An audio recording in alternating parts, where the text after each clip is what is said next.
Next up is Kati Chinna Karana. From Adimandi position, bring your hands above your head and cross your arms with the palms facing backward. Now turn your hips to one side and open up your arms wide above your head.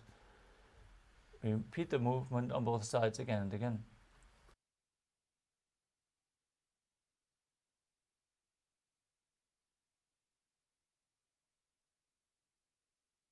The next asana is Tadasana.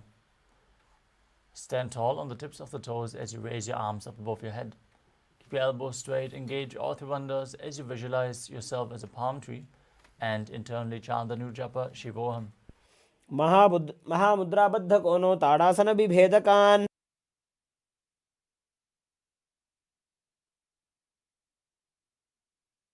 The next asana is Uttanasana. From a standing position, lean forward and down as you bring your hands flat on the ground in front. Engage all three bandhas and bring your forehead towards your knees.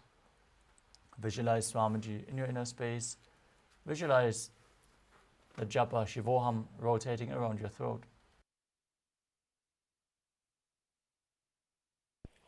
महामुद्राबद्ध कोनो ताड़ासन विभेदकान्. The next asana is Tadakshvasana.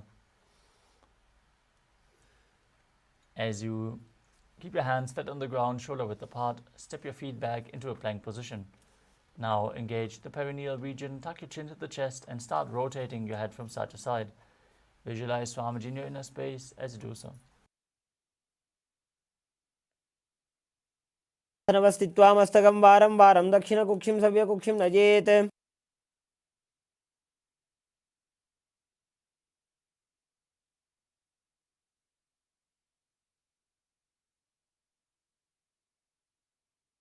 The next asana is Bhujangasana. Now lay down flat on your stomach as you keep the toes pointing backwards and the hands flat next to your chest. Now raise your head by the strength of your lower back. Open your mouth wide and inhale through the hollow of your throat in Bhujangani Mudra as you visualize yourself as a cobra.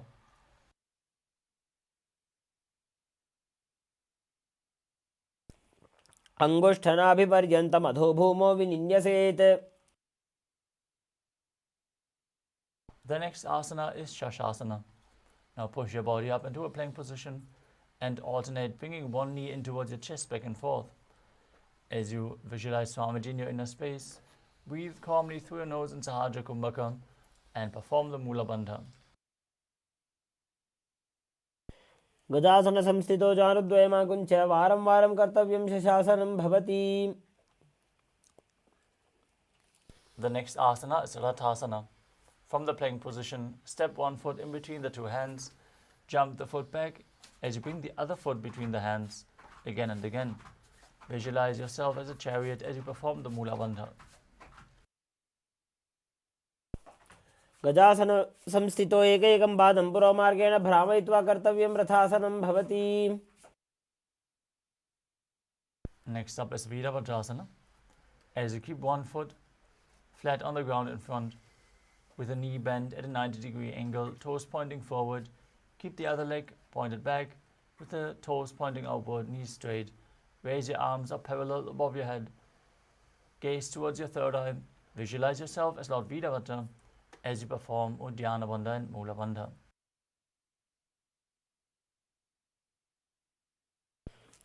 वासिष्ठमथ कौण्डिन्यम् ऊर्ध्वकुक्कुटमेव च.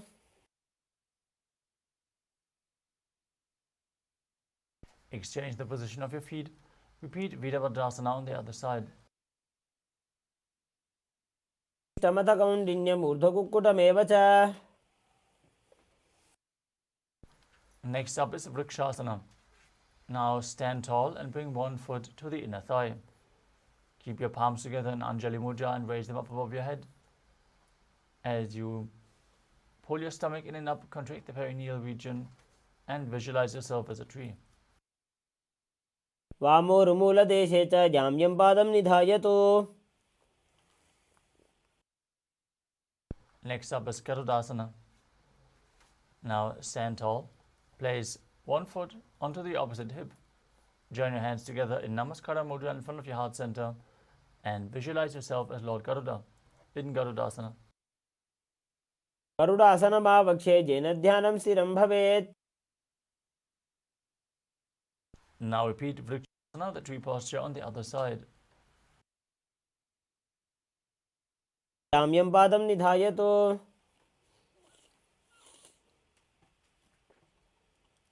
Now bring the raised foot to the opposite hip as you visualize yourself as Lord Garuda in Garudasana on the other side. गरुडासनमावक्षे येन ध्यानं स्थिरं भवेत्. The next asana is Trikonasana. As you step one foot forward and the other one far back, with the front toes pointing forwards and the back toes facing sideways. Extend your arms parallel to the ground, lean forward and down as you gaze up along the arm and visualize yourself as a triangle. उत्तानपादं क्रौञ्चं च मरीचिं वीरभद्रकम्. Now exchange the position of your feet and repeat Trikonasana on the other side. उत्तानपादं क्रौञ्चं च मरीचिं वीरभद्रकम्.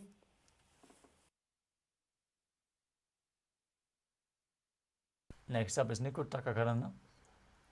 From Arimandi position, heels together, toes pointing outwards and the knees bent. Raise one heel off the ground, place your hands in front of the chest with the palms facing each other and stomp the raised heel to the ground as you lift the other heel off the ground and exchange the position of your hands again and again.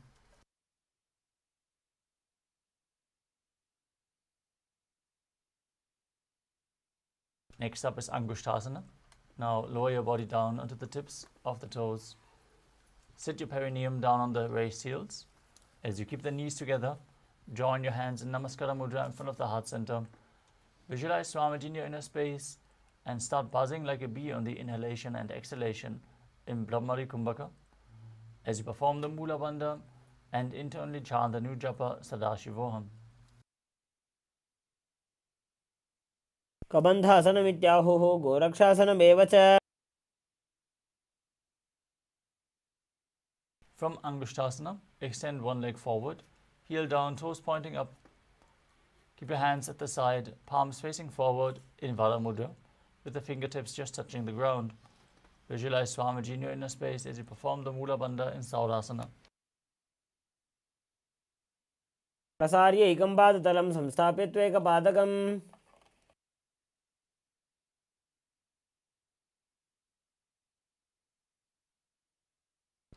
The next asana is Virunanasana. From Saurasana, lean forward and down. Hold onto the big toe of the front foot in Prana Mudra with index and middle fingers. As you lean forward, hold onto the heel of the back foot with the other hand. Visualize Swamiji in your inner space and perform the Mula Bandha. गुल्फस्थितो पादमेकं प्रसार्य तत्पादाग्रं संस्पृशेत् तत्करेण. Now exchange the position of your feet and repeat Saurasana on the other side. प्रसार्य एकं पादतलं संस्थाप्य त्वेकपादकम्.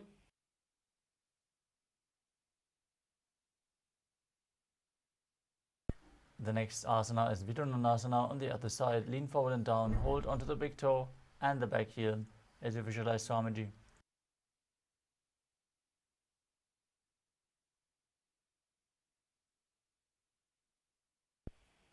गुल्फस्थितो पादमेकं प्रसार्य तत्पादाग्रं संस्पृशेत् तत्करेण. The next asana is Brahmajalankushasana. As you keep your toes on the ground, the heels raised, perineum placed on the raised heels. Keep a gap between the knees and place your hands, the back side of your hands, on top of the knees. Contract the perineal region, tuck your chin to the chest and gaze in between the hands in Shambhavi Mudra with eyes opened wide, unblinking, gazing within as you visualize Swamiji in your inner space. दो बूफना पानी होई वैसे एड़ी दो गुदानी वैसे. The next asana is Kapilasana. As you place your knees on the ground with the toes tucked behind, sit your perineum down on the heels. Rest your hands on top of the thighs. As you pull your stomach in and up, contract the perineal region and gaze towards your nose, visualizing yourself as sage Kapila Muni. पगतली से मटारावे तिनकी माहिली को और मिलावे.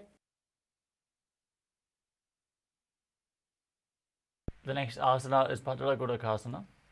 As you maintain the same position, shift your gaze to your third eye, the visualization to Swamiji and the Bandha to the Mula Bandha. दोवू पगतली संपट करे कोरवारली भूपर इधरे. The next asana is Suryasana. As you sit with the toes tucked, perineum placed on the raised heels, keep your knees off the ground and spread wide. Join your thumbs and little fingers together and open up your palms, resembling a lotus flower in Padma Mudra. As you raise your arms up above your head and gaze through the gap between the palms, visualizing Lord Surya in your inner space and performing Uddiyana Bandha and Mula Bandha. एडी दो गुदा तरियाने फना पानी बैठक पुनिठाने. The next asana is Mandukasana. Now sit with your toes flat, perineum on the heels. Keep your hands on top of the knees and lift your tongue up against the roof of your mouth. Visualize yourself as a frog as you gaze to your third eye, performing Manduki Mudra with your tongue. Breathe calmly through your nose in Sahadra Kumbhaka and perform the Mula Bandha.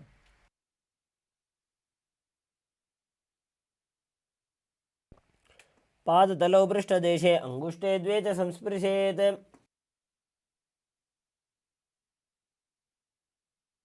The next asana is Uttara Mandukasana. As you maintain the same position as in Mandukasana, bring your hands behind your back and hold on to opposite shoulders, keeping your elbows close to your head. Visualize yourself as a frog, gaze to your third eye, perform Manduki Mudra with your tongue, and engage Uddiyana Bandha and Mula Bandha. मंडुकासन मध्यस्थं कूर्पराभ्यां धृतं शिरः. The next asana is Simhasana. Now cross your ankles and sit on your feet. Keep your knees wide, fingers spread on top. Open your mouth wide, stick out your tongue and exhale forcefully as you gaze at the tip of your nose and visualize yourself as a lion.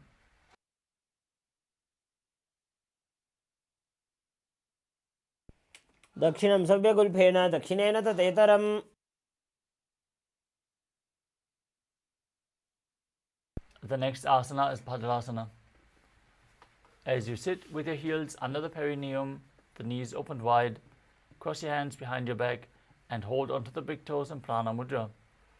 Apply Jalandhara Bandha and Mula Bandha. As you gaze to the tip of your nose, visualize Swamiji in your inner space and return to buzzing like a bee in Brahmari Kumbhaka.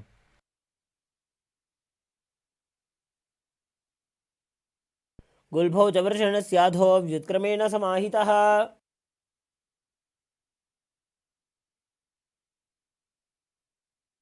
Next up is Kakabhushandi Asana.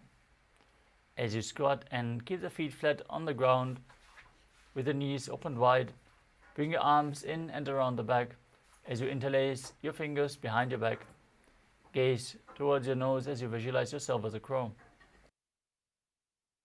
प्रथमे वेसकोकठाने दोवो हाथ पगमीच आने.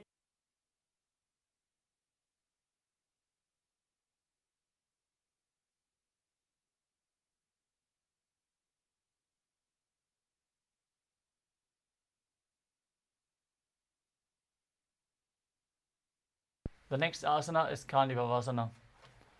As you place your palms on the floor, shoulder width apart, bring your knees onto the back of your arms towards your armpits. Lean your chin forward and down as you lift the feet off the ground and visualize Swamiji in your inner space. आसन को गुण आशी दुष्टा होई तो आची होई. The next asana is Kapali Asana. This is going to be the first inverted posture of the sequence. So if you have any upper back or neck injuries or high blood pressure, take it slow with all the inverted postures. And if required, set yourself up in front of a wall for support. Now place your elbows onto your your knees onto your elbows, your head onto the ground, forming a triangle between your hands and your head as you align your hips with the shoulders and raise your legs up straight. Visualize Swamiji in your inner space as you perform the Mula Bandha. शीशी शीशा धरती टेकी पकदो भूमि लिवाऊ चाकू करे.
The next asana is Paramashivoham.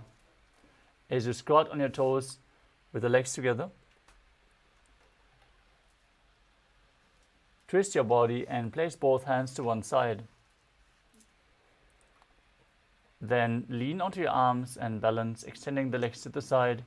As you gaze to your third eye, visualize yourself as a peacock. Perform Rechaka Kumbhaka, exhaling deeply and holding your breath in Paramashivoham.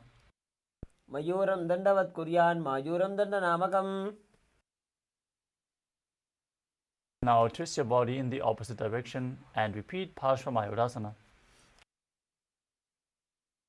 मयूरं दंडवत् कुर्यान् मायूरं दंडनामकम्.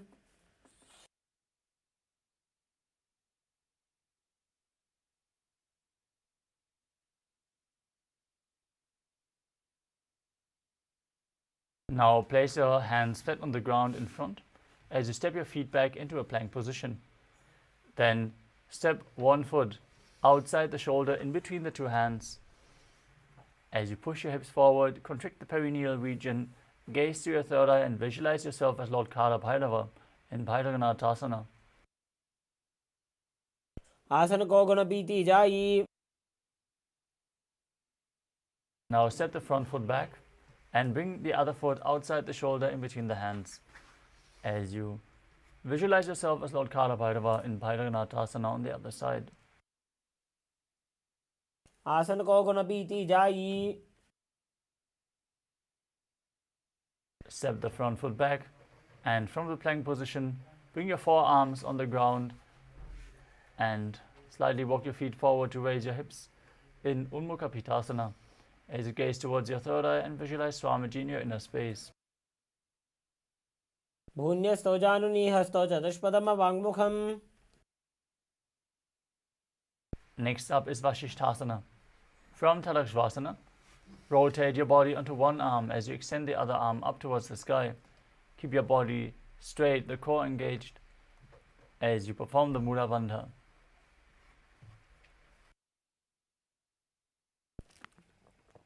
ऊर्ध्व कुक्कुटवासिष्ठ मरीचिहल मत्स्यकम्. Now rotate your body to the other side. Lift your arm. Visualize yourself as H Vashishta and Vashishthasana on the other side. ऊर्ध्व कुक्कुटवासिष्ठ मरीचिहल मत्स्यकम्.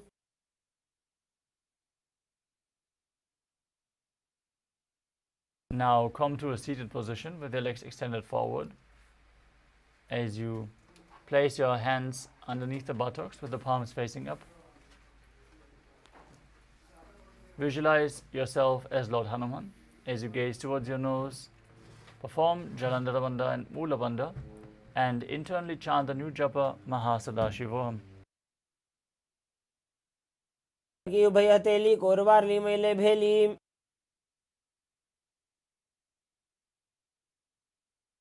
The next asana is Paschimottanasana. As you sit with the legs stretched out, Bend from the waist and hold the big toes with index and middle fingers in Prana Mudra. Bring your chest to the thighs, head to the knees, and engage all the bandhas as you visualize Swamiji in your inner space.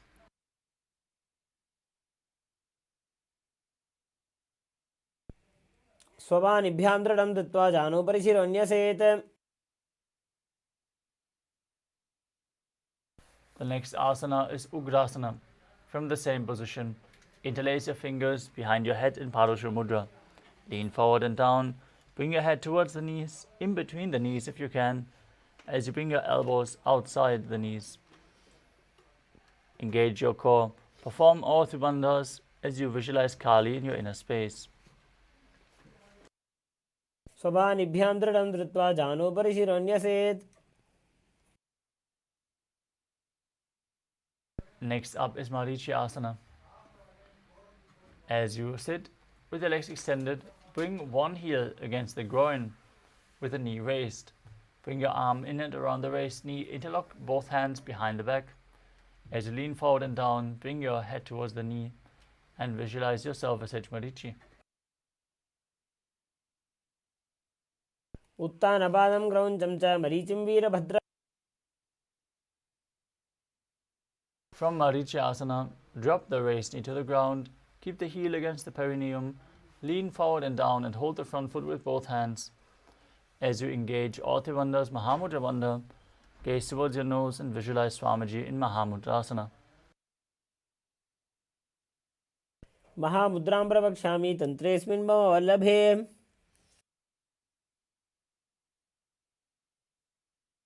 Now extend both legs, bring the other heel against the groin as you repeat Marichi Asana on the other side. उत्तानपादं क्रौञ्चं च मरीचिं वीरभद्रकम्. Now drop the knee to the side, lean forward and down, perform Mahamudra Bandha in Mahamudrasana on the other side. उत्तानपादं क्रौञ्चं च मरीचिं वीरभद्रकम्.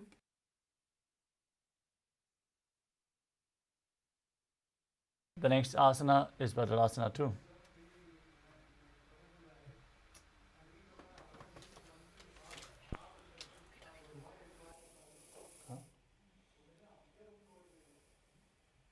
Now sit and bring the soles of the feet together in front with the heels close to your perineum. Keep your knees wide. Hold onto your feet firmly with both hands as you push your knees down to the ground by the strength of your groin. Gaze to your third eye and visualize Swamiji in your inner space as you perform the Mula Bandha. गुल्भौ च वृषणस्याधो सीवन्त्याः पार्श्वयोः क्षिपेत्.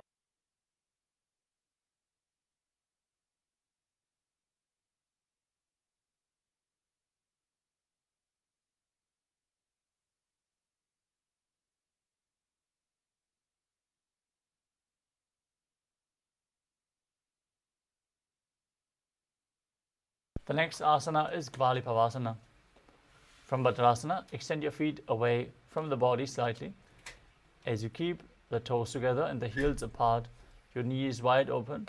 Place your hands on the respective knees, tuck your chin to the chest and gaze towards your nose as you visualize Swamiji in your inner space.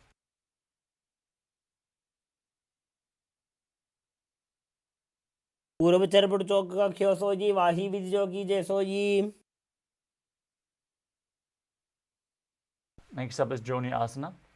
As you sit and keep the soles of the feet together and the heels close to your perineum, hold the soles of the feet and lean forward and down. Bring your forehead to the feet as you gaze to your nose and visualize Yoni Mandala, the visual representation of Devi Paramashiva Shakti. दो वो पकदली संपुट करे AD made के ढिंग दरे. Next up is Milaki Pavasana. As you sit and keep the heels together and the toes apart, extend your arms out to the side and lean forward and down. Bring your forehead to the ground behind the heels as you gaze to your nose and visualize Swamiji in your inner space.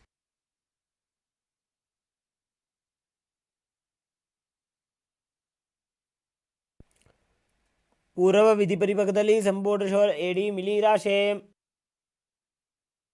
Next up is Siddha Samadhi Asana. As you sit and keep the toes together, heels apart, Bring your arms below the shins and extend them out with the palms facing up. Bring your forehead to the ground in front of the feet as you bring your toes towards your throat if you can.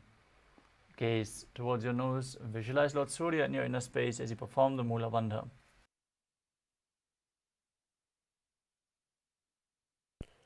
दो भूपकतली संपुट करे 16 मेढ़ आगा में धरे. Next up is Chinaki Pavasana. As you sit and keep the heels together, toes apart, the feet close to the groin, hold your feet and open them up like a book as you bring your elbows onto the thighs, pushing the knees down to the mat. Gaze to your nose, visualize Swamiji in your inner space and perform the Mula Bandha. दो उपका की एड़ी धरती मगिवा मेढ़ लगावे. The next asana is Chaturbata Trukasana. As you sit with the soles of the feet together, heels at the perineum, place your hands on the respective knees and gently push them down. Gaze to your third eye as you visualize Swamiji in your inner space and perform Uddiyana Bandha and Mula Bandha.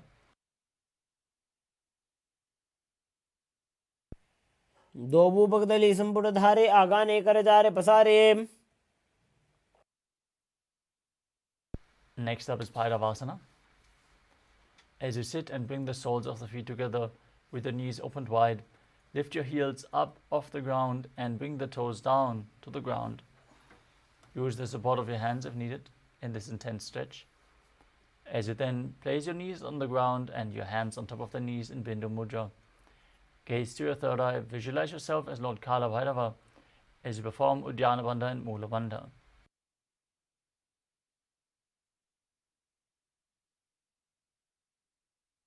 गुल्फो संपीडजान्योन्यं व्युत्क्रमेणोत्थितं शनैः.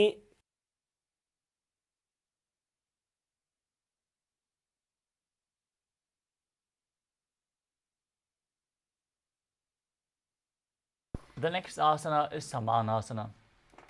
As you sit with one heel at the perineum, lift and hold the other foot towards your chest. Gaze to your third eye and visualize Swamiji as you perform the Mula Bandha. समानासनमावक्षे सिद्धमन्त्रादि साधनात्. The next asana is Apanasana. Now place one leg over top of the respective shoulder as you extend the other leg forward and up. Keep your hands at the side of your body as you gaze to your third eye and visualize Swamiji in your inner space. केवलं पादमेकं च स्कन्धे चारोप्येत्ततः. Now repeat Samanasana on the other side. Place the other heel against the groin and lift the opposite foot towards your chest with the sole onto your chest. आसनमावक्षे सिद्धमन्त्रादि साधनात्.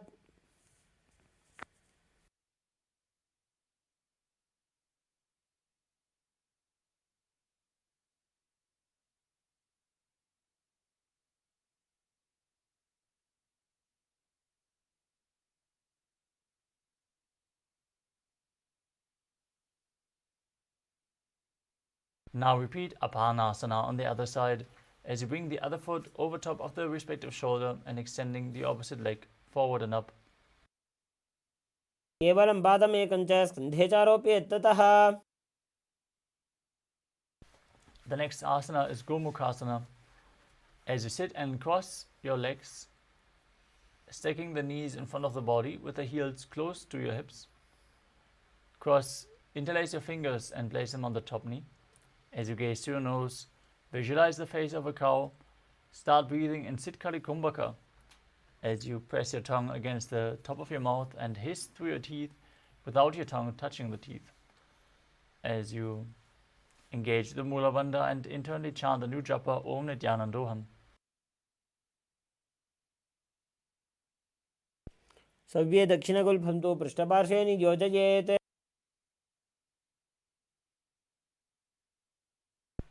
The next asana is Anasuyasana.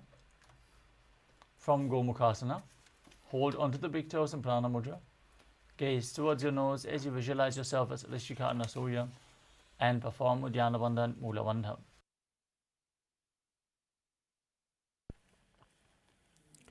दक्षिण को Downey नीचे उठाने, बाहों तागे ऊपर आने. Now interlock your fingers behind your back. Lean forward and down. Bring your chin over the knee, nose towards the ground as you gaze through your nose and visualize yourself as Rishika Anasuya in Anasuyasana 2. जीमणा गोदा की संधि, उपरिड़ा वागोड़ा की संधि. The next asana is Garudasana 2. Now sit on the ground with one heel pressed against the perineum, the opposite foot flat in front with a knee raised against the chest. Place the hands on the respective knees as you gaze towards your nose and visualize yourself as Lord Garuda. Davos पग मोडी AD माहिलो गुल्भमूलद्वारनी चैदे.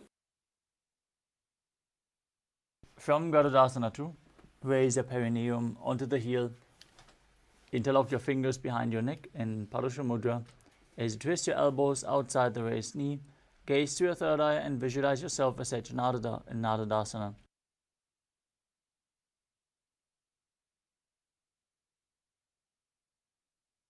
पिष्टि जो वाम पगदली केरी, भूपरिता ही लगावे फेरी. The next asana is Matsya Pitakasana. As you place one foot on top of the opposite thigh and wrap the respective arm around the knee, hold on to the shin, extend the other arm down and hold on to the big toe in Prana Mudra. Gaze towards your nose and visualize Matsya, the fish avatar of Lord Vishnu. वामे नवामांगुष्ठन्तो गृहीतं मत्स्यपीठकम्. Now repeat Gomukhasana on the other side as you stack your knees again with the other knee on top. Interlace your hands on top. Visualize the face of a cow and don't forget to breathe in Sitkari Kumbhaka, hissing through your teeth without the tongue touching the teeth.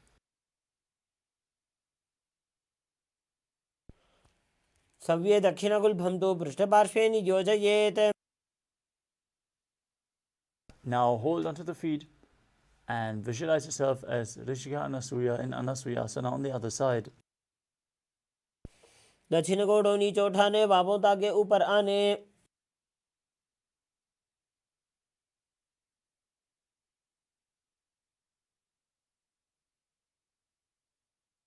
Now lean forward and down as you interlock your fingers behind your back. Repeat Anasuyasana 2 on the other side.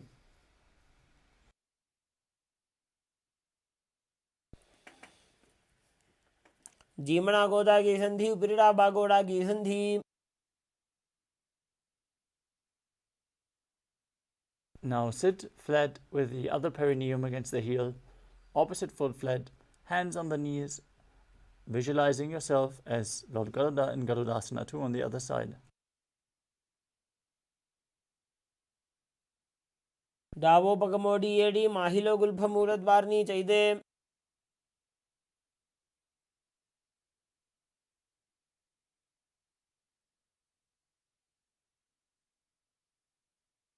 Now interlace your fingers behind your back, raise your perineum onto the heel, twist the elbows outside the raised knee as you repeat Naradasana on the other side. पिष्टि जो वाम पगदली केरी, भूपरिता ही लगावे फेरी.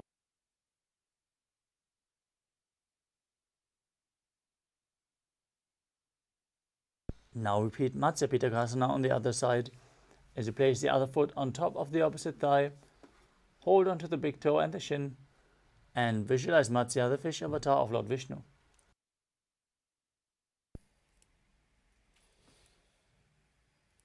वामे नवामांगुष्ठन्तो गृहीतं मत्स्यपीठकम्.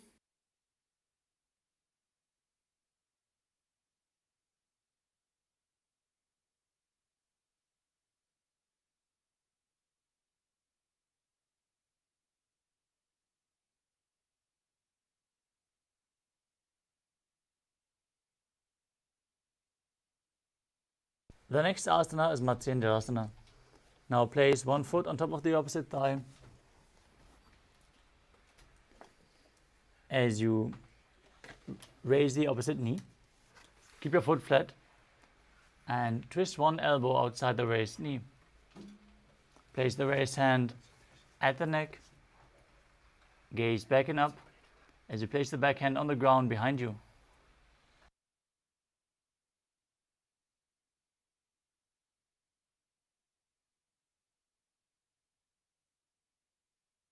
Visualize Matsendranath, the great sage and master of Hatha Yoga, in Matsendrasana.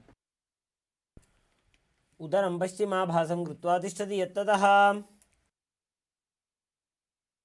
From Matsendrasana, extend the front arm down to the foot. Hold the big toe in Prana Mudra if you can. Otherwise, you can hold on to the shin. Gaze to your third eye. Visualize yourself as a camel. And hold the back ear with the other hand in Kubhasana. आसन को गुण झोलो जाए.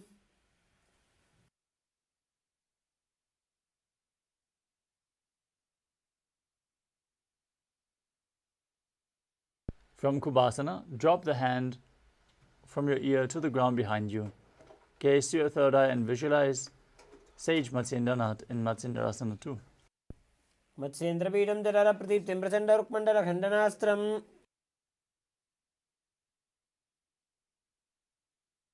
Now stretch both your legs out and place the other foot on top of the opposite thigh as you repeat Matsyendrasana on the other side. उदरं पश्चिमाभासं कृत्वा तिष्ठति यत्ततः.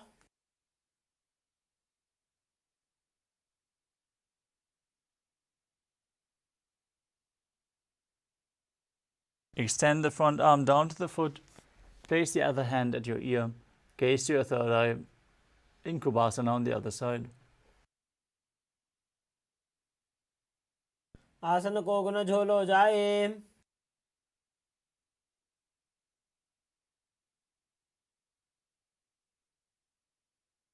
Now drop the hand from your ear to the ground behind you. Twist your body even further as you gaze towards your third eye and visualize Sage Matsendranath and Matsendrasana 2 on the other side. मत्स्येन्द्रपीठं जलर प्रदीप्तिं प्रचण्डरुक्मण्डलखण्डनास्त्रम्. Now place your feet on top of opposite thighs in Padmasana. As you keep your hands on top of the knees, gaze towards your nose, visualize yourself as Lord Shiva. Breathe in Sitali Kumbhaka as you press your tongue against the back of your teeth and hiss through the teeth while inhaling. Perform Mahamudra Bandha and internally chant the new japa Om Nithyananda Paramashivoham. आसनं द्विधं प्रोक्तं पद्मं वज्रासनं तथा. Now maintain Padmasana. Cross your arms in front of your body. Hold onto the big toes in Prana Mudra. As you gaze towards your nose, visualize yourself as Goddess Parvati, the consort of Lord Shiva. Keep breathing in Sitali Kumbhaka and engage the Mula Bandha in Padmasana 2. उत्तानौ चरणौ कृत्वा ऊरु संस्थौ प्रयत्नतः. Next up is Kukutasana.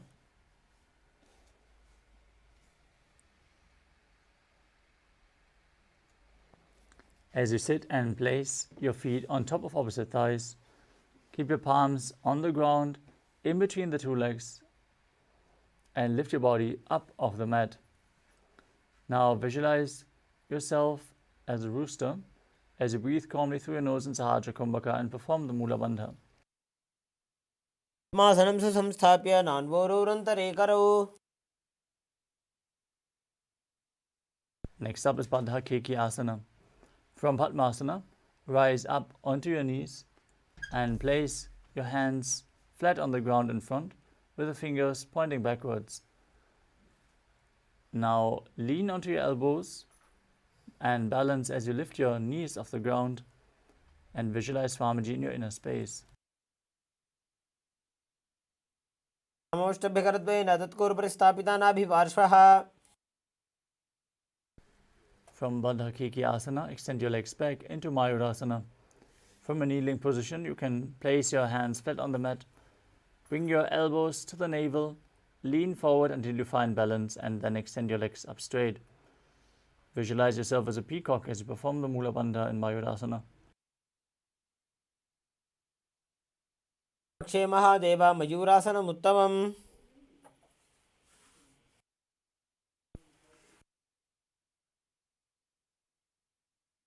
Now lower your body down onto your stomach in Makarasana. As you interlock your fingers behind your neck and keep the toes pointing outwards, placing the forehead on the ground. Visualize yourself as a crocodile. Breathe calmly in Sahaja Kumbhaka and perform the Mula Bandha.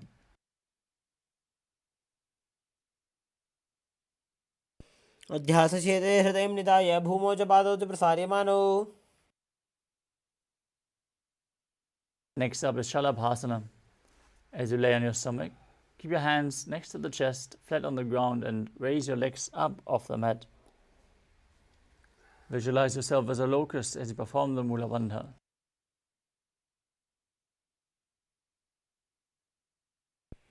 अध्यासचेते करयुग्मवक्षौ भूमिमष्टभ्यकरयोस्तलाभ्याम्. Next up is Ushtrasana. As you lay on your stomach, hold onto your feet. As you pull them down outside the hips, close to the ground, as low as possible. As you visualize yourself as a camel in Ushtrasana.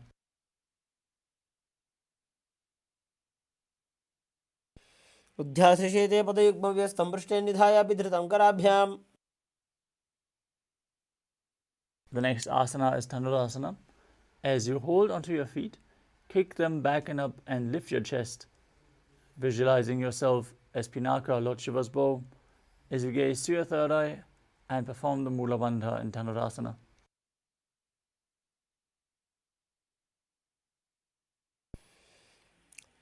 प्रसार्य पादौ भूयदण्डरूपौ करौ च पृष्ठे धृतपादयुग्मम्. The next asana is Bhagasana. Now sit in a kneeling posture with your heels outside the hips, the toes touching behind. Place your hands on the thighs, gaze to your third eye. Visualize Swamiji in your inner space as you perform the Mula Bandha and internally chant the new japa Om Nithyananda Paramashivoham.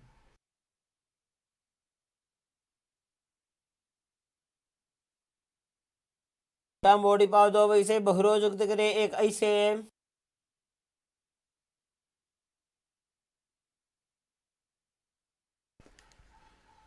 The next asana is Gohi Asana. We are setting up for another inverted posture. So place yourself in front of a wall if you need the support. Now place your forearms on the ground, elbows shoulder width apart. Interlock your fingers. Place the crown of your head onto the mat and hold your head with your hands. As you raise your hips, walk the feet forward until your hips align with the shoulders. And then jump your feet up and pull the knees in towards your chest, as close to your chin as possible. Squeeze your body as you gaze to your nose and visualize Swamiji in your inner space. दो हाथ की कहुनी जोई पुण्य कलाई जाने दोई. From Gohi Asana, extend your legs up straight into Shirshasana. Now gaze to your nose, visualize Swamiji and perform the Mula Bandha in this headstand posture. विपरीतं मण्डलं च द्विधैव विदितं हिनः. Next up is Poriasana. Come to a seated posture with your legs extended forward.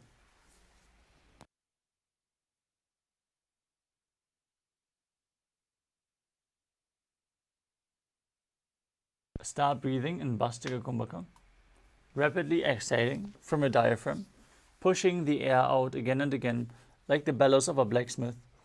As you hold your calves from behind and raise your legs up vertical, bringing your head towards your knees. Visualize Swamiji and perform the Mula Bandha. हर आने घोड़ा तरे कागसी ठाने.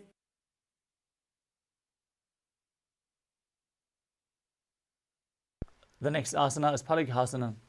With your legs extended forward, up at a 45-degree angle, bring your hands behind your back, holding onto opposite shoulders. As you gaze to your third eye, visualize yourself as a mace and keep breathing in Bhastika Kumbhaka and Parighasana. उत्तानशयनं कृत्वा पादौ मिलित्वा प्रसार्य. The next asana is Naukasana. As you keep your legs raised, extend your arms out in front, keeping your arms parallel to the ground. Gaze to your third eye, visualize yourself as a boat. Keep breathing in Bhastrika Kumbhaka. उत्तानशयनं कूर्पराभ्यां भूमिवष्टभ्य. Next up is Rudrasana. As you sit and lift your feet up, scoop your hands under the heels and pull your feet towards your chest.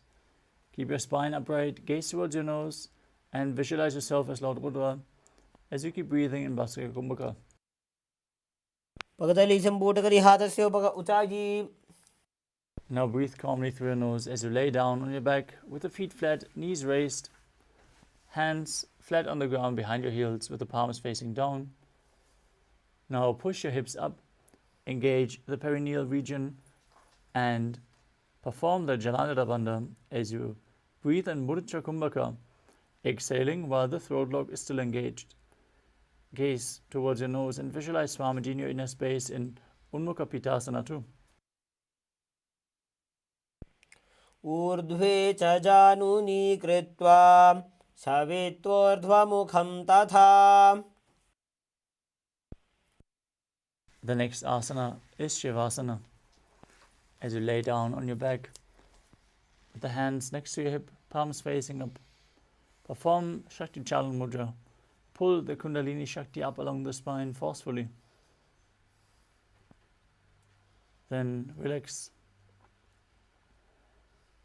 Unclutch from any micro movements of the body and mind.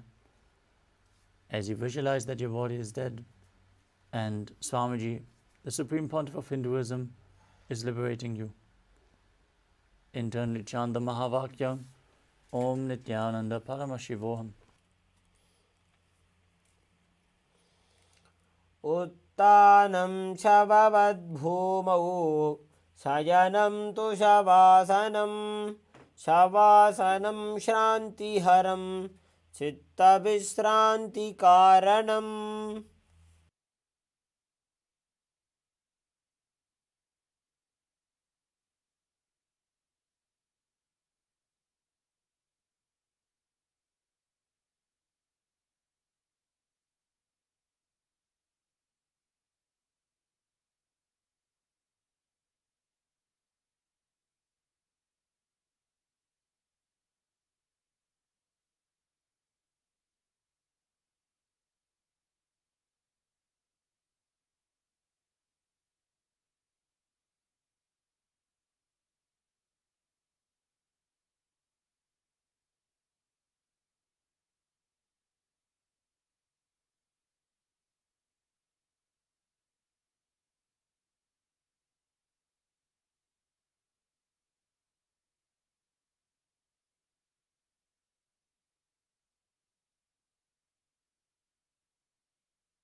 Now slowly return to your physical body. Start to wiggle your fingers and toes, your wrists and your ankles, your elbows and your knees. Pull your knees up towards your chest and rock your body from side to side as you slowly return to a comfortable seated position.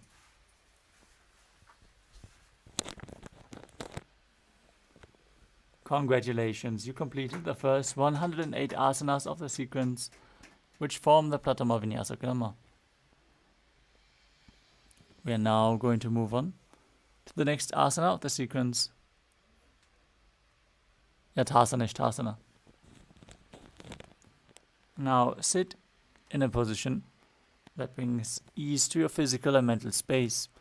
Any posture is fine. Just place your hands on top of the knees in Bindu Mudra.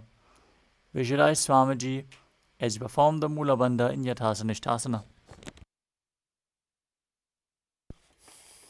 पर्यङ्कं तत्समाख्यातं जितसंस्थं यथा स्थितिः.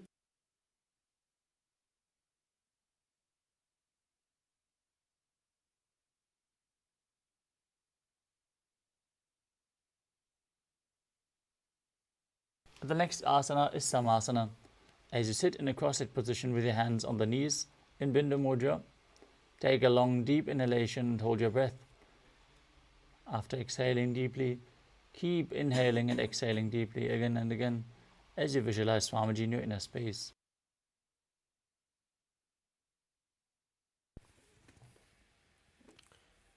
इदानीं गर्भिणीनां योगाभ्यासो यथा लघु. The next asana is Muktasana. As you place the left foot against the genital region, place the right foot over top of the left. Keep your hands facing down on top of the knees as you gaze towards your nose and visualize yourself as a sage liberated by the Supreme Pontiff of Hinduism.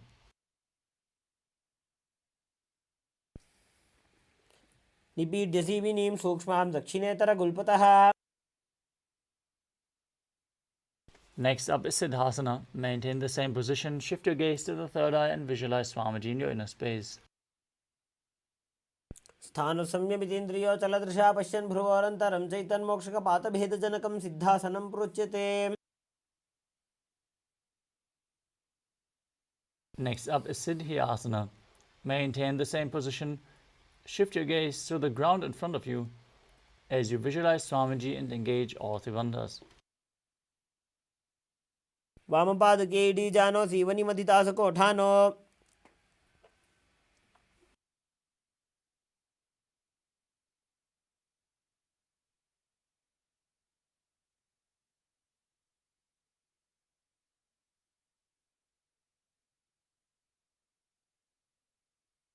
The next asana is Rudrasana 2.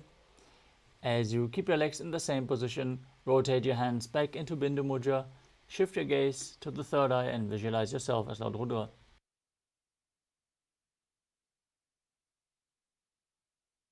वामचरण परि दक्षिणे राखे एकजुगति ऐसे विधि राखे.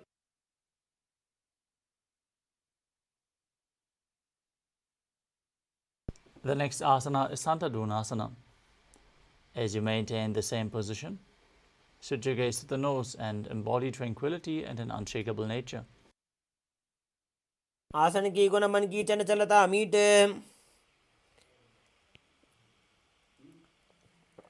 Next up is Siddhasana 2. Maintain one heel on top of the other as you bring your hands to the navel, cupping one palm over the other, resembling a lotus flower in Samputa Mudra. Visualize Swamiji in your inner space as you do so. ऋजुकाय समासीना सिद्धासनमुदीरितम्.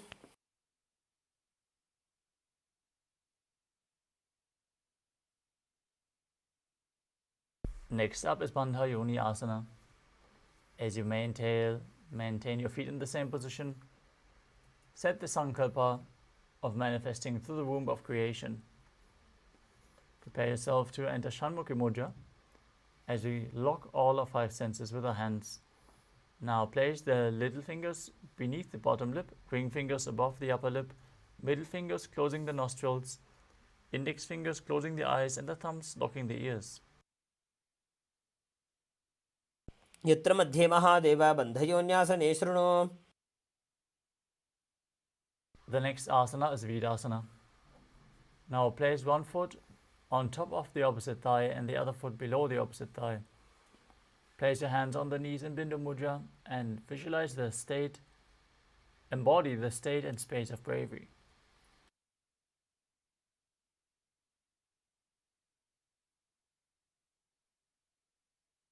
एकं पादमथैकस्मिन् विन्यस्योरुणि संस्थितः.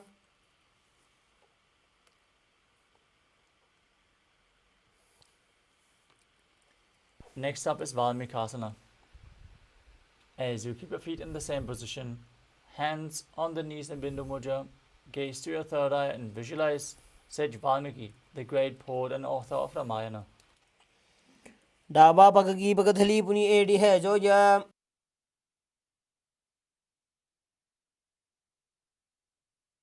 The next asana is Joni Mudrasana.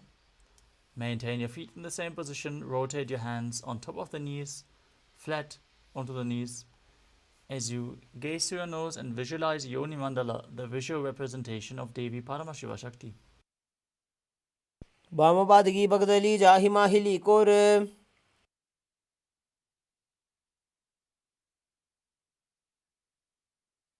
Next up is Yoni Asana. As you keep your feet and hands in the same position, switch your gaze to your third eye, your visualization to Yoni Mandala, and perform the Mula Bandha. योन्यासनं पर्वतेन योगं योगफले निलम्. The next asana is Padasana 3. As you sit and bring the soles of the feet together in front of your body, heels close to the perineum, hold your feet firmly with both hands and press your knees down towards the ground. As you gaze to your nose and visualize yourself as Lord Veerabhadra and perform Uddiyana Bandha and Mula Bandha.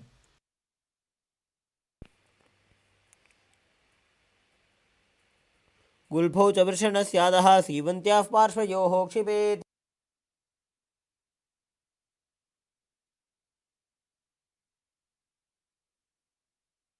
The next asana is Aghodasana. As you keep the soles of the feet together, heels close to the perineum, press your tongue up against the roof of your mouth in Kichari Mudra or even higher towards your third eye if you can. Now cover your mouth with your right hand, close the left nostril with the index finger, inhale through the right nostril, close both nostrils and hold your breath, and then exhale through the left nostril, repeating on both sides in Abhyantra Kumbhaka. As you gaze towards your third eye and visualize yourself as an Aghori.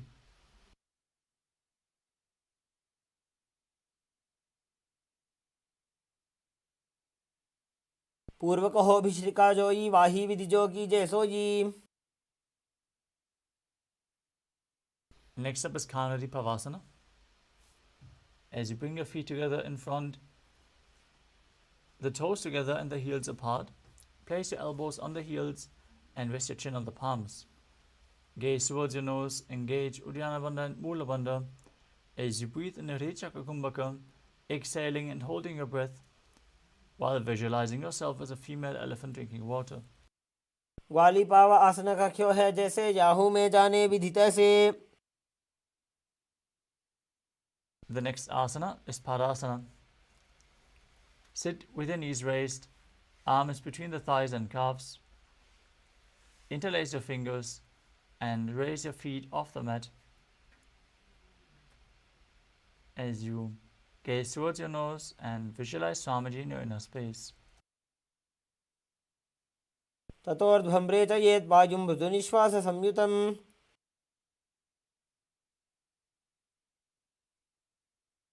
Next up is Gopi Chandasana. Now interlace your fingers around the feet with the soles together and the toes. Lift the toes to the groove of your throat as you keep your heels towards your chest. Place your chin on your hands, gaze to your nose, and embody the state and space of a king. पूर्व विधिपगा का अंगूठा कंठ को पराशे.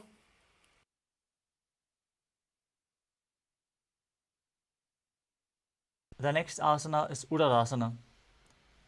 As you sit with the soles of the feet together, insert your hands underneath the legs and hold your feet with interlocked fingers.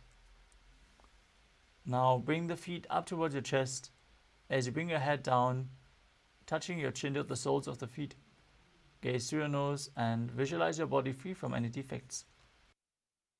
ದೋಬೂಪಕದಲ್ಲಿ ಸಂಪುಟಟಾನೆ ಉಭಯ ಹಸ್ತಕರಿಯುರದ ಹಿತಾನೆ. From the same position, raise your feet even higher in front of your face, with your interlocked fingers above your forehead. In Vishishtasana, visualizing yourself excelling in everything. ದೋಬೂಪಕದಲ್ಲಿ ಜೋಡಿ ಸಂಪುಟ ಕರೆ. Next up is Bhujasana. From a seated position, lift both legs over top of the respective shoulders. Bring your arms underneath the legs and up, interlacing your fingers around the back of your neck. Visualize yourself as a cobra as you perform the Mula Bandha. ಶಿರಾಸನಂ ತು ವಿಜ್ಞೇಯಂ ಕಕ್ಷಾಸನಮತಃ ಪರಂ. Next up is Kalyanasana. As you maintain a seated posture, raise your legs up, bring your elbows under the knees and wrap your arms around the back. Clasp your palms behind your back if you can. Gaze towards your nose and visualize yourself as a beautiful, auspicious goddess. दो हाथ पगम नीचे आने, तिनको गोड़ा नीचे ठाने.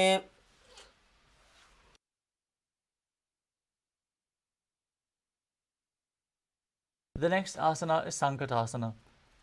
Now place the top of the left foot flat on the mat and sit your perineum down on the left heel.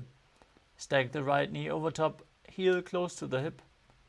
As you place your hands on opposite knees, gaze outwards in Vaishnavi Mudra without focusing on any external object, only focusing on the object within.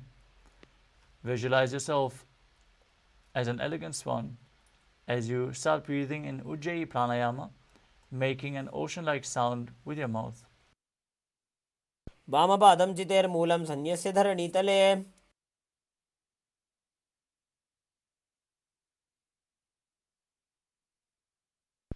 Now slide the left heel outside the hip. Sit on the ground as you place both hands on the top knee. Visualize a cow in your inner space. Perform Uddiyana Bandha and Mula Bandha in Dhenukasana. अनुषागी Nagar पंचडं वृषीलिन्दगल्यम्नी. Now place the right foot on the left thigh and the left foot on the right knee. Bring the left arm behind your back. Twist your body to hold on to the opposite thighs with your hands. Once you catch hold, twist your body even further. Gaze towards your third eye and visualize Swamiji in your inner space and Machandrasana. वामजङ्गप्रदक्षिणटाने वामहस्तपिष्टे दिशाने. Now untwist your body, hold onto the feet. As you maintain your legs in the same position, lean forward and down, place your forehead on the ground and visualize Swamiji in Machandrasana too. प्रथम जी मनो चरण जुजोजी वामजङ्गपरि राखे sooji.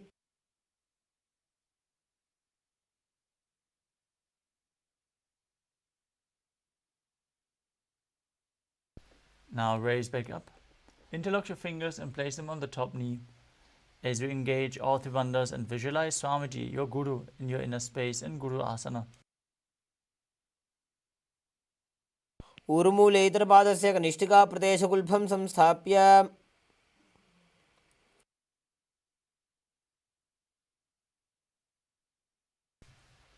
Now stack your knees again, this time keeping your right foot flat, sitting on the right heel. As you keep your hands on opposite knees, visualize yourself as an elegant swan in Sankatasana on the other side. वामपादं चितेर्मूलं सन्यस्य धरणीतले. Now slide the right foot outside the hip and sit on the ground as you visualize a cow in Dhenukasana on the other side. अनुषागी Nagar पंचडं वृषीलिन्दगल्यम्नी. Now place the left foot on the right thigh and the right foot on the left knee. Twist your right arm behind the back. Hold on to opposite thighs as you twist your body even further. Repeat Machandrasana on the other side. वामजङ्गपरिदक्षिणटाने वामहस्तपिष्टीति स आने. Untwist your spine, hold onto the feet and lean forward and down as you repeat Machandrasana 2 on the other side. प्रथमजी मनो चरणजुजोजी वामजङ्गपरिराखे sooji. Now, interlace your fingers, place them on the top knee, engage all three bandhas as you visualize your Guru in Guru Asana. ऊर्मूलेतरपादस्य कनिष्ठिका प्रदेशगुल्फं संस्थाप्य. Next up is Parshasana. As you sit, with your feet flat on the ground, the knees raised, hold the knees with opposite hands and pull them close towards your chest. Push your tongue up in Kechari Mudra as you gaze to your third eye and visualize Swamiji in your inner space. पादतले भूमो निधाय जानुनिवृसि निधाय. Next up is Bodha Shukasana.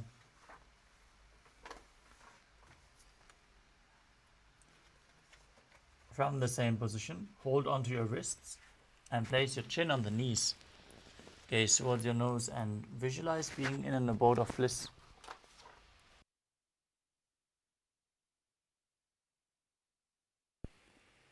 दोवुपगतली भूपरिधरे कोरमाहिलिये सेकरे.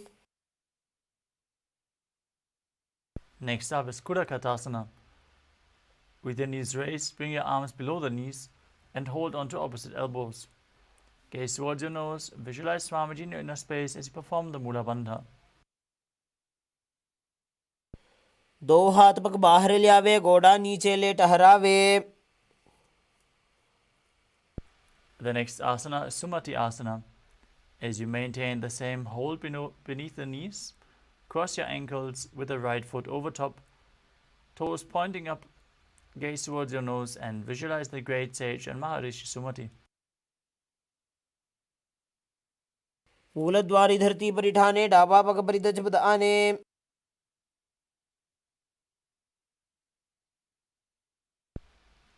Next up is Dandasana. As you extend your legs out straight, raise your arms straight above the head, interlacing the fingers with the wrists pointing outwards. Gaze towards your nose as you visualize Swamiji in your inner space and perform all three bandhas, Mahamudra Bandha. इदानीं गर्भिणीनां योगाभ्यासो यथा लघो सुखप्रसवलाभाय प्रोच्यते प्राक्तनेपथि. Next up is Arambhasana. From the same position, lean forward and down. Hold onto the big toes in Prana Mudra. As you bring your chest down, head towards the knees. Inhale through the left nostril and exhale through the right, and then change the direction of the prana flow in Nadi Shodhana without using the support of your hands. Visualize Swamiji in your inner space. दोवो पग मिलिवा पसारी पका का अंगूठा पकड़ी लीलाट गोड़ा लगावे.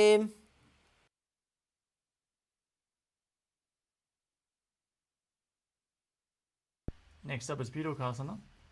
As you sit with the legs straight, slightly raise your knees and bring one hand distance between the heels. As you lean forward and down, bring your shoulders underneath the knees and hold your feet from the outside. Gaze to your third eye, visualize Swamiji in your inner space and perform the Mula Bandha. प्रथम बैसी दो पाव पसारी कछुक ऊर्ध को कुरडो डारे. Next up is Chalandhari Pavasana. As you extend both legs out with the heels together, place your chin on the heels and bring your arms below the chins with the palms facing up. Gaze towards your nose as you visualize Swamiji in your inner space. दो वेड़ी mail के दीजिए हाथ पसारी.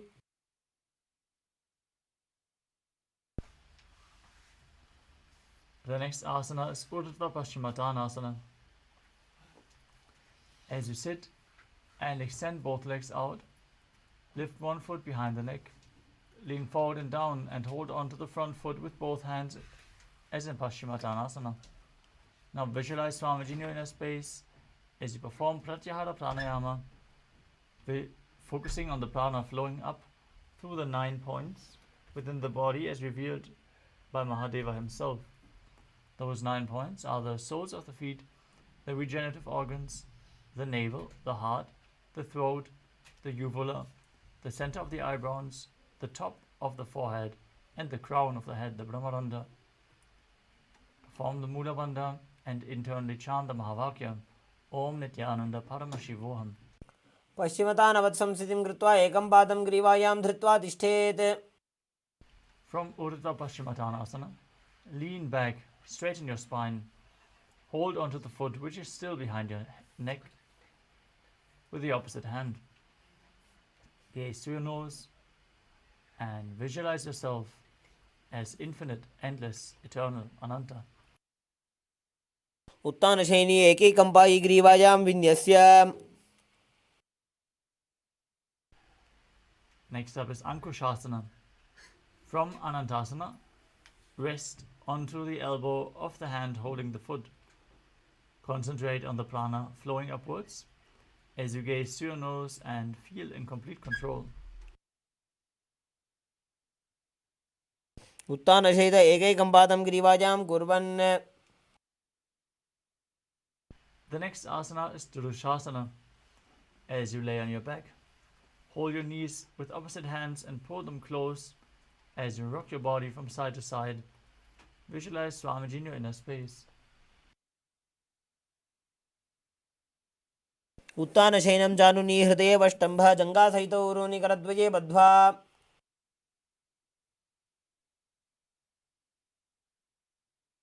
Now repeat Urdhva Paschimottanasana on the other side. Bring the other leg behind your neck. Lean forward and down. Hold onto the front foot. पश्चिमतानवत्संस्थितिं कृत्वा एकं पादं ग्रीवायां धृत्वा तिष्ठेत्.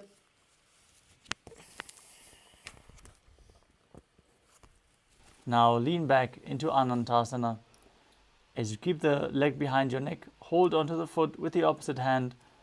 Gaze to your nose and visualize yourself as unending.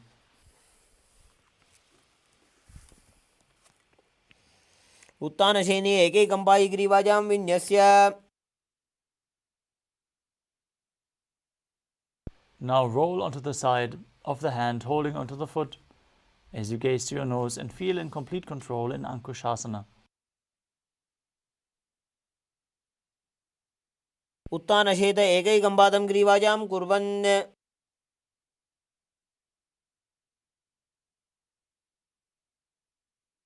The next asana is Yoga Nidrasana. As you lie on your back, lift your legs one by one up behind your head. Hold your hands behind your back and gaze to your nose as you visualize Swamiji in your inner space. पादाभ्यां वेष्टयेत् कण्ठं हस्ताभ्यां पृष्ठबन्धनम्.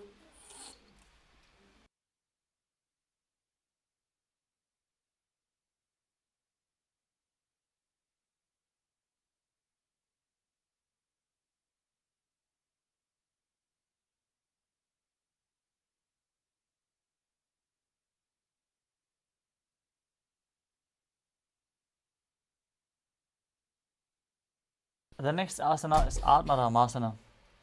While laying on your back, raise your legs towards your head. Wrap your hands around the legs and interlace your fingers behind your neck. Gaze towards your nose as you visualize Lord Vishnu blessing you from within. Ram आसन प्रथम सूधो सोवे.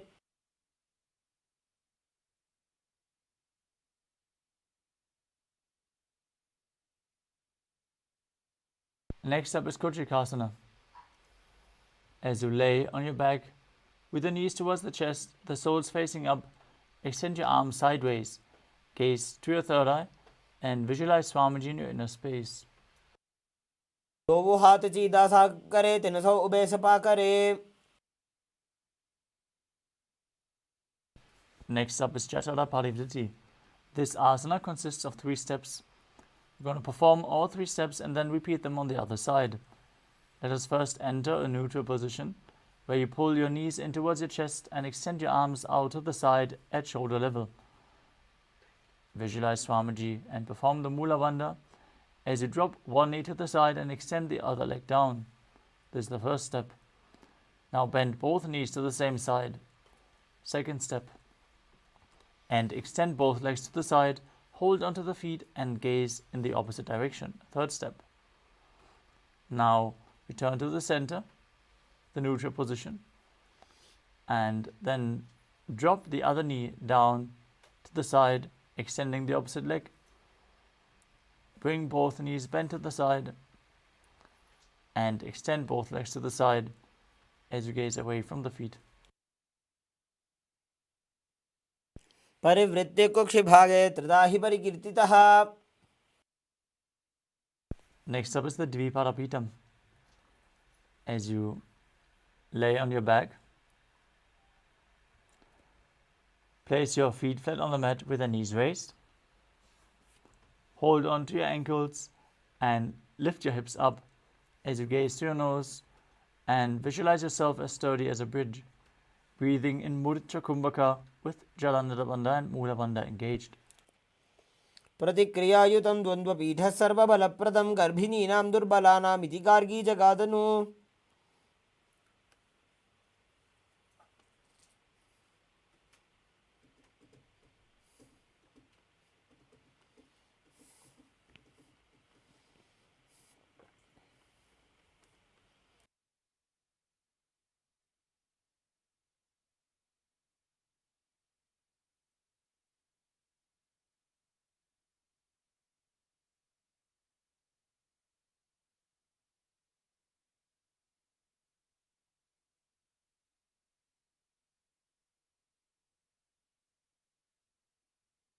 The next asana is Paryankasana. As you lay on your back and place your feet flat on the mat, bring your arms over your head, place your hands flat on the mat as well, with the fingers pointing towards your feet, and then lift your entire body off the ground as you visualize yourself as sturdy as stone furniture. Breathe calmly through your nose in Sahajra Kumbhaka as you perform the Mula Bandha. उत्तानशयनं हस्ततलाभ्यां भूमिं वष्टभ्य पादतलाभ्यां भूमिं धृत्वा.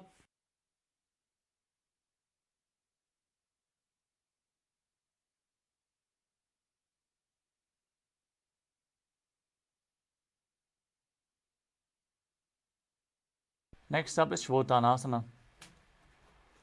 As you lie on your back, lift your knees to the chest and place your hands on the shoulders. Move your hips in a circular motion as you visualize yourself as a dog playfully rolling around on its back. शवच्छरीरं संस्थाप्य जानुनी सम्मील्य नाभवाणीज. Next up is the Viparita Karani. As you lay supine, place your arms flat on the mat and push your legs and hips up. Be completely straight and then move your legs in a circular motion. Visualize Swamiji in your inner space as you perform Jalandhara Bandha and Mula Bandha. भूतले सशिरो दत्वा खेनये चरणद्वयम्.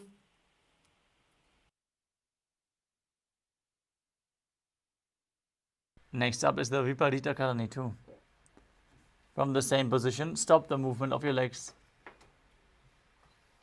Keep visualizing Swamiji in your inner space. करणी विपरीताख्या सर्वाधिव्याधिनाशिनी नित्यमभ्यासयुक्तस्य जाठराग्निविवर्धनी.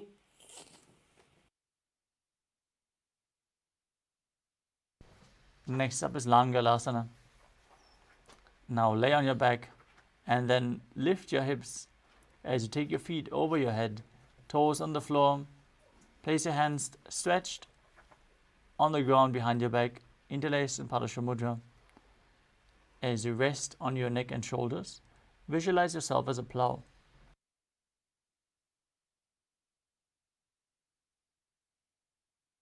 नरकासने स्थित्वा नासिकाप्रदेशे भूमौ पादपृष्ठे स्थाप्य.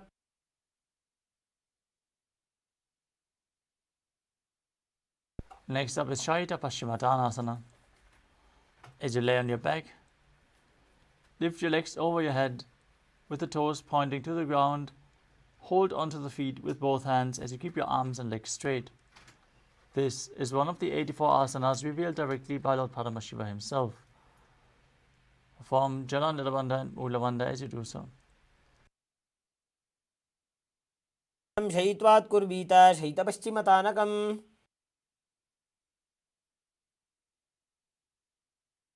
Next up is Supta Konasana. From the same position, bring your hips over your shoulders and spread your legs wide. Visualize Swamiji in your inner space as you perform Jala Nirabandha and Mula Bandha. परिवृत्य कुक्षि भागे त्रिधा हि परिकीर्तितः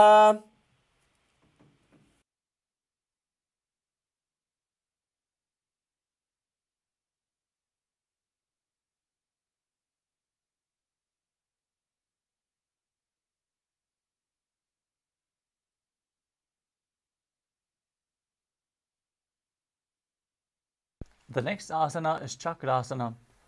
As you hold the ankles of the feet with the feet joined above your head, roll onto your back as you visualize yourself as a chakra, keeping the arms and legs straight.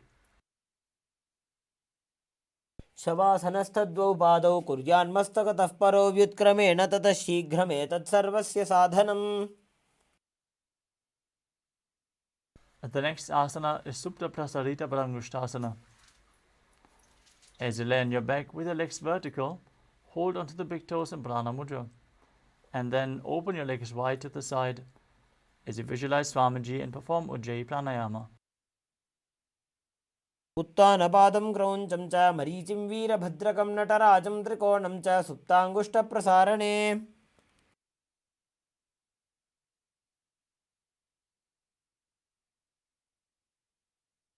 Next up is Supta Parangushtasana. As you join your feet together above your body, holding onto the big toes in Prana Mudra, visualizing Swamiji in your inner space. उत्तानपादं क्रौञ्चं च मरीचिं वीरभद्रकं नटराजं त्रिकोणं च सुप्ताङ्गुष्ठप्रसारणे.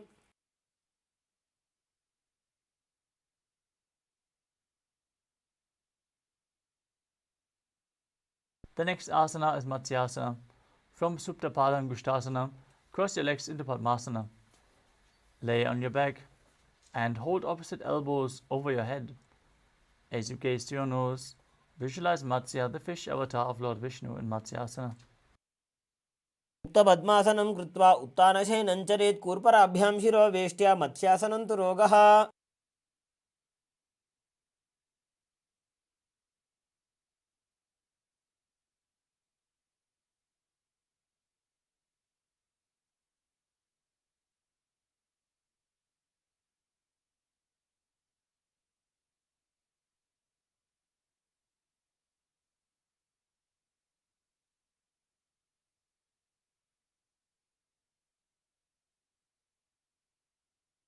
Next up is Parasharamasana. As you lay on your back in Padmasana, place the back side of your right hand onto the left palm. Gaze to your nose as you visualize Lord Rama in your inner space. प्रथमकरे पद्मासन आछे सूधो सोवे भूपरिपाछे.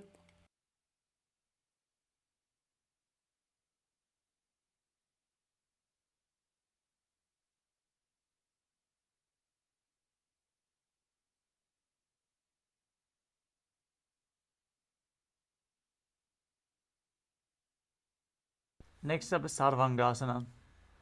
As you lay on your back with the legs in Padmasana, raise your hips up.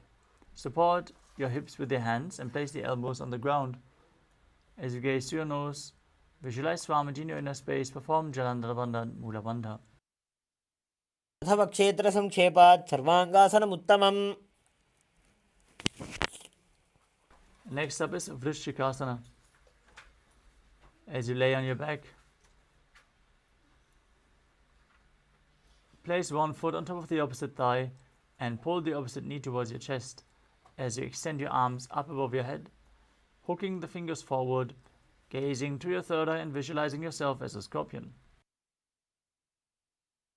प्रथमशेन सूधो शीशिकेशिकी सन्धि सुदाखे. Now exchange the position of your feet. Repeat Vrishchikasana on the other side. प्रथमशेन सूधो शीशिकेशिकी सन्धि सुदाखे.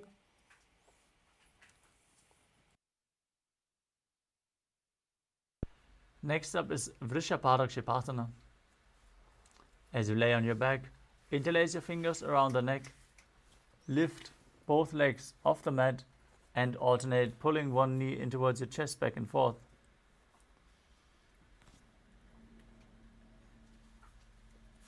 उत्तानशयनं कृत्वा अङ्गुलिभिः कन्द्रां बद्ध्वा.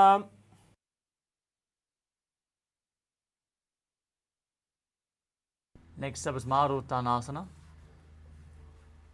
As you lay on your back with a hand next to the hip, alternate bringing one knee in towards your ear back and forth as you visualize Swamiji in your inner space.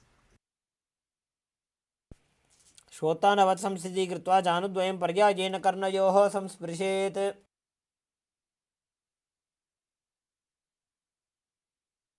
Next up is Vrikasana.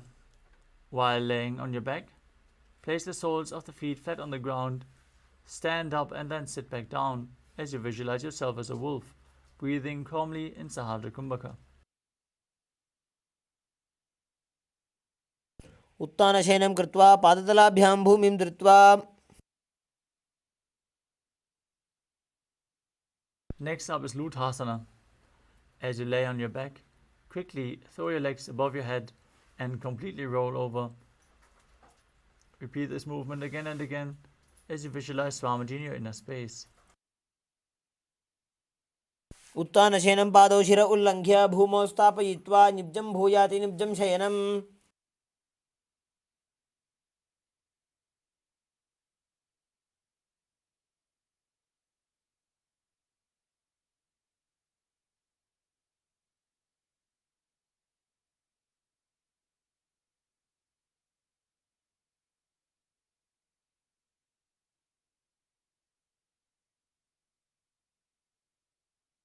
The next asana is Saladhasana.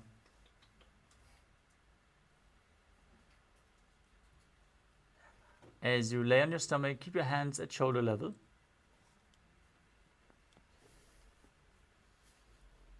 Keep your toes pointing back and visualize yourself as a chariot, carrying warriors into a battle for Dharma on your chariot back as you contract your lips and make a hissing sound while inhaling like a flute. Perform the Mula Bandha as you do so. निब्जशयनं कृत्वा नाभिं भूमौ निधाय स्तम्भध्यस्ताभ्यां भूमिमष्टभ्य.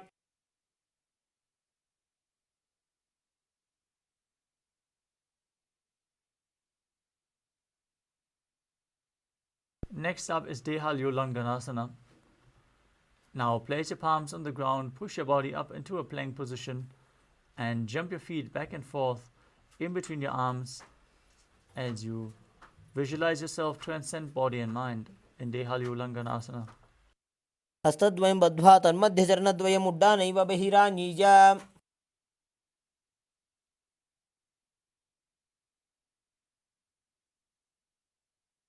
Next up is Jatyasana. From a standing position, bend forward and place your hands on the mat. Walk back and forth as you visualize yourself as a wise 60-year-old elephant. जात्यासनं वक्ष्ये येन जातिस्मरो भवेत्. Next up is Lolitika Karana. Now stand with your knees bent, the feet pointing outwards. As you bend your elbows and keep the hands at the chest, rotate your arms around your chest, open up your chest by leaning backwards and move your head in all directions.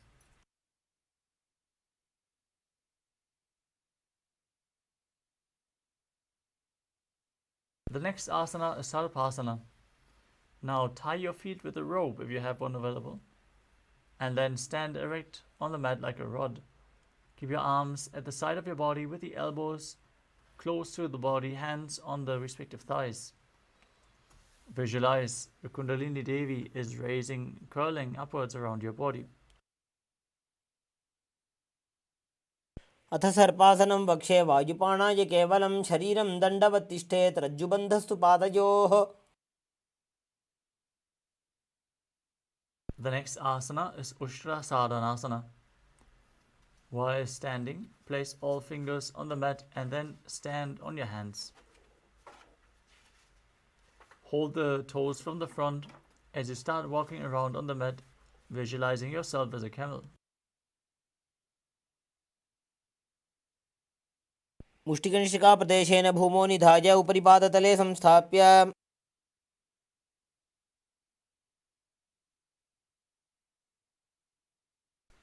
Next up is Ashvasana.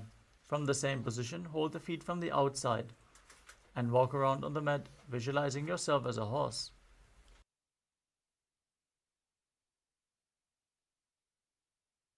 मुष्टिकनिष्ठिकाप्रदेशेन भूमौ निधाय उपरि पादतले संस्थाप्य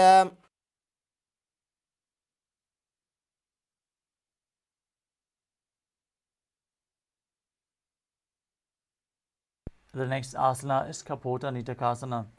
As you stand straight with your feet together, interlace your hands behind your back and pull the hands down towards your calves as you visualize yourself as a soaring bird diving.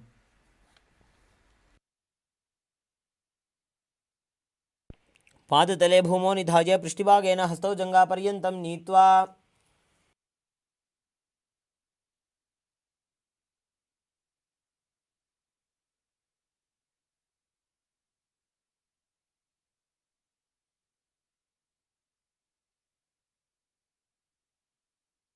Next up is the Talapushpaputam Karana. As you stand tall with the palms together in Namaskara Mudra, gently bend the knees and keep the toes pointing outwards. Bow down to one side as you open up your palms and raise the heel of the respective side as you visualize yourself holding a bouquet of flowers and offering it to Paramashiva.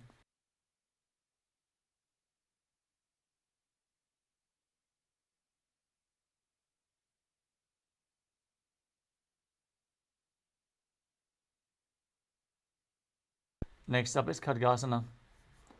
As you visualize yourself as a rhinoceros, gaze towards your nose and then lay down on your stomach, jump your feet up towards your hands and stand back up as you join your hands in Namaskara Mudra, forming the horn of the rhinoceros. नुजसरतमासनं कृत्वा पादतलाभ्यां भूमिं वष्टभ्य Next up is the Uttanuttanam. You can hold weights to intensify this asana. As you sit down or as low as you can, stand back up and repeat this again and again. Gaze to your nose and visualize Swamiji in your inner space. पुनः पुनः उत्थातव्यम् असितव्यम् इति उत्थानोत्थानं भवति.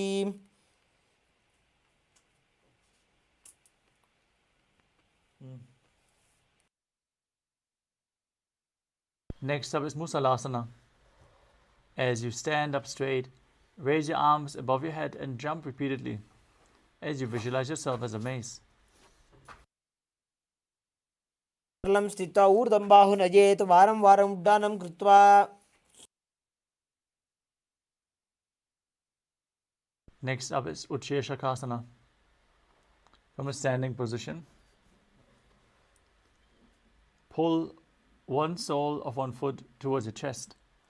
With the other leg, sit down and stand back up, alternating on both sides again and again as you gaze to your nose and visualize Swamiji in your inner space. एकैकं पादतलं कुक्षौ निधाय तिष्ठेत् उच्छीर्षकं भवति.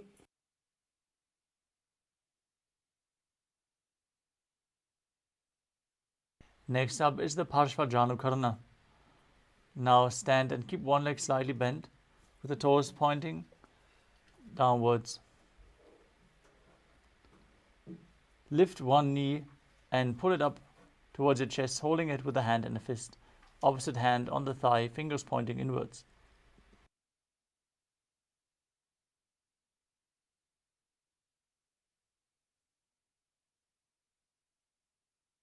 The next asana is Tandavasana. As you stand on one leg, you can hold weights if you want to intensify this asana. Extend your arms in front and the raised leg in front as well.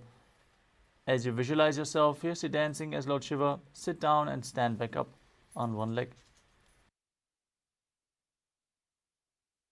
एकेन पादेन स्थातव्यं ताण्डवासनं भवति. Next up is Brahmanasana. As you place the left foot on the opposite thigh and stand erect on the mat like a rod, keep your hands by the side, visualizing Lord Brahma blessing you from within. ब्राह्मणासनमावक्ष्ये यत्कृत्वा ब्राह्मणो भवेत्. Next up is KAILASA 3. As you stand tall and step the left leg over and around the right knee, tucking the left toes on the other side of the right calf. Simultaneously cross the left arm below the right and join your palms together in Namaskara Mudra. Visualize yourself as Lord Garuda as you do so. उत्तानकूर्मपीठं च संहस्गारुडमेव च वातायनं गोमुखं च भारद्वाजं त्रिविक्रमम्. Next up is Ekapadasana. As you stand straight on the right leg, lift the left foot on the opposite thigh, keep your hands relaxed by the knees, and visualize Swamiji in your inner space as you perform the Mula Bandha. दक्षाङ्घ्रिं वामपादस्य जङ्घोपरि निधाय च.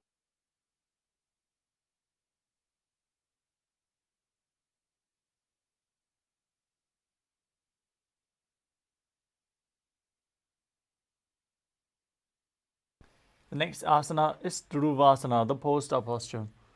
As you stand on the right leg, hold the big toe of the left foot and straighten it out to the side and rotate your body quickly on the standing leg as you visualize yourself as the North Poster. एकेन हस्तेन दण्डरूपस्य एकस्य पादस्य अग्रं धृत्वा.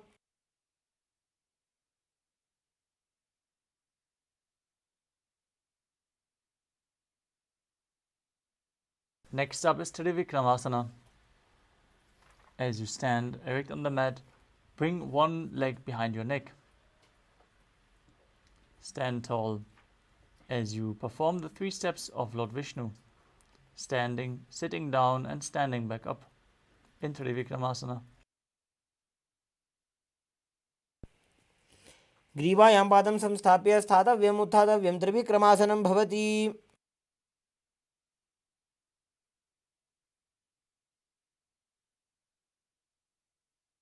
Now repeat Parshvajanukarana on the other side. Pull the other knee in towards your chest with the hand in a fist.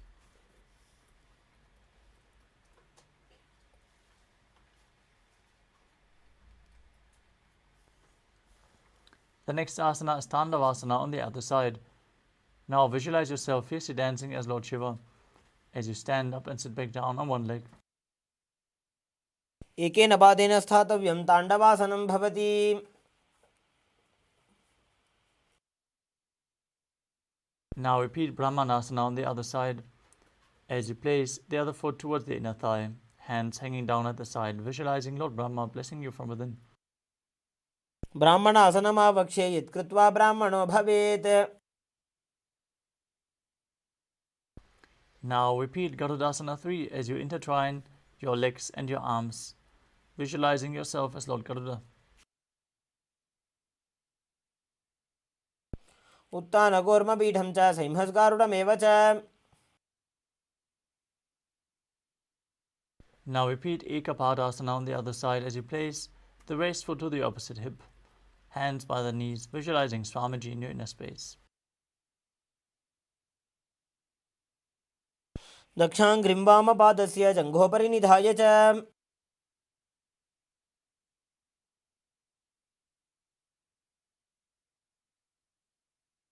Now repeat Dhuruvasana, the post-up posture on the other side, as you extend the opposite leg out and rotate on the standing leg. एकेन हस्तेन दण्डरूपस्य एकस्य पादस्य अग्रं धृत्वा.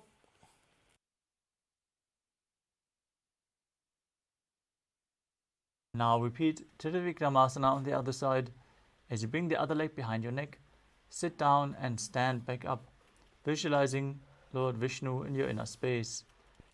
ग्रीवायां पादं संस्थाप्य स्थातव्यम् उत्थातव्यं त्रिविक्रमासनं भवति.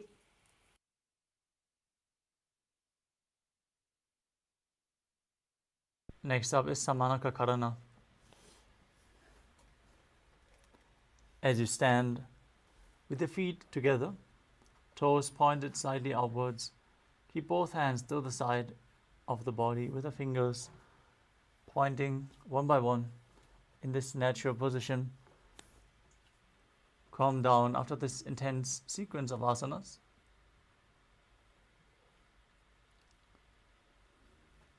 As we move on to the final 100 asanas of this sequence, we request all the participants to please switch on your cameras and be visible. Make sure your room is properly lit and your camera is adjusted properly so you're visible. Please follow the security guidelines. Let us move on to Gorak Anjali Asana. As you stand erect and then bend forward, bring both hands underneath the knees and interlock the fingers in Padasha Mudra. Sit in a squatting posture and then let the finger lock touch your navel. Visualize the great sage Goraknath, founder of the Natha Yoga Hindu Sampradaya. Perform the Jivachala Kumbhaka. Inhale deeply, hold your breath, and forcefully move the prana up and down and through your limbs, along with your mind, as you perform the Mula Bandha. प्रथमहि उभौ होये बाहुरी नीचो पुनिहोवे. Next up is Kanchi Asana. As you insert your hands between the thighs and calves, wrap them around behind your butt, interlacing the fingers in Padasva Mudra. Keep your spine and chest straight as you visualize Swamiji in your inner space. ऊर्मध्यात् हस्तौ निवेश्य नितम्बं धृत्वा. Next up is Paidu Asana.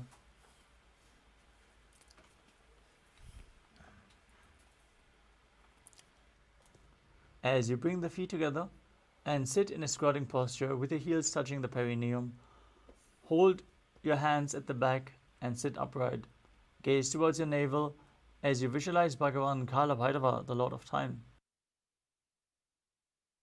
दो पग की थल्या की माहिली को और मिलाई फना पानी उकड़ मोड़ वैसे.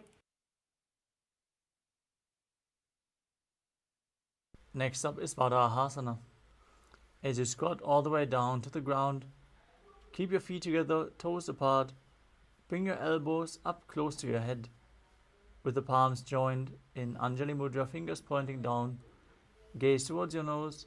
Visualize yourself as Varaha, the boar avatar of Lord Vishnu. पागदली की माहिली को और मिलाई फना पानी उकड़ मोड़ वैसे. Next up is Prapitasana. As you hold onto the big toes in Prana Mudra, raise your hips to the same level as your knees. Visualize Swamiji in your inner space as you perform Jivachala Kumbhaka and engage Mula Bandha.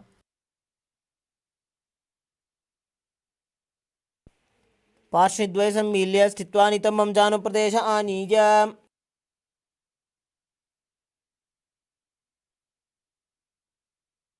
The next asana is Bakasana.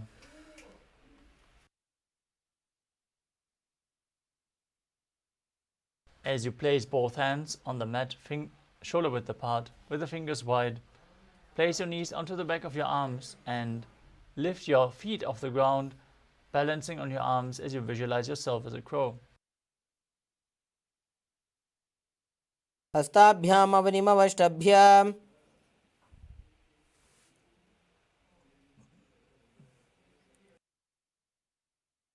The next asana is Sushtanga Kapali Asana. As you kneel down, place your head on the ground and spread your palms for support. Raise your body onto your head and bring your legs into Padmasana as you gaze through the nose and visualize Swamiji in your inner space. आसन को गुण कपाल आछो होई.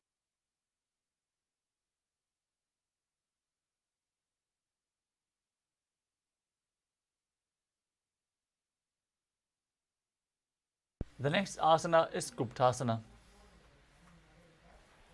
As you keep your toes flat, sitting in a kneeling position,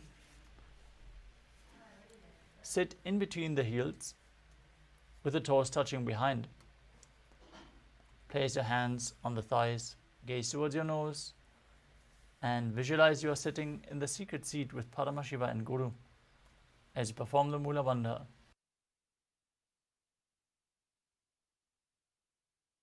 जानुर्भोरन्तरे पादौ कृत्वा पादौ च गोपयेत्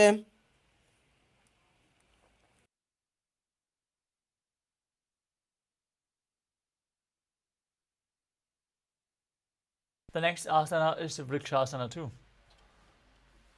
Place your hands on the ground with the fingers wide and then lift your body up straight into a handstand. If you can perform the handstand freely, you can use the support of a wall or ask a partner to aid you. This asana should be practiced to purify the 7 chakras. Now visualize yourself as a tree with deep roots growing into the ground.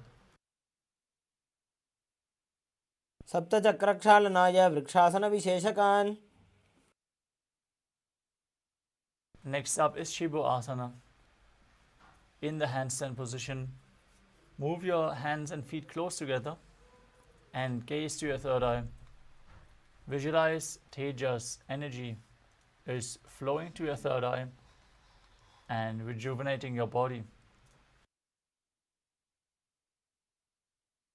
द्वौ पगजोडी माही गुल्फमिलाये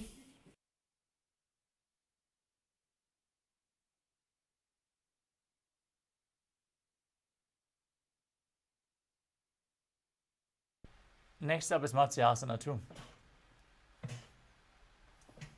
From Bakasana, jump your legs back as you enter a plank position. Lower your body down and push your body back up again and again. Visualizing yourself as a fish in Matsyasana too. निब्जं शयनं कुर्परो पार्श्वभागायामूर्धकृत्य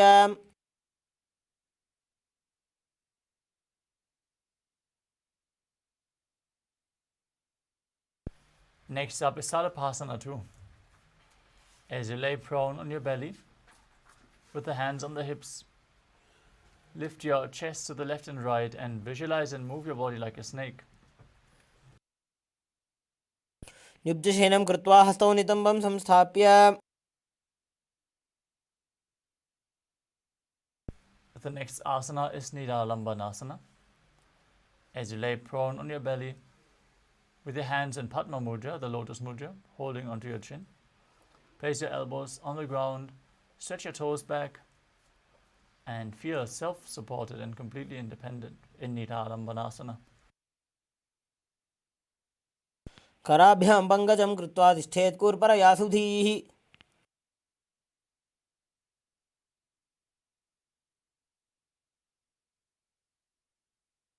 The next asana is Chakrasana. As you lay on your stomach, place your hands flat on the mat in front. Straighten your arms and bend your knees as you bring your feet up towards your upper back. Lift up your head and chest as you visualize yourself as an umbrella protecting your guru from the sun rays. ध्यासनमस्थित्वा हस्ततलाभ्यां भूमिं धृत्वा The next asana is Vajrasana. As you sit on your knees with the tops of your feet flat on the mat, bring your butt onto the heels, stretch your arms in front, place with the palms facing down. As you place your forehead on the mat, gaze to your nose and visualize yourself as Vajra, the weapon of Indra, symbolizing your indestructibility. इदानीं गर्भिणीनां योगाभ्यासो यथा लघु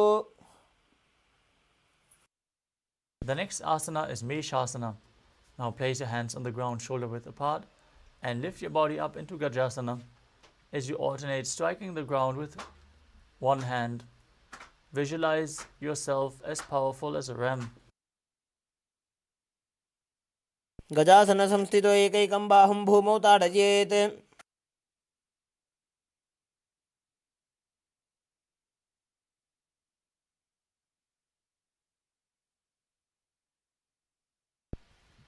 The next asana is Ajasana. From Gajasana, lift your legs into the air and slowly bring your forehead down to the ground as you visualize yourself as unborn, existing for all eternity. गजासन संस्थितो पादद्वयमन्तराळे कृत्य मस्तकेन भूमिं स्पृशेत्.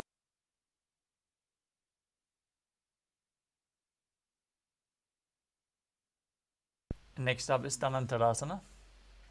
As you sit on your heels with the legs together, interlace your fingers around the big toes as you pull your feet towards your perineum and then place your hands on the respective knees. Keep your spine straight, gaze to the nose as you visualize Swamiji in your inner space.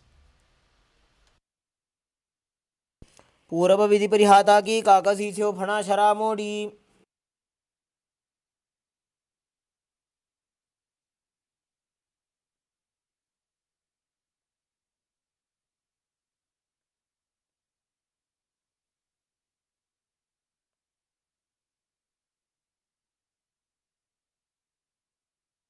Next up is the Angamotanam. Now interlace your fingers in front and then behind you, moving your arms from the left to the right, up and down in all directions, giving massage to various different muscles and joints of your body. As you visualize Swamiji in your inner space, breathe in Ujjayi Pranayama and make an ocean-like sound with your mouth. हस्तयो अङ्गुलीर्बद्ध्वा हस्तयोर्मध्यात् सर्वमङ्गं निष्कासयित्वा. Next up is Garudasana form. As you sit on your heels in Vajrasana, turn your feet outwards to the side, with the toes pointing to the side. Keep your thighs and knees on the ground as you keep your spine straight, hands on the knees, and visualize yourself as Lord Garuda, flying Lord Vishnu and Lakshmi on his back. जङ्घोरुभ्यां पीड्य स्थिरकायो द्विजानुना. Next up is Ananda Mandirasana. As you sit with your legs folded back, toes pointing backwards, with your knees wide, hands holding onto the ankles, place the front of your buttocks on the ground and gaze towards your third eye as you visualize yourself residing in the blissful space of a temple. अथ पक्षे वीरनाथ आनन्दमन्दिरासनम्.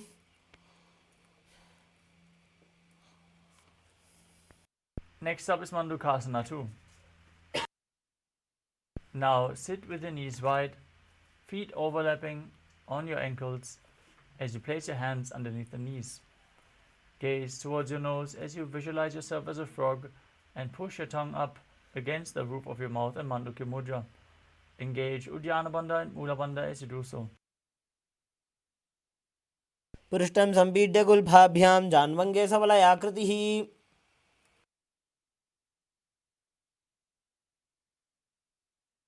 The next asana is Narasimhasana. As you keep your toes on the mat, heels up and together, place your perineum on the raised heels. Place your palms on the ground, fingers spread, thumbs touching and the base of your hands touching the toes. As you keep your arms straight, gaze towards your nose, stick out your tongue and exhale forcefully as you visualize Narasimha, one of the 10 avatars of Lord Vishnu. दो फणा पानी होय वैसे एड़ी दो गुदानी वैसे.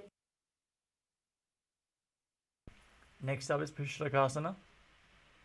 As you sit on your toes, place your perineum on the heels, separate the knees sidewards and place them on the ground. Make a hollow of your palms and place them over your mouth as you keep your thumbs under the teeth and close your lips. Gaze towards your nose as you inhale through the right nostril and exhale through the mouth in Bishlaka Pranayama.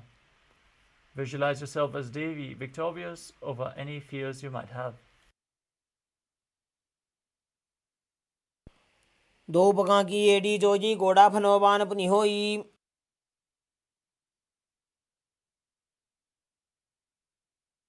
The next asana is Makadasana.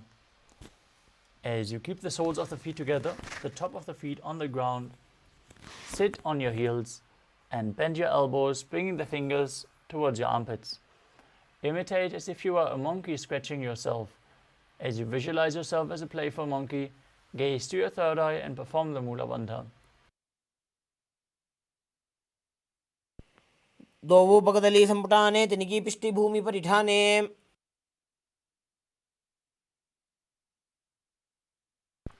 Next up is Vajrasangarasana. As you stand on your toes with the soles of the feet together, sit on your heels with the knees wide and off the floor. Keep your hands behind your back, hold on to opposite elbows as you gaze to the nose and embody diamond-like strength for you and your Sangha, your spiritual community. प्रथम पणापाणि होय बैसे दो वेड़ी गुदानी वैसे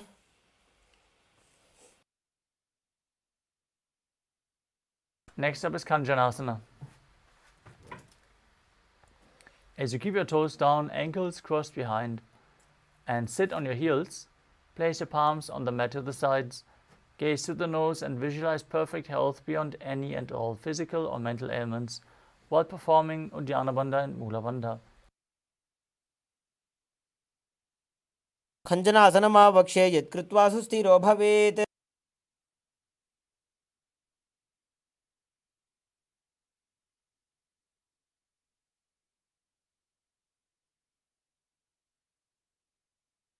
Next up is Kurmasana. With the toes flat, cross your feet and place your perineum onto the back of the heels. Keep your knees wide, hands on the knees, make your upper back and neck stiff like the shell of a turtle. As you gaze towards your nose and visualize yourself as a turtle with a stable body and mind to live for centuries. गुल्फौ च वृषणस्याधो व्युत्क्रमेण समाहितौ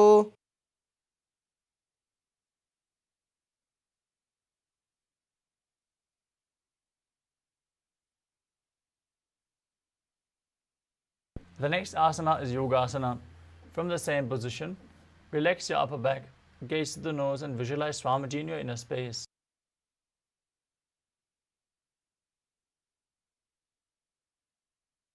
गुदं नियम्य गुल्फाभ्यां व्युत्क्रमेण समाहितः Next up is Vijogasana. As you stand on your knees, cross your ankles behind the feet, near the opposite knees. Hold your calves with your fingers inside and the thumbs outside. As you gaze to your third eye and visualize a space of eternal oneness, Advaita, with your Guru. गोड़ा वामो उबो होई गोड़ा आड़ा राखे दोई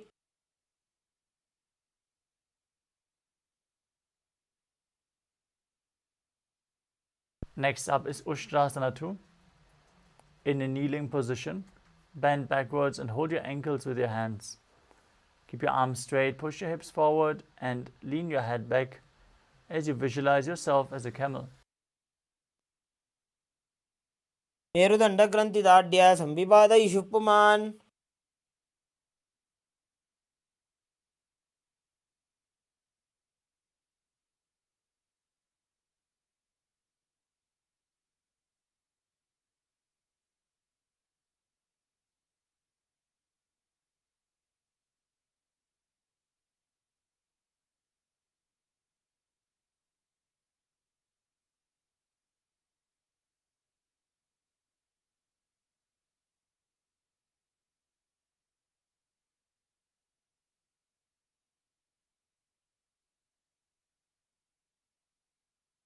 The next asana is Jati Asana 2.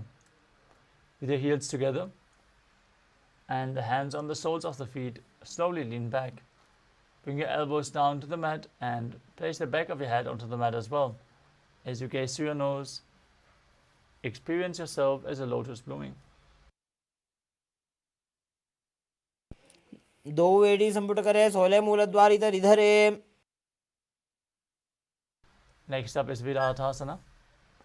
As you sit on your knees with the thighs and calves together, lean back and touch your back to the ground, then rise back up again and again. You can use the support of your hands if needed. Gaze to your nose and visualize the healing and liberation of all causal, subtle forms of your body.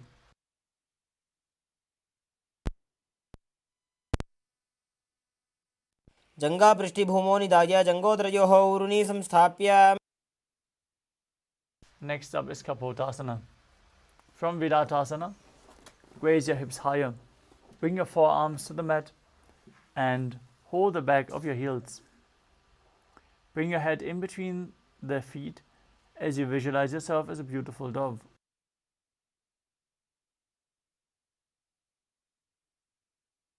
मेरुदण्डग्रन्थि दाढ्य संविपादयिषु पुमान्. Next up is Vadasana.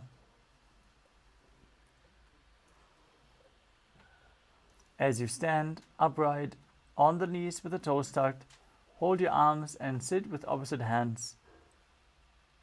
Hold your arms with opposite hands. Gaze to your nose as you perform the Mula Bandha.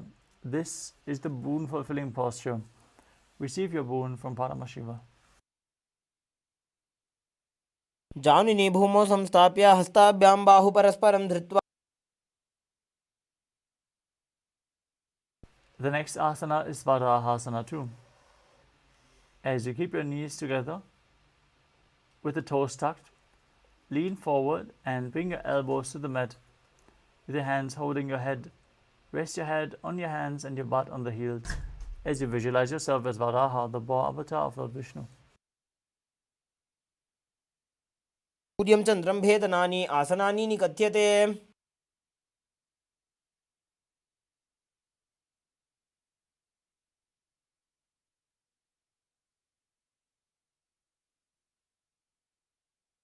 The next asana is Mundasana. Now place your forearms on the ground, shoulder width apart. Interlock your fingers, place the crown of your head onto the mat. Raise your hips and walk your feet forward and lift your legs up straight as you gaze to the nose and visualize yourself as a lopped tree. अधो मुण्डासनं वक्षे सर्वेषां प्राणिनां सुखम्. Gently lower your legs down as you enter Andhasana. Now kneel down, place your head in between the knees. Hold your head with both hands and place the elbows outside of the knees. Gaze to your nose and visualize Swamiji in your inner space. प्रथमपगतली समटहरावे कोरमाहिली उभे मिलावे. The next asana is Viparita Shalabhasana. You can hold weights if you want to intensify this asana. Now lay down on your belly with the arms extended straight out. Lift your thighs, arms and chest off the ground as you visualize yourself as a locust. Calmly breathe in Sahadra Kumbhaka. प्रभासन भेदाश्च नटभेरुण्ड नामके. Now place your forehead on the ground and your hands beside the hips with the palms facing down. As you lift your feet up together, visualize a skull representing the mind with purified thoughts and the strong will to attain enlightenment in KAILASA. कपालं भूमौ निधाय ऊर्ध्वं पादौ नजेत् कपालासनं भवति.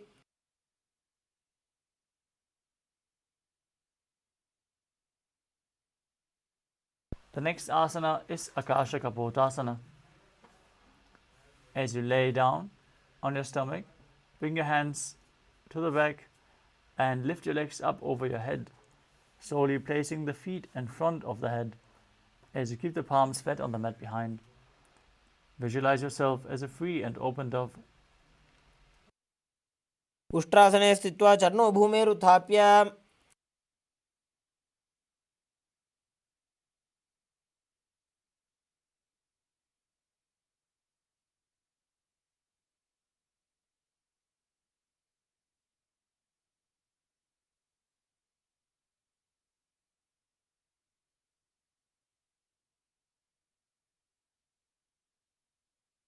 Next up is Chatakasana.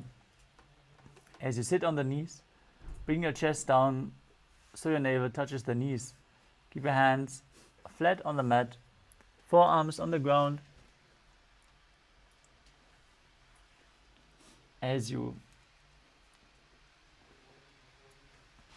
are sturdy and visualize yourself as a sparrow in Chatakasana.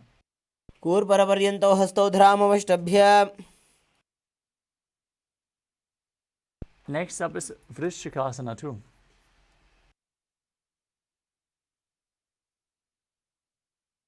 As you kneel down with your hands and elbows on the mat, raise your legs and bend your back to touch your feet onto your head. Lift your chin as you visualize yourself as a scorpion. विच्छेव पुच्छ प्रतिमां श्रीधृत्वा स्वशीर्षे चिबुकं विधार्य कौ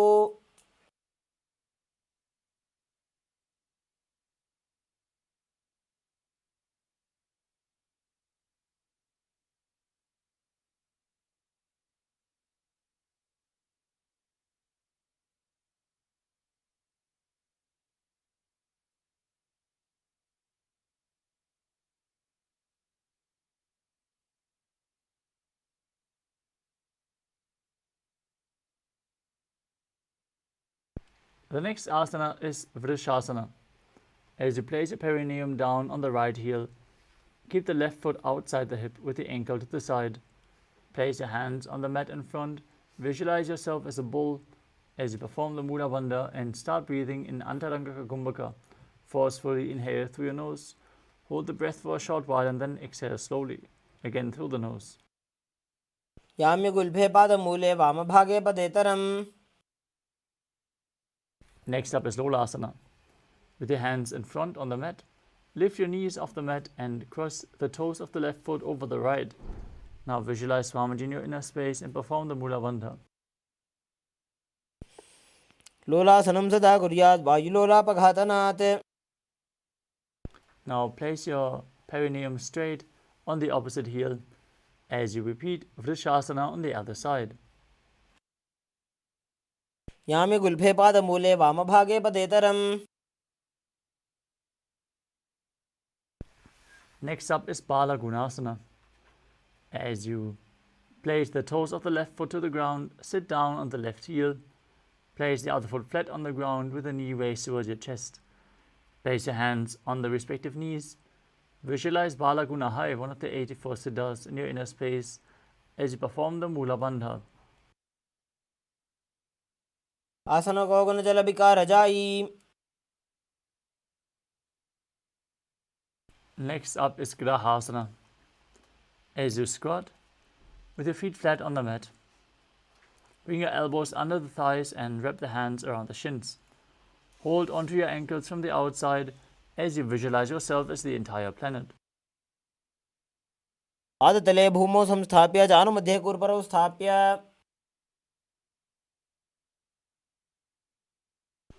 Next up is Balagunasana on the other side.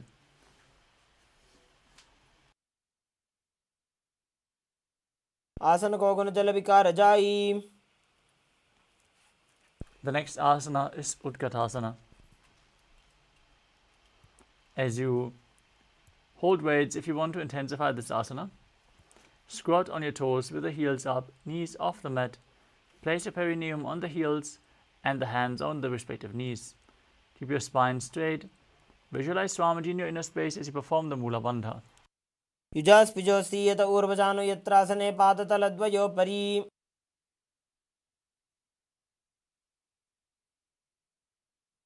Next up is Vajrasanghadasana 2. As you sit on the toes with the perineum on the raised heels, keep the soles of the feet together, knees spread, and hold your elbows behind your back. Visualize Swamiji in your inner space as you perform the Mula Bandha. प्रथम पणापाणि होय जैसे दो वेड़ी गुदानी वैसे. The next asana is Anilasana. As you squat or sit with the feet hip-width apart, flat on the ground, place your hands underneath the soles of the feet from the inside with the palms facing down.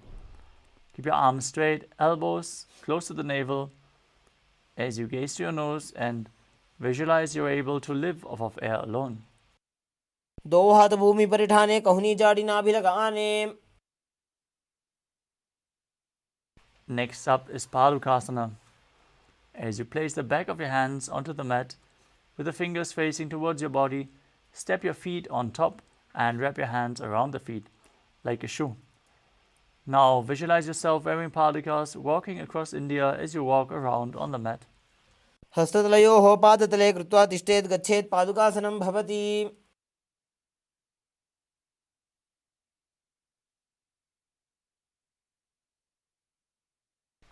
Next up is Kukuranasana.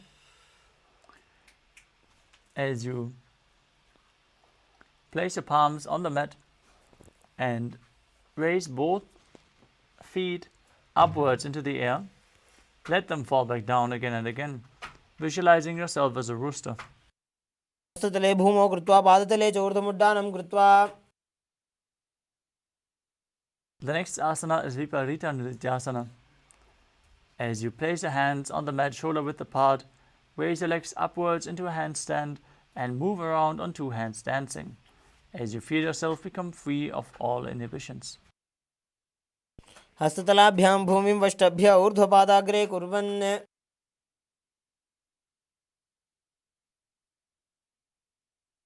The next asana is Kunjarasana.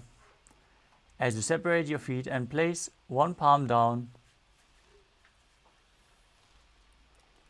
bring the opposite hand to the head, be stable and visualize palm in your inner space. अथ वक्षे Mahadev कुञ्जरासनमुत्तमम्.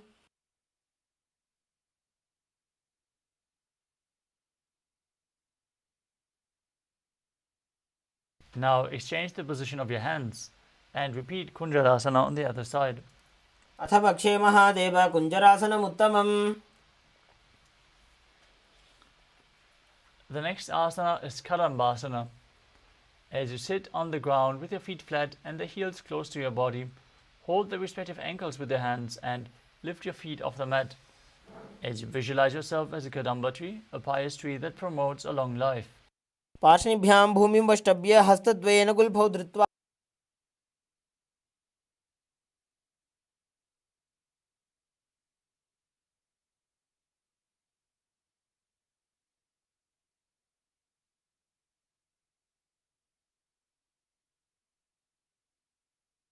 The next asana is Pavanamuktasana. As you sit with your heels at the perineum, hold your knees with your hands and press them towards your chest as you visualize any excess water being released from or balanced within your system. द्वयोस्तु पादयोः पाणिं लात्वा स्वस्वनितम्बके. Next up is Chakrasana. As you sit and lift one leg behind your head, place both hands flat on the mat and extend the opposite leg up towards the sky. As you lift your body up and gaze towards your third eye, visualizing yourself as a powerful source of energy. पूर्वतानं चतुष्पादपीठं वज्रासनं तथा.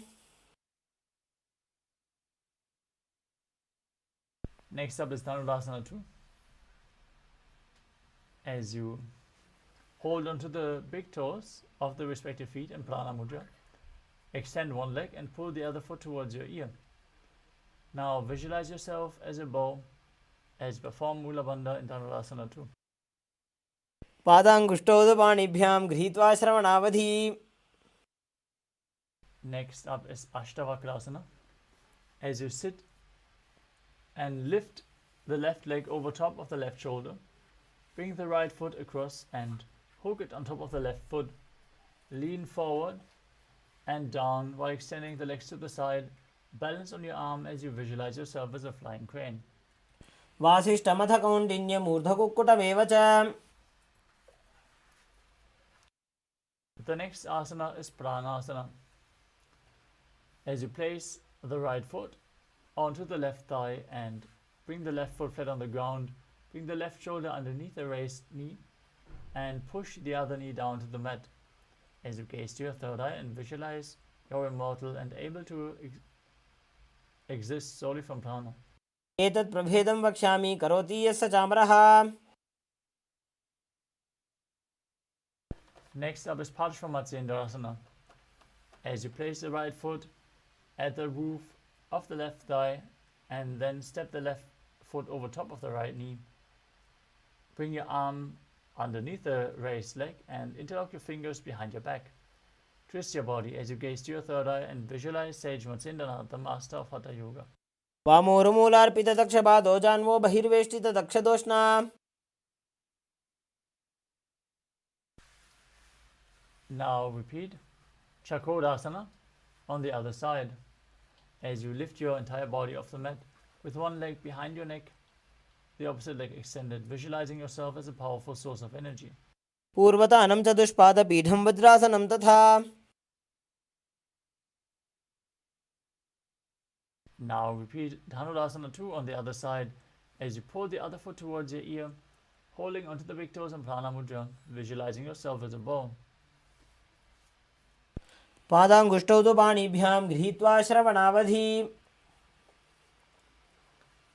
Now repeat Ashtavakrasana on the other side as you hook the other foot over top of the respective shoulder and extend the legs to the side, balancing on your arms while visualizing yourself as a flying crane. वासिष्ठमथ कौण्डिन्यम् ऊर्ध्वकुक्कुटमेव च.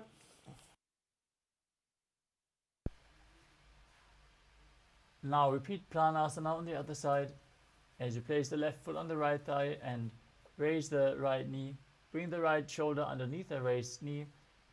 Press the left knee down to the mat and visualize you are immortal and able to exist solely from prana. एतत् प्रभेदं वक्ष्यामि करोति यस्य चामरः. Now repeat Parshvamatsendrasana with the other foot against the outside of the hip, opposite foot stepped over top of the knee, hand underneath the knee, fingers interlocked behind your back, twisting the body intensely as you gaze to your third eye and visualize Sage Matsendranath.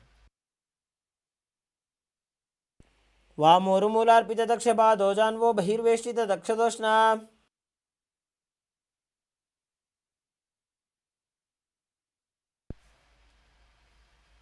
Next up is Ardha Paschimottanasana. As you keep one leg straight and press the perineum with the other heel, lean your chest forward and down and hold onto the front foot with both hands. Bring your head towards the knee. Visualize Swamiji in your inner space and perform the Jivachala Kumbhaka, holding the breath and moving the prana up and down and through your limbs by your will. एकं पादं प्रसार्य एकं पादस्य पार्श्वनासीवनी सम्पीड्य. The next asana is Kraunchasana. As you place your left ankle outside of the hip, hold the sole of the right foot and lift the leg upwards towards your forehead. Keep your knees straight, gaze to the nose and visualize yourself as a crane. वासिष्ठमथ कौण्डिन्यम् ऊर्ध्वकुक्कुटमेव च.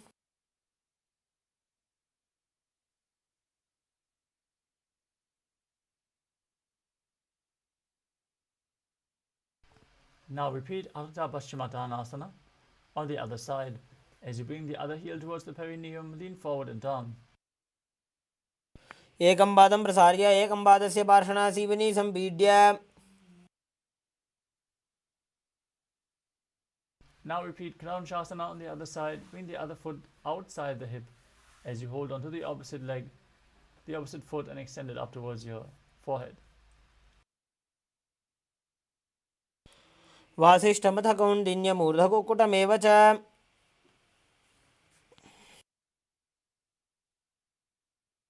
The next asana is Swastikasana. As you sit with the soles between the thighs and calves, keep your spine straight, palms resting on the knees. Gaze towards your nose and embody peace, well-being, good fortune and prosperity as you visualize a swastika. जानुर्वोरन्तरे सम्यक् कृत्वा पादतले उभे.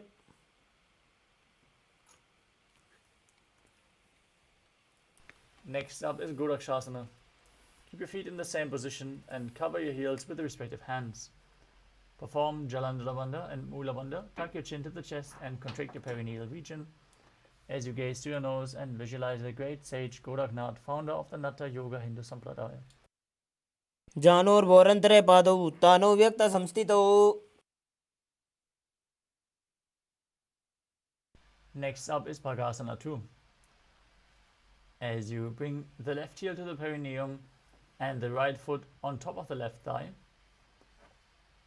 visualize Swamiji in your inner space, gaze to the third eye, and meditate on Arihanta, the enlightened one, as you enter Shanmukhi Mudra by closing your mouth with little and ring finger, the nostrils with the middle fingers, the eyes with the index fingers, and the ears with the thumbs.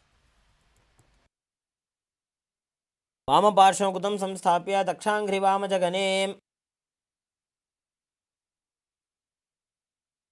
The next asana is Yogasana 2. As you place your feet on top of opposite knees, place your hands on the ground beside you, with the palms facing up. Keep your spine straight, gaze towards your nose as you visualize Swamiji in your inner space. Start breathing in Karkachandra Kumbhaka. Roll up your tongue and inhale through the rolled up tongue as you keep your mouth in the shape of the beak of a crow. उत्तानौ चरणौ कृत्वा संस्थाप्योपरि जानुनोः.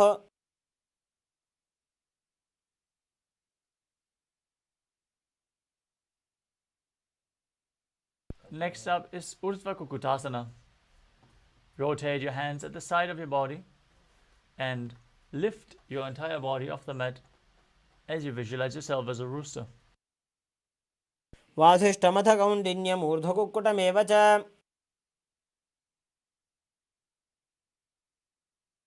Next up is Siddha Haratali From Padmasana, insert both hands through the knees and place them on the mat.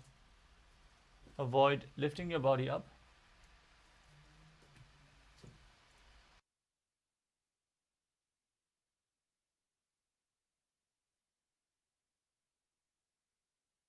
Stay seated on the mat and visualize Swamiji in your inner space. प्रथम पद्मासन को करे, हस्त दो गोड़ासन दिधरे. The next asana is Hamsasana. From the same position, push your hands into the ground and lift your body off the mat. Gaze to the nose and visualize yourself as an elegant swan. Kukkutasana स्थित्वा स्कन्धपर्यन्तं ऊरोनि नीत्वा.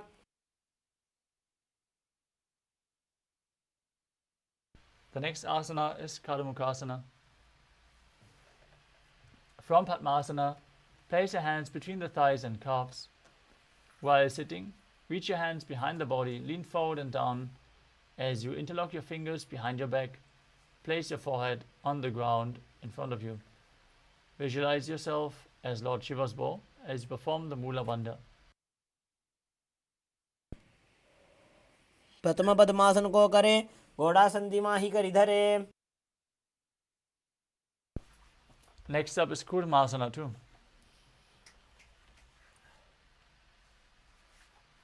From Padmasana, insert both hands through the thighs and calves.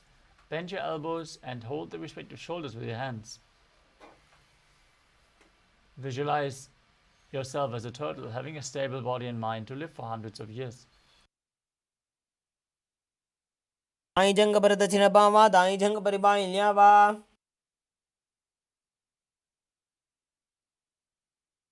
From the same position, tuck your chin to the chest and gaze towards your nose in Granthi Bhedasana as you rejoice knowing you are sitting in Shiva's secret mouth posture. अथ वक्षे नीलकण्ठ ग्रन्थिभेदासनं शुभम्. The next asana is Uttana Kurmasana. From the same position, with the hands in between the thighs and calves, roll onto your back and hold onto your shoulders with your hands as you gaze to the nose and embody a turtle laying on its back. कुक्कुटासनबन्धस्थं कराभ्यां धृतकन्धरम्. Now sit back up into Padmasana. As you bring your hands in between the thighs and calves, place the palm of one hand onto the mat as you hold its wrist with the other hand and lift your entire body off the ground as you visualize yourself as a rooster. Kukkutasana स्थित्वा एकेन हस्तेन अन्यस्य मणिबन्धं धृत्वा.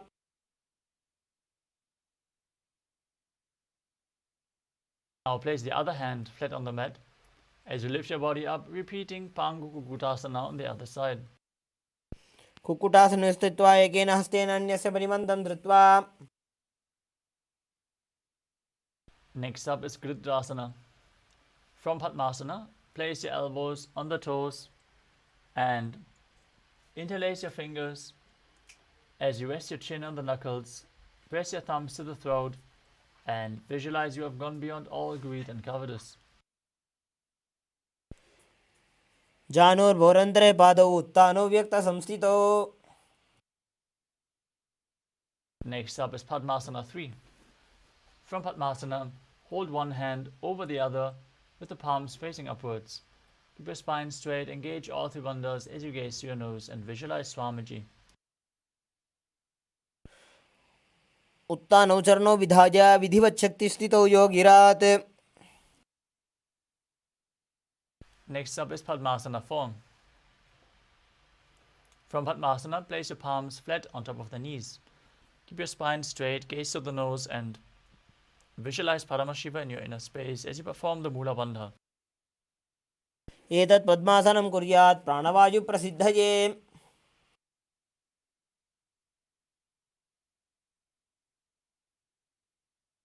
The next asana is Karmukasana 2.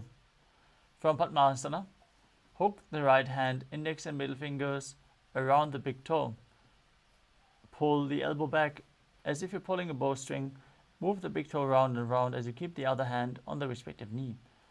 Visualize yourself as Paramashiva's bow as you repeat on the other side. अथान्यासनमावक्षे योगपूरकरक्षणात्.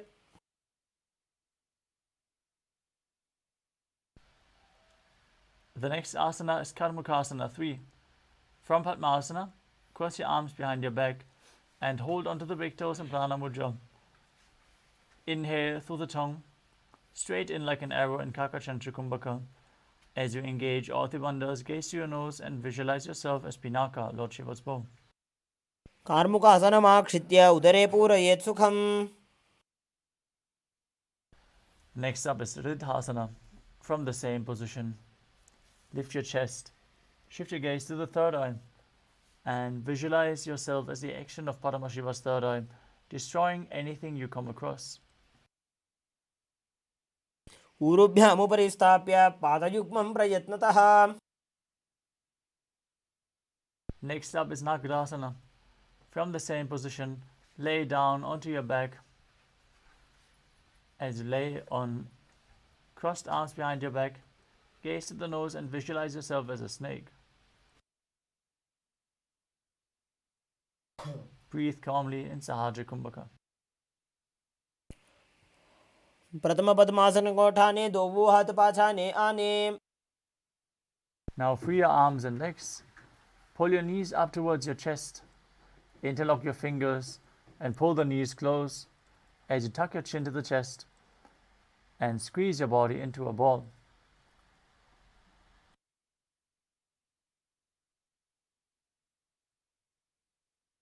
वेत्रासने स्थित्वा हस्तपादान् निष्कुष्य. Next up is Urdhva Bhavanasana. As you lay on your back with your knees raised, feet flat on the ground, interlock your fingers behind your neck. Gaze towards your nose. Visualize Swamiji in your inner space as you perform Sahaja Kumbhaka, calmly breathing through your nose. प्रथमे सूधो San करावे घोड़ा उभा राशि मिलावे.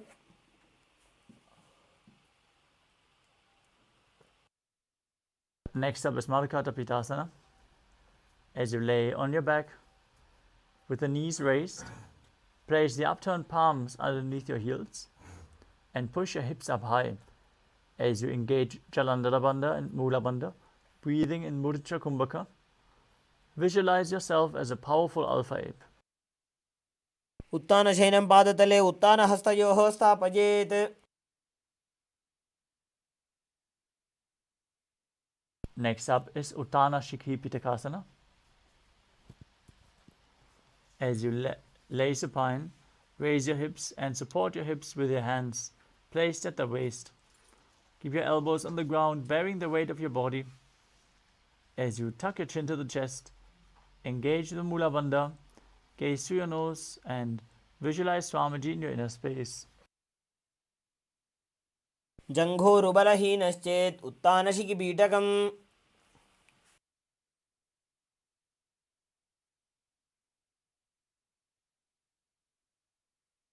The next asana is Narakasana.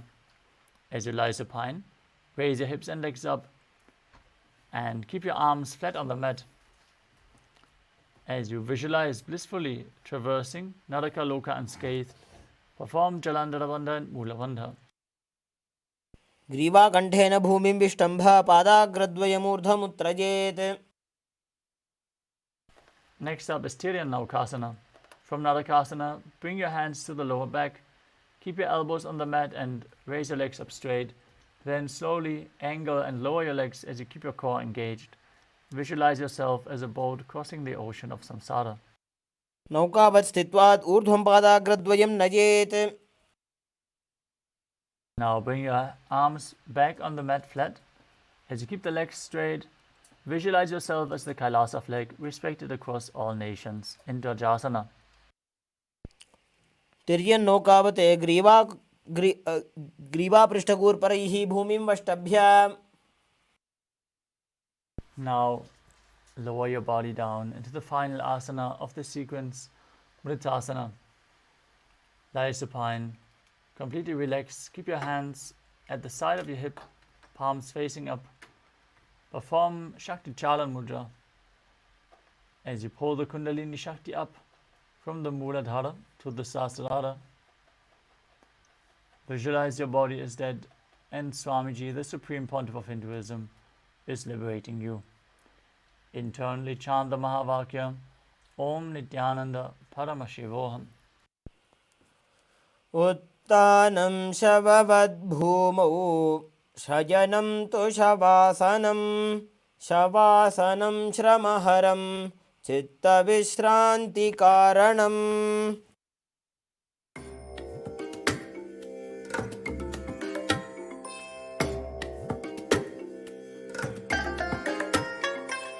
I bless you all. Let you all open all your three eyes and manifest the powers of Mahasadashiva. Om Nithyananda Paramashivoham. Om Nithyananda Paramashivoham. Om Nithyananda.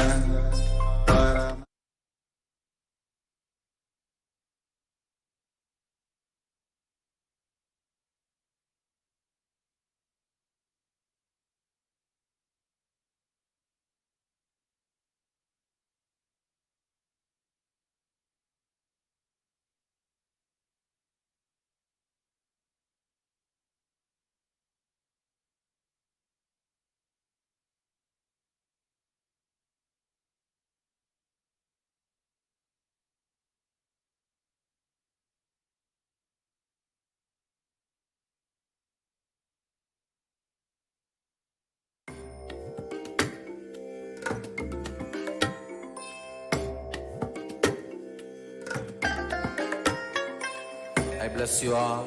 Let you all open all your three eyes and manifest the powers of Mahasadashiva. Om Nithyananda Paramashivoham. Om Nithyananda Paramashivoham. Om Nithyananda Paramashivoham. Om Nithyananda Paramashivoham. Om Nithyananda Paramashivoham.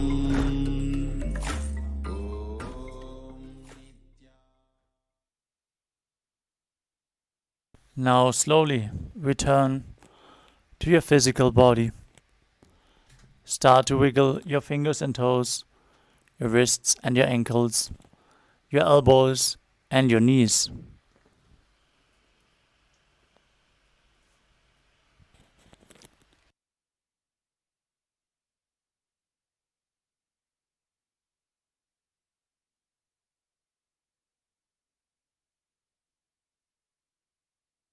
Encircle your knees with your arms and rock your body from side to side.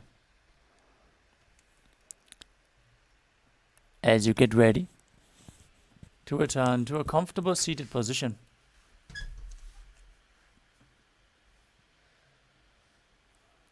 Congratulations, you completed the Dvitiya Vinyasa Krama, all 308 asanas of the sequence. With this, we are going to conclude today's Nithyananda Yoga session. And we are going to move on to the power manifestation session. So stay tuned and manifest the Shaktis of Paramashiva. Let us all now sit straight with our head, neck and spine in a straight line. Join our hands together in Namaskara Mudra in front of the heart center. Close your eyes, take a deep breath. Visualize Swamiji as we chant the Purna mantra. Om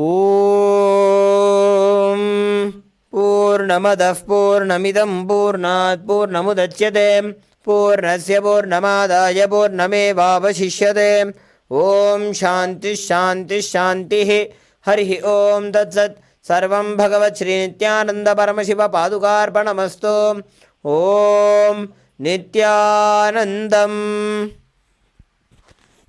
Thank you all, Nithyanandam.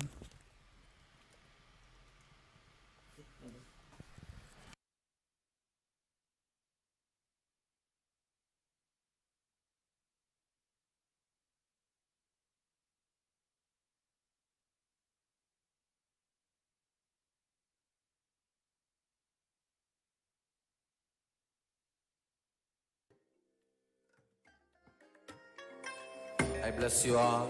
Let you all open all your three eyes and manifest the powers of Mahasadashiva. Om Nithyananda Paramashivoham. Om Nithyananda Paramashivoham. Om Nithyananda Paramashivoham. Om Nithyananda Paramashivoham. Om Nithyananda Paramashivoham. Om Nithyananda Paramashivoham. Nithyananda Paramashivoham. Om Nithyananda Paramashivoham. Om Nithyananda Paramashivoham. Om Nithyananda Paramashivoham. Om Nithyananda Paramashivoham. Om Nithyananda Paramashivoham. Om Nithyananda Paramashivoham.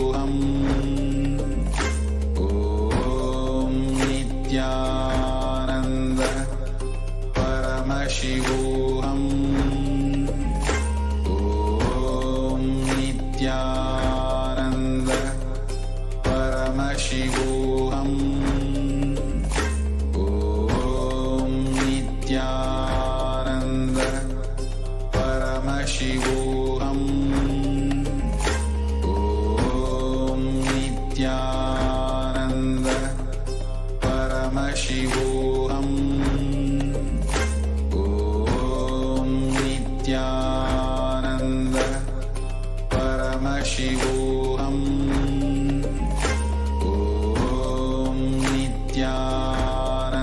Nithyananda Paramashivoham. Om Nithyananda Paramashivoham. Om Nithyananda Paramashivoham. Om Nithyananda Paramashivoham. Om Nithyananda Paramashivoham. Om Nithyananda Paramashivoham.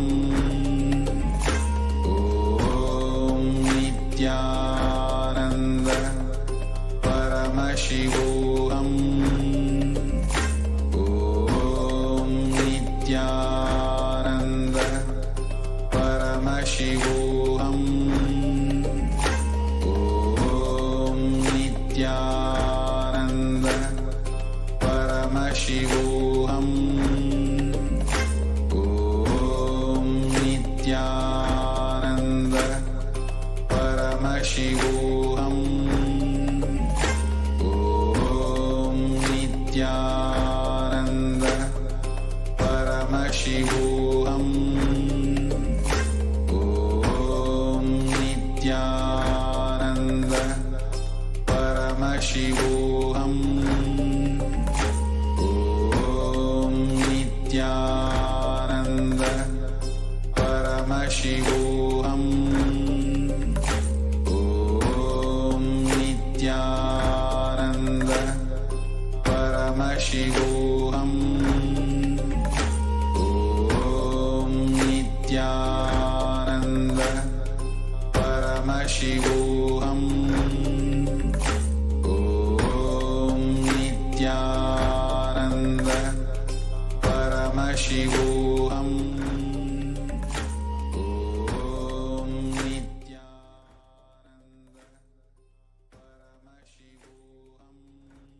Paramashivoham Om Nithyananda Paramashivoham Om Nithyananda Paramashivoham Om Nithyananda Paramashivoham Om Nithyananda Paramashivoham Om Nithyananda Paramashivoham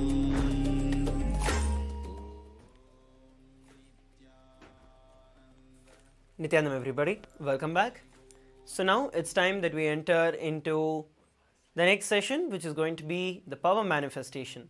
I hope that each and every one of us had a beautiful time with the Nithyananda Yoga, where each of us manifested the 308 yoga asanas, where we get the entirety of the space of Paramashivoham physically in our body, where we experience Paramashiva physically in our body.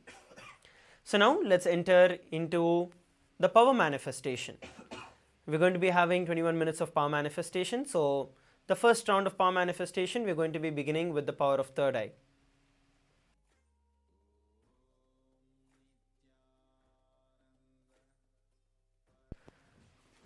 So now let's enter into the power manifestation. Please sit straight. Please come and settle down. Some of you are missing from the camera. Please come and be seated.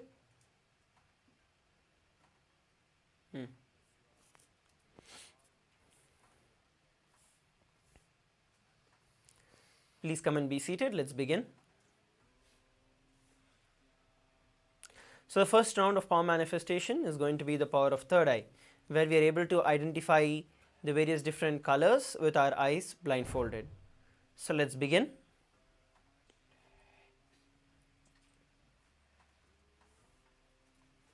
Please get yourself a pen and a paper. Please get yourself your eye bands and come and be seated.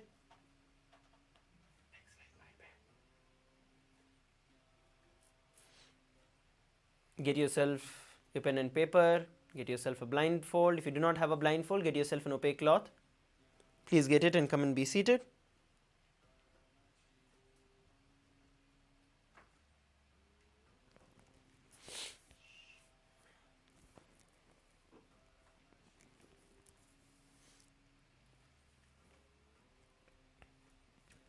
Yes, let's now enter into the power manifestation. We're going to be looking at the scriptural reference for this power of third eye. Paramashiva reveals about this power in the Vijnana Bhairava Tantra, Sutra 34, Dharana 11. Kapalantarmano nisya thishtanmilita lochanaha kramena manaso dadyat lakshaye laksha uttamam. So this is the Shastra Pramana, the scriptural reference for this power of third eye, where Paramashiva himself reveals how this science of third eye reading can be manifested. So now let's enter into the power manifestation. Please get ready. We're going to be identifying the colors. I request every one of you to please put on your blindfolds. Please put on your blindfolds and be seated.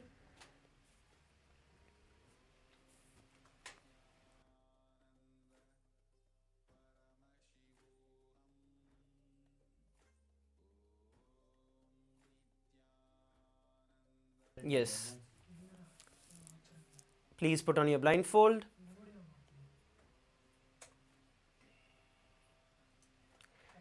So what we are going to be doing is chanting the Mahavakya, Om Nithyananda Paramashivoham.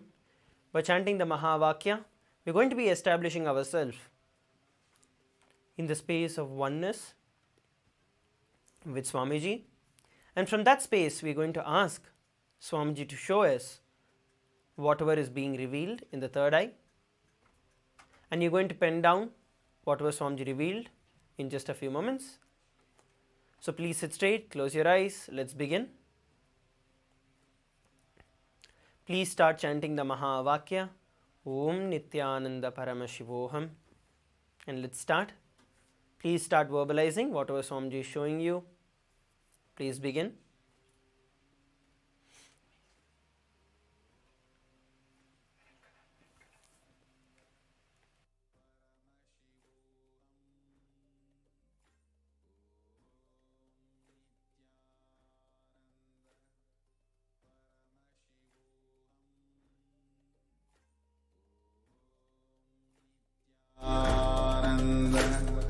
Paramashivoham Om Nithyananda Paramashivoham Om Nithyananda Paramashivoham Om Nithyananda Paramashivoham Nithyananda Paramashivoham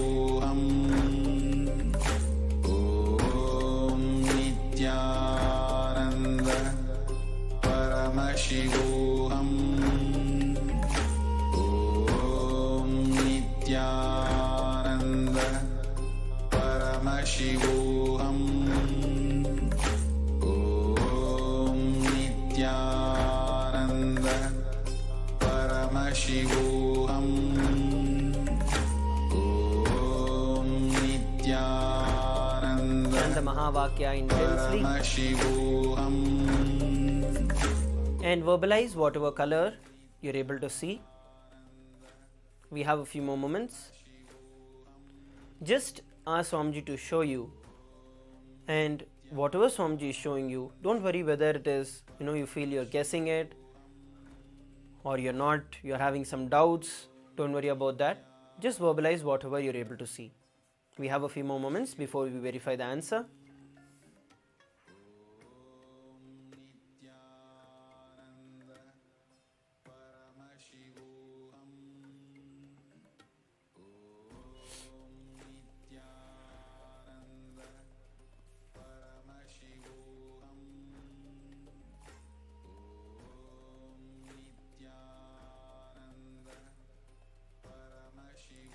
Now, all of you can relax. Please relax and slowly open your eyes. All of you can slowly open your eyes.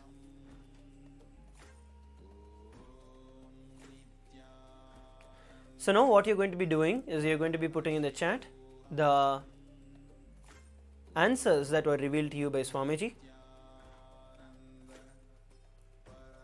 So please start posting in the chat.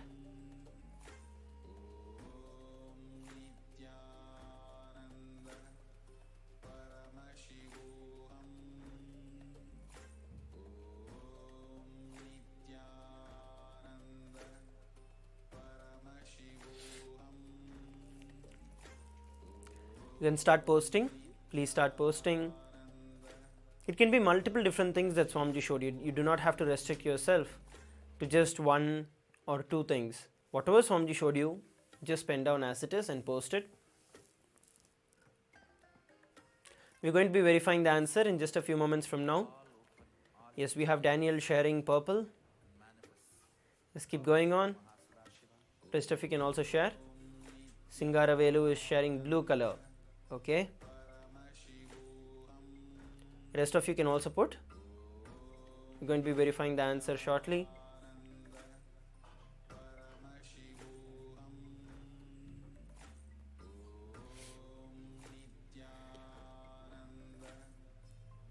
So now let's enter, let's look at the answer. So the color that was projected for all of us was the color red. So this is the color that was projected for all of us with the widget. So this is the color red. So if you got the answers right, great. If you did not get it right, even then do not worry about it. The more we manifest the power, the more we are able to play with it, the more we start manifesting it the right way. It's more like identifying that sweet spot where we are able to click and identify, okay, this is where this power manifestation happening, and this is like the doubts that I have, this is the mind. So the more and more you are able to manifest, the more and more you play around with this power, that is when you are able to manifest these Shaktis. So the color red was projected. If you got it right, wonderful. If not, let's now move to the next session, the next round of power manifestation. So now we are going to be projecting two different colors. So two different colors are going to be projected. So in this previous round we had one color. In the next round we are going to be having two different colors that are going to be projected for all of us on the screen. So I request all of you to sit straight once again, put on your blindfolds. You're going to start chanting the Mahavakya, Om Nithyananda Paramashivoham, and ask Swamiji to show you whatever is being projected on the screen, and start verbalizing as many as you're able to see. Do not restrict yourself. Let's begin.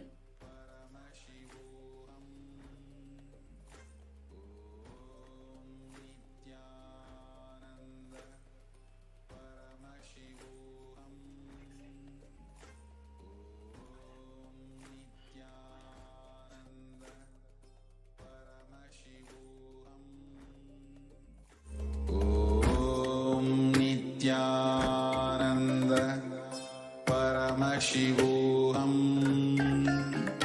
Om Nithyananda Paramashivoham.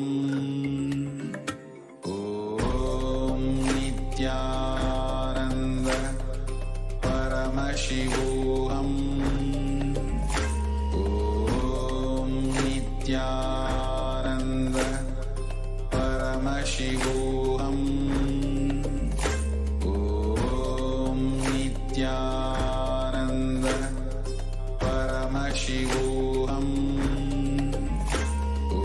Om Nithyananda Paramashivoham. Om Nithyananda Paramashivoham. Om Nithyananda Paramashivoham. Om Nithyananda Paramashivoham. Om Nithyananda Paramashivoham. Om Nithyananda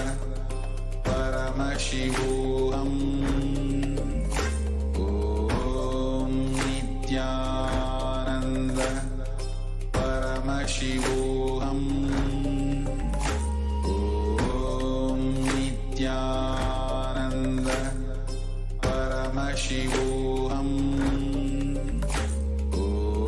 Om Nithyananda Paramashivoham. Om Nithyananda Paramashivoham.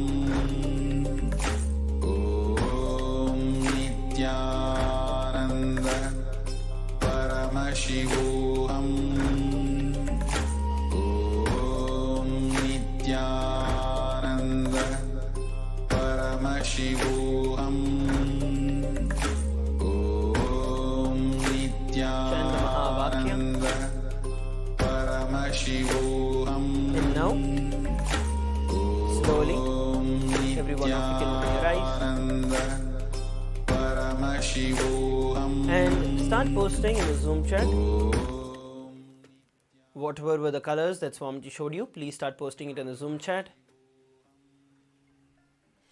Please take a few moments to do it.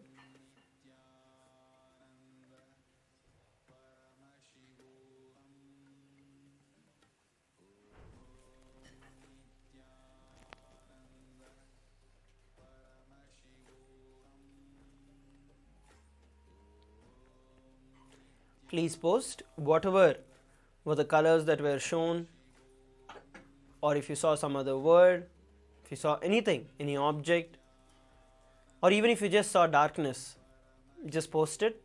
Whatever Swamiji showed you, post it as it is in the chat.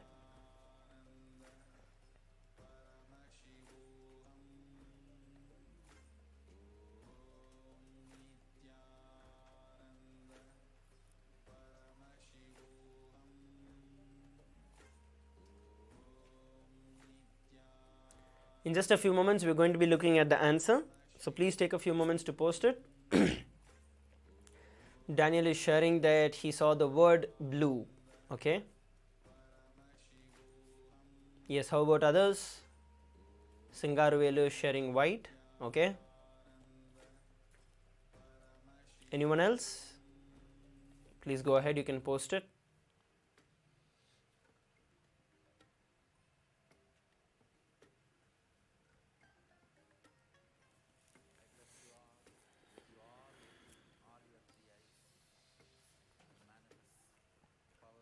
The key behind this science of power manifestation itself is where you are able to chant the Mahavakya and how much you are able to establish yourself in the space of oneness with Swamiji. The joy that flowers in you, the oneness experience that you have when you remember Swamiji in your inner space, that is what is the key to this power manifestation. So the more and more you are able to establish yourself in that space, the more and more the power manifestation happens. So now let's look at the answer. We're going to be looking at the answer. So we have the colors purple and pink. So the shades of blue, closer to blue I would say. And during the initial phase of it also had like the white color that was projected for quite some time, for which the colors turned blue. So yes, so the white is also right. So whatever you told, both of you have got the answers right. And the others who are also commenting blue color is also right, purple is right.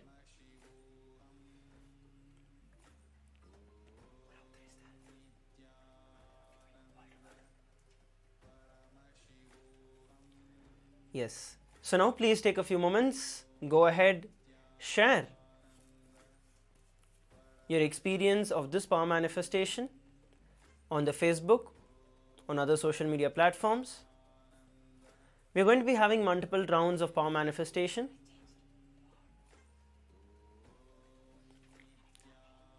We are going to be having multiple rounds of power manifestation throughout the entire day. So now, please go ahead, share your experiences on the social media. And shortly, in just a few moments from now, we are going to be entering into the next session. For today, we are going to be blessed with the darshan of Mahakala Bhairava today. So we are going to be preparing ourselves throughout the entire day with the sacred truths, the secrets of death, of immortality, and the deeper science of life itself. So let us prepare ourselves to enter into that. Please take a few moments to share it, after which we are going to be entering into the next session.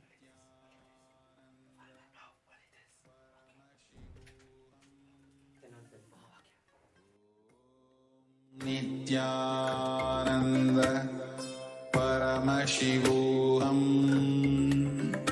Om Nithyananda Paramashivoham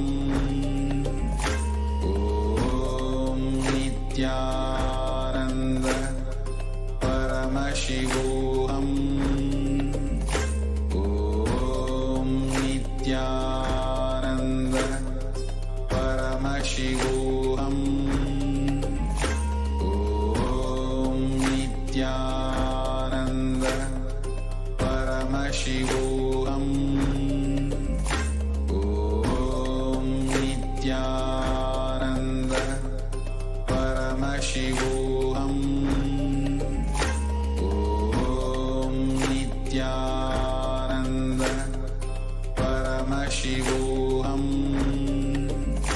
Om Nithyananda Paramashivoham. Om Nithyananda Paramashivoham. Om Nithyananda Paramashivoham. Om Nithyananda Paramashivoham. Om Nithyananda Paramashivoham. Om Nithyananda Paramashivoham. Om Nithyananda Paramashivoham. Om Nithyananda Paramashivoham.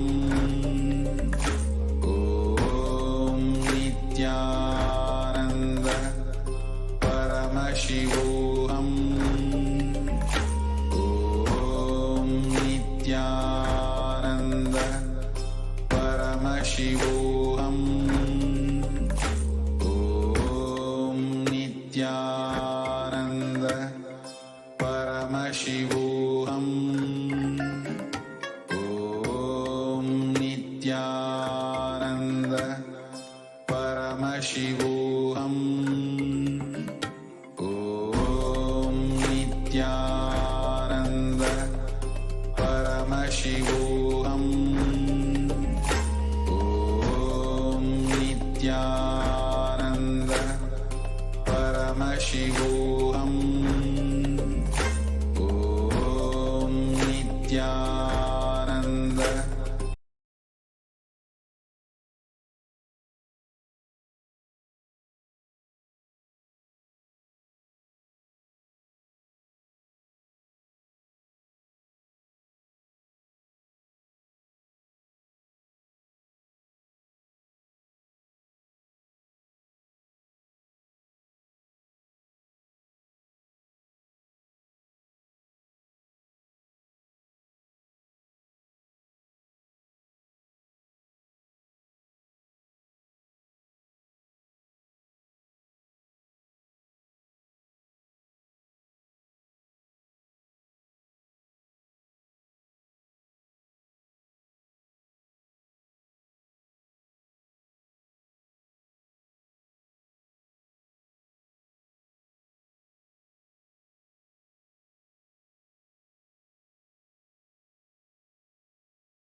अतीतं गगनसदृशं तत्त्वमस्याधिलक्ष्यम् एकं नित्यं विमलमचलं सर्वदी साक्षिभूतं भावातीतं त्रिगुणरहितं सद्गुरुं तं Namami.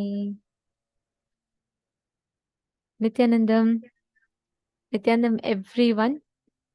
We welcome all the participants and every one of you here today for this very, very special day today. Today we're all having Bhagwan Kala Bhairava Murti as the deity. And we welcome every one of you for day 4 of Paramashivoham program. How are you all doing?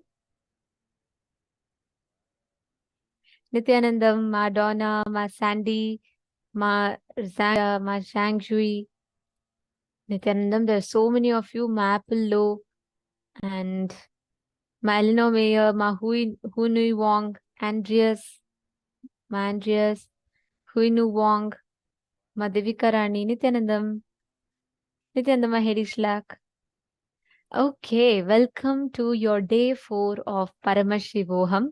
We welcome all the Sarvajñapita Kartas, all the Sarvajñapita manifestors sitting with us in Rajasabha room. Ma Prema Tavasi, Ma Jyoti Konda, Ma Nitya Naresha, Ma Yuchen, and Ma Jnana Pradata. We welcome every one of you that are here today.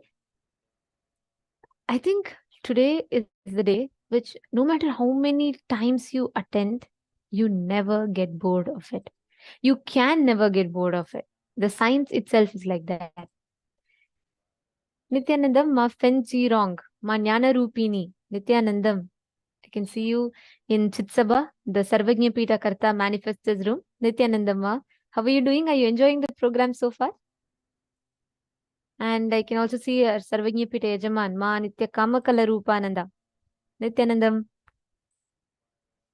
Both of you, Ma Jnana Rupini, Ma Kamakala Rupananda, you all also can interact with us in the chat. You can ask your questions. You can share your clicks with us through the program. So if you have any doubts as well, you can ask us. All right. So today is, the subject itself is such that no matter how many times you attend, you will never get bored of it. And especially if you are attending here for the first time, this is going to be a life-changing process for you. And today we all are going to be experiencing the conscious death process, where you come face to face with death.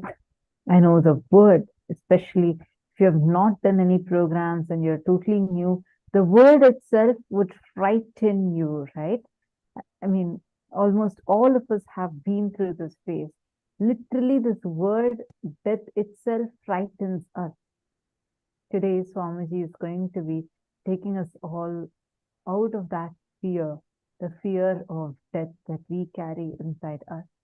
And Swamiji is going to be guiding all of us, helping all of us to come out of that fear. Not just fear of losing your body, but also the fear of losing your loved one. Now, what would this in turn make you as? It'll make you so powerful, so loving, so compassionate, and make you come out of your fears, phobias. All the fears that we have, all are rooted in this one fear, the fear of death. Whether it is the fear of losing your body, fear of an accident, fear of losing your identity, at the core of all of this, the fears and phobias are rooted in this one fear, the fear of death. And today, Swamiji is going to be helping all of us to come out of that fear. Not just this, we're also going to be learning about the space of Kala Bhairavoham, the space of Maha Kala Bhairava, the most ferocious and the most compassionate form of Paramashiva. I know it sounds very paradoxical. We're going to be learning about why he is the most compassionate and the most ferocious form. And we are also going to be learning the secret of how to manifest that space of Kala Bhairavoham. As I am Maha Kala Bhairava through each one of us. And we are also going to be awakening the power of Akashic reading in us. What is Akashic reading? Whatever has happened, happening, and yet to happen. All these three are already recorded in space. We call it as cosmic archives. Everything that has happened, happening, and yet to happen. All these are recorded in the cosmic archives. The key to which is held by Bhagavan Maha Kala Bhairava. And Swamiji, as an avatar, can transmit that Shakti to each of us. And already successfully, there are many initiated Akashic readers who have been able to access these files. I mean, only with the view access though, not with the edit access, because the edit access is only with the avatar. And we are going to learn about this Akashic reading and awaken that power within us. And we're also going to awaken the ability to handle large information. That is why the very first session is about Maharloka, where the Akashic records, the cosmic archives are stored, and we get the ability to access these Akashic records, the key to your future. And we are also going to be learning and understanding what is this Maharloka all about, and how can you reach Maharloka? What does it mean to handle large information? Ready? Shall we all delve into this subject now? And today's subject is going to be one of the most mystical, mysterious aspects. So it's very important that we all understood, and it's very important that we all understand and we all prepare ourselves for it. So get ready. Today is going to be an amazing day for all of you. So I'd like to just tell that just get ready to have a blast. Yes, and all the participants that are here. See, especially if you have your parents and your older relatives, please bring them, because this is the most important way or the best way anyone can prepare themselves for living their life. So I request every one of you, all the participants, to please reach out and make sure you're inviting all your friends and family members as well. Ankul Kumar Singh, Ben Saunders. Can I request everyone to come on camera, please? Vimal Raj, Piotr Vajda, Amritapananda, Nithyanandam. Where's my Alexia? I don't see my Alexia. Nithyanandam, Sandeepaya, very nice to see you here. And you have a very beautiful setup. And I think, Sandeepaya, you have got your parents or you have got your relatives as well here. Actually, this is the best decision that you have made for your day today. Because Ma and Aya, for both of your relatives as well, today's day, if you understand that there's a very, very beautiful verse Swamiji tells, and I love this a lot. Swamiji tells, if you don't know about death, every moment of your life, you are dying. If you know death, even through death, you are living. Hinduism has had the science of going beyond death. Hinduism has always had the science of how death is just like changing the body. Swamiji beautifully tells, whether Krishna declares, Nainam Chindanti Shastrani, Nainam Dahati Pavakaha, or whether Swamiji is saying that you changing your bodies is just like change of clothes. It is exactly the same. And Hindus, we have had this science. And the one thing that is so sure for all the beings is death. But everyone gets surprised when the death actually happens. That's why in Bhagavad Gita, Bhagavan says, Ascharyavat pashyati kaschidenam, Ascharyavat vadati tataiva chanyaha, Ascharyavat chainam anya shrunoti, Shrutvapenam vedana chaiva kaschit. Meaning, some people share about it in great wonder. Some people hear about it with great wonder. Some people get shocked about it. And there's a lot of concepts we go on hearing about it. How much ever you try grasping, it is this one thing logically you can never grasp. Because you need to go through it consciously. And for that very purpose, today we all are learning about this conscious death process. Ready? Shall we enter into the first session of our day? I have one request to all of you. I request every one of you to please interact with us. Ask your questions. Feel free to post your doubts, because this subject needs to be understood thoroughly. All right? If you want to invite anyone to be here with you today, because this is the best gift you can give to them, Understand anyone that goes through the conscious death process. When they leave their body, they will not have any pain. Their body will not even smell. Normally, when any human leaves their body, when they die, the body starts smelling, right? But when you are initiated by Swamiji and you have gone through the conscious death process, your body will not smell after the death, and you will have the most painless death. It's a very powerful process. If you want to invite your friends, family members, you can immediately invite them. And do note, till now in the last previous seasons of Paramashivoham Level 3 or Mahaparamashivoham program, you would have only done the conscious death process. This time though, we are having the Kala Bhairavoham initiation too, which would be making you come out of all types of pains and suffering with a ferocious declaration. So make sure you invite all your friends and get them here as soon as possible. All right. So now let's enter into the very first session of our day, where we are going to be learning about Maharloka, the largest loka of the universe with access to all the knowledge of cosmos.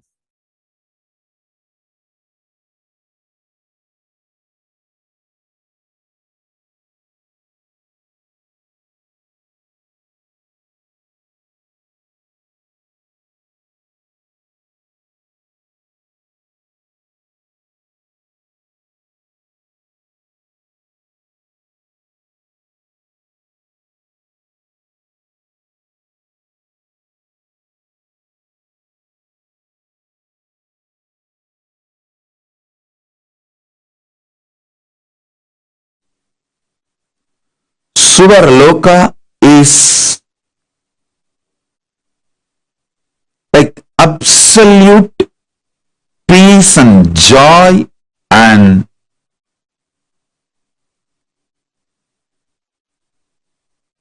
all upgraded life than planet Earth.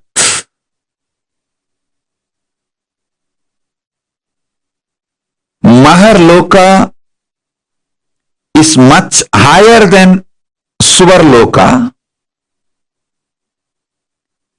Higher level beings go there. When I utter the word higher level beings, don't have self-doubt, self-hatred, self-denial. Whether you are qualified, are you higher level being? Please be very clear. Let me make it very clear. Even if you have broken only one pattern due to the cognition, Swamiji is Paramashiva. He told me, so I will listen to him and break this pattern with this powerful cognition. Even if you have broken one pattern, it may be dropping non-vegetarian or dropping this obsessive compulsive disorder or dropping the postponing pattern or dropping the laziness in the morning, early morning laziness, or dropping your shyness, dropping your fear to speak in public, even any one pattern, if you have dropped, cognizing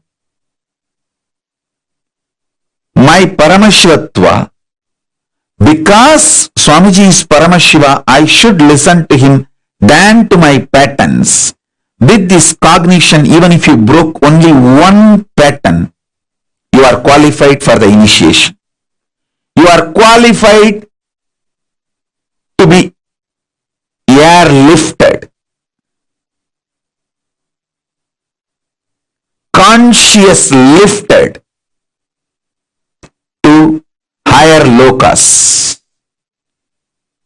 You are qualified to be fueled, empowered with the Tejas, Ojas and Kundalini Shakti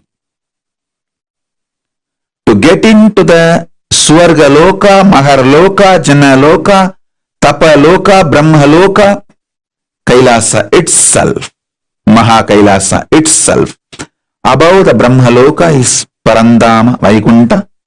Then above the Vaikunta is the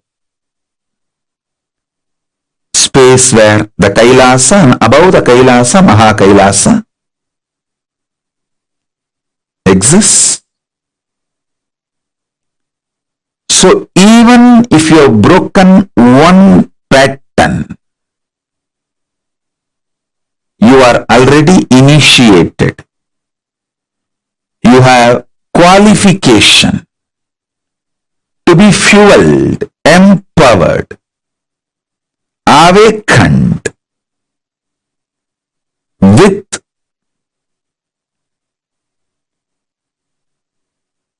Tejas, Ojas, Kundalini, Shakti, entanglement, Shaktipada, Shaktinipada, initiation, and conscious lifted. Don't worry. Drop the self-doubt, self-hatred, self-denial.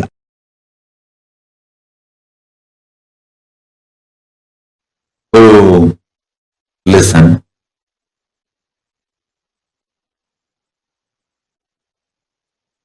I'll tell you one small incident happened. Once in the energy session, one person came to me and said, Swamiji, give me my past life memory. He wanted to know what he was in the past life and the past life memory.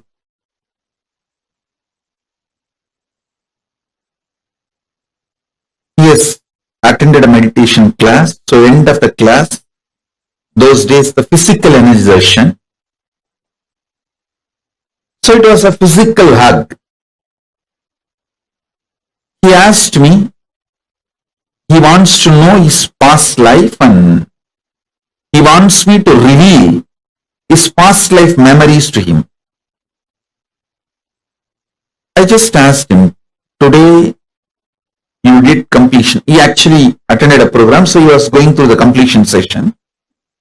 He was just crying, pouring during the completion. I asked him, why were you crying? He said, all my memories from the young age, they were so heavy on me. I am not able to handle it. I laughed at him. He was maybe 40-year-old person, roughly 40. I told, just your 40 years of memory you are not able to handle.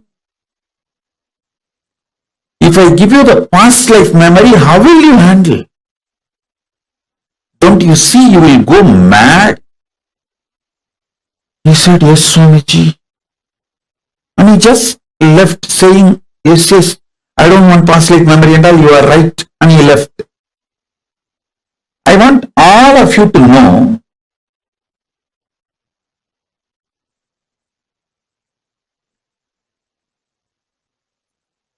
what he did is wrong.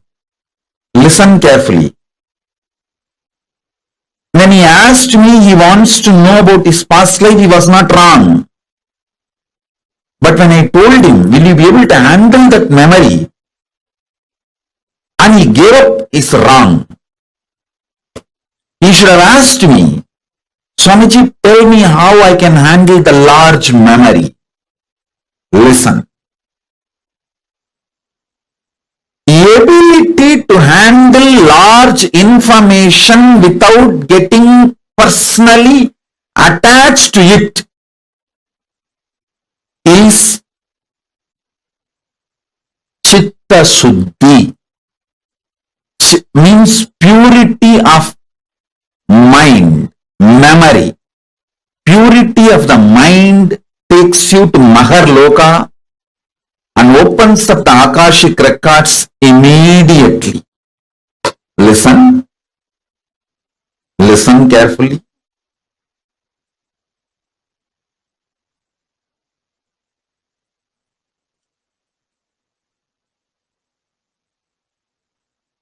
I am not teaching you any self-development shit. No, I don't believe in that. I'm teaching you method to connect with Maharloka. Makarloka means Mahaloka, that largest universe, and have access to all the knowledge of cosmos. Listen, but I am not teaching you completion for any frictionless existence. I am teaching you completion to connect with Mahaloka, Maharloka.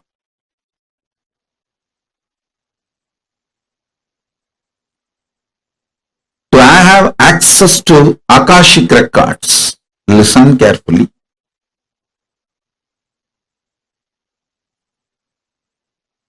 Understand?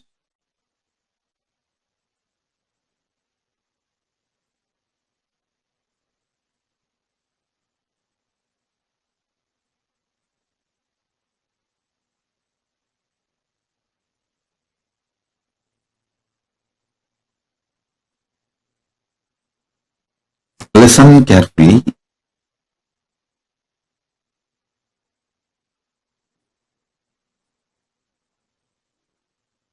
Handling large amount of material information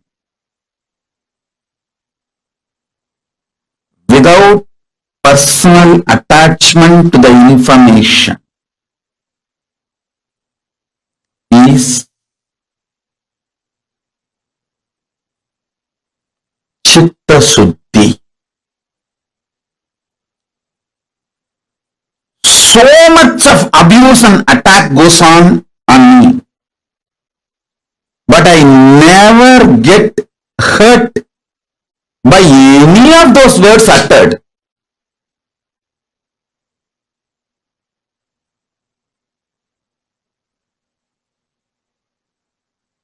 So much people praise me. Oh, you are Paramashiva, you are this, you are that.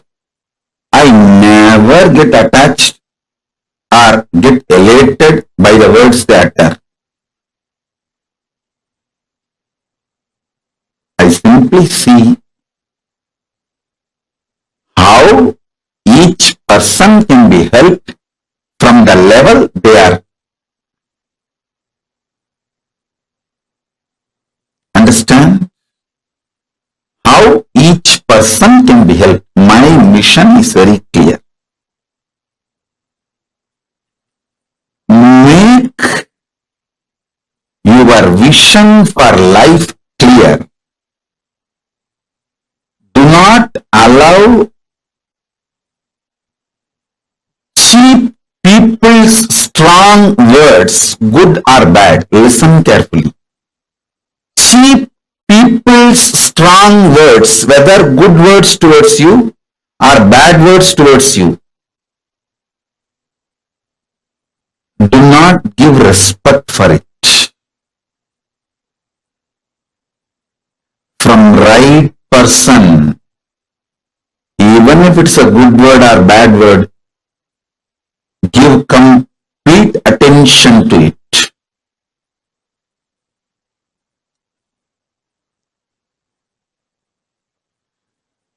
Let me repeat. Ability to handle large memory. This comes by non-agitated, non-violent, non-reactionary, Paramashanta inner space. Listen carefully. Who wants you to expand and grow is a good person. Who wants you to fail is a cheap person. Anyone who has become successful will only want you also to be successful.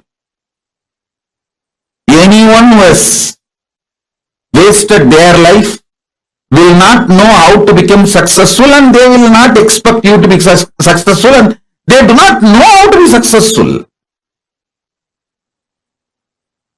listen.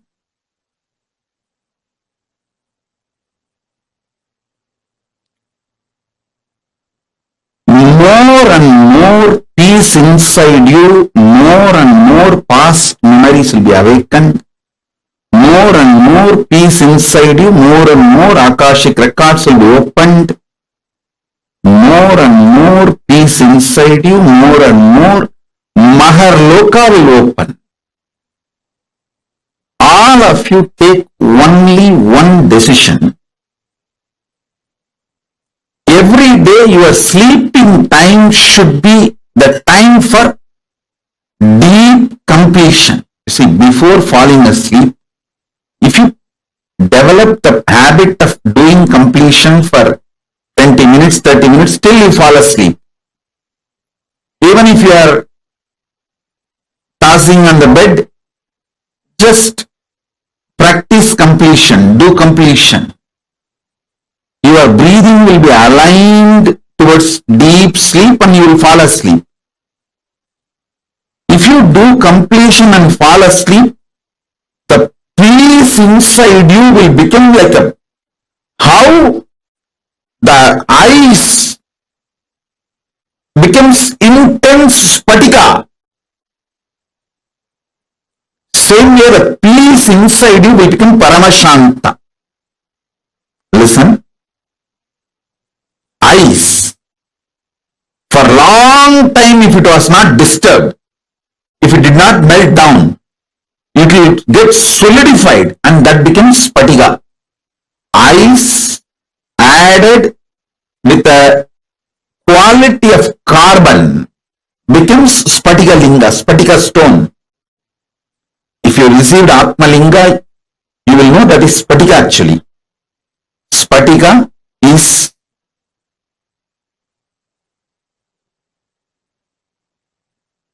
mix of ice and carbon.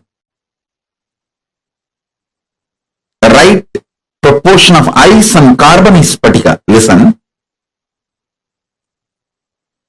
Ice getting solidified becomes spatika.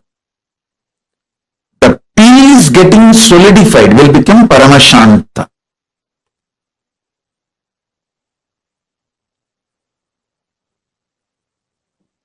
One of the greatest achievement human beings should do in their life is this paramashanta.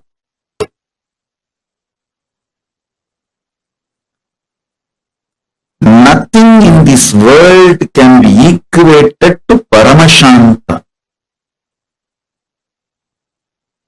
Other times you can do completion, but before going to sleep, it should be compulsory, so that the peace gets solidified inside you, like it becomes a rock of peace on which you can stand forever.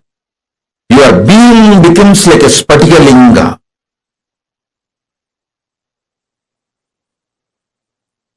Now whatever I introduced about Akashic records and Maharloka, please type. Then I will take you to the next step. Oh, listen. I'll repeat again. Listen. Whenever the memories come up in you, when you get personally attached to it, you flare up.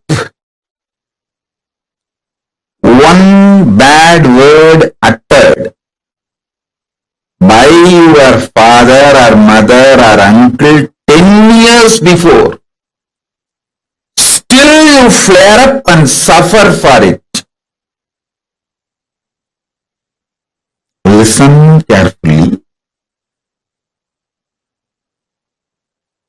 One disrespect done to you 20 years before in some friends meeting or family gathering, even now you remember and flare up.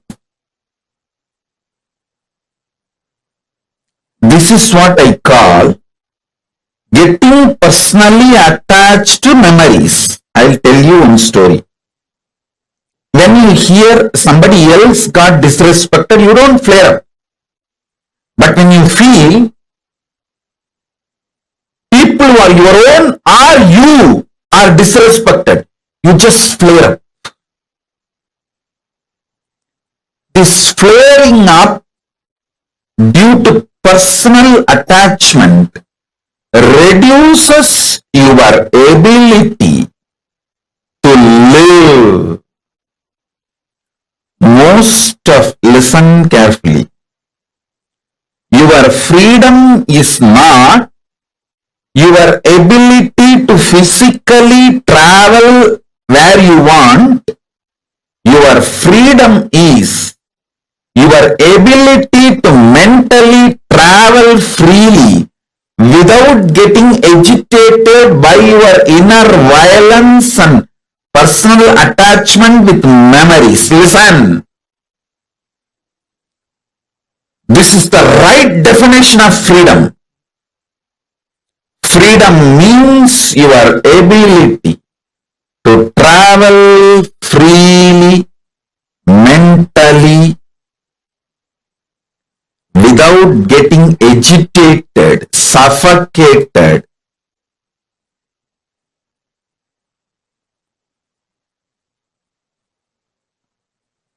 Through the personal attachment with your memories.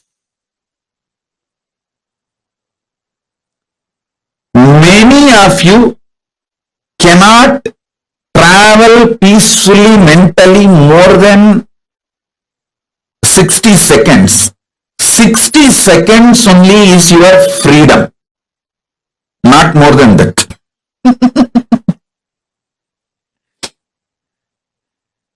How many of you are understanding what I am saying?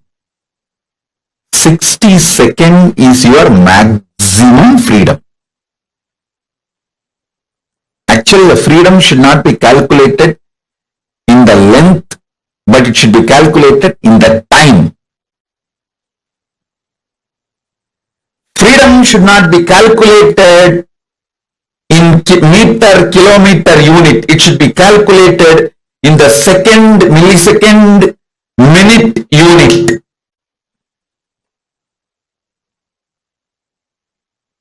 It should be calculated in time unit.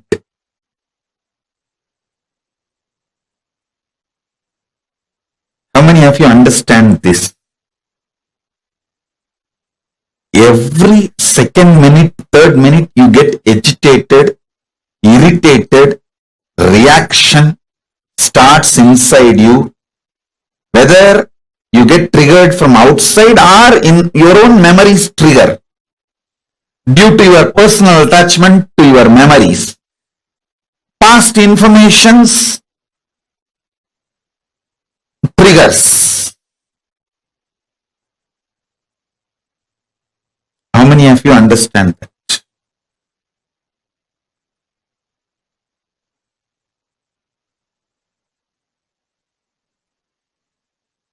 Now,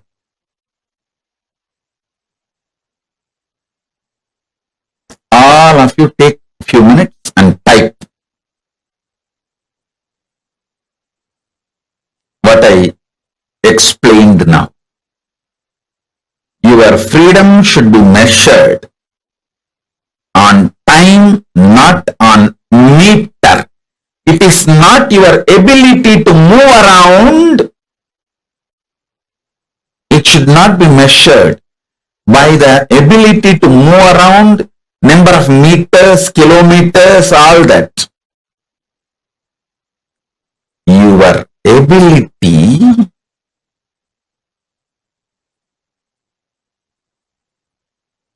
to move the world around, to move the things around you is the freedom. I don't move even out of the room I am staying, but I move the whole world.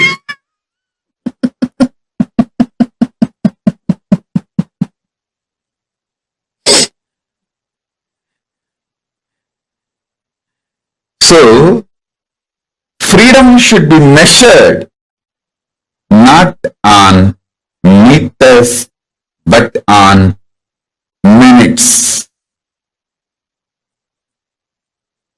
The whole shift needs to happen about measuring the freedom.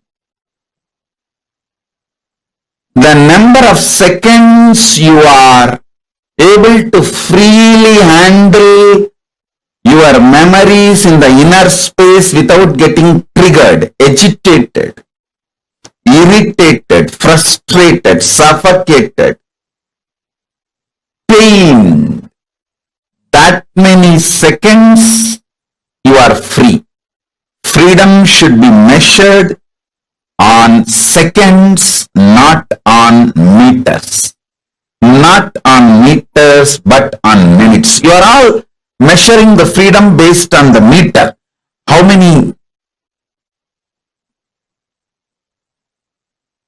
states you can travel, you are free to travel. How many countries you are free to travel.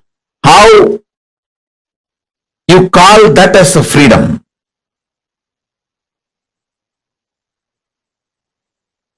Actually, the real freedom is ability to freely handle all the memories without getting agitated, angry, triggered, powerless, pained, frustrated. That's exactly, precisely freedom. Listen. All of you now sit casually. See, actually switch on the timer. If you have watch or a timer, switch it on. Sit casually and see how many seconds you are able to sit without getting irritated or agitated by some memory, something inside. Without getting powerless, powerlessness, pain, agitation, irritation, without having any of the trigger, reaction. How many seconds you are able to sit, just see. And then put your timing now. Put your freedom minute, the freedom unit in minute. Let's see. Let's measure each one's freedom. If you understand what I am saying, this freedom, then you will be able to understand the Pusalar Nayanar story. The great Nayanar who built Shiva temple in his inner space, for which Paramashiva attended, rejecting the stone temple built outside by the king of Pallava Vamsa. Pallava king built a huge stone temple. Shiva told, your Kumbhabhishekam, you postpone it because I have to attend the Pusalar's Kumbhabhishekam, who built temple in his inner space. If you understand this concept of freedom based on minute and Pusalar Nayanar story, you will be able to understand very well why Paramashiva decided to go to Pusalar Nayanar's inner temple.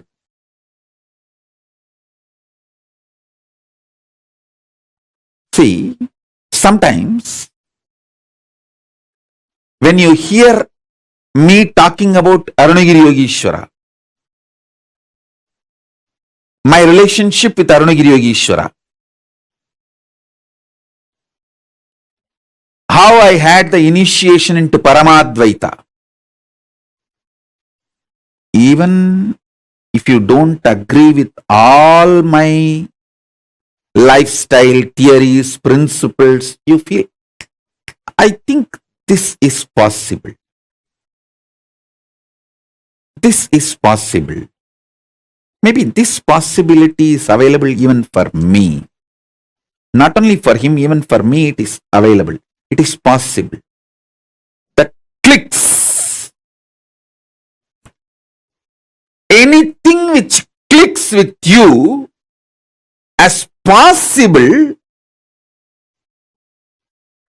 that is your self in Maharloka. Listen. part, the whole which you deny due to your self-doubt, self-hatred, self-denial, SDHD, that personality, that identity, that self is the Swargaloka, self of you.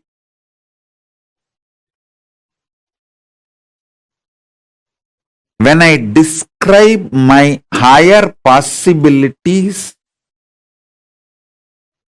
if it clicks with you, I feel this is possible even for me.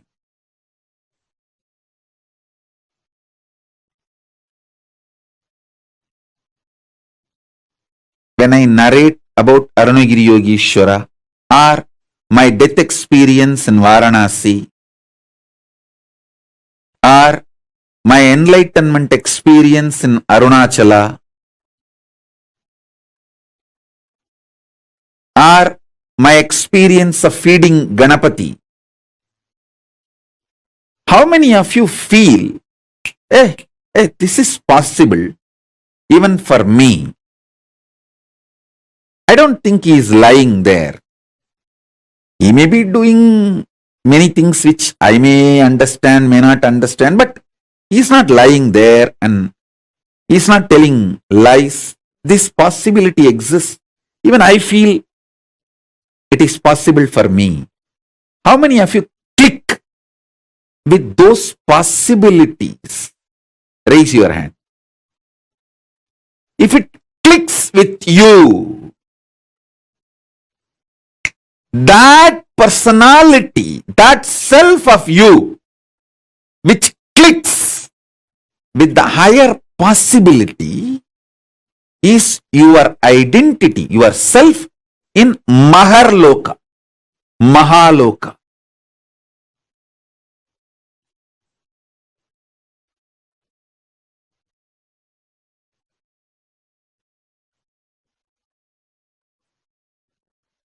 When you decide ferociously with a super determinism,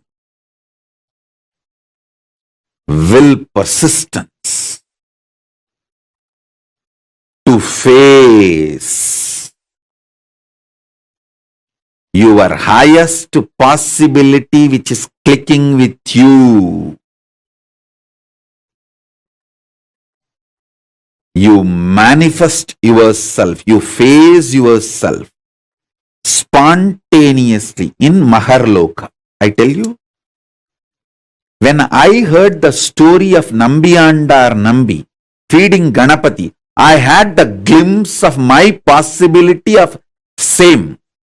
And I ferociously decided to face my possibility and manifested Maharloka here by facing my identity, myself in the Maharloka, and fed Ganapati. Ganapati ate.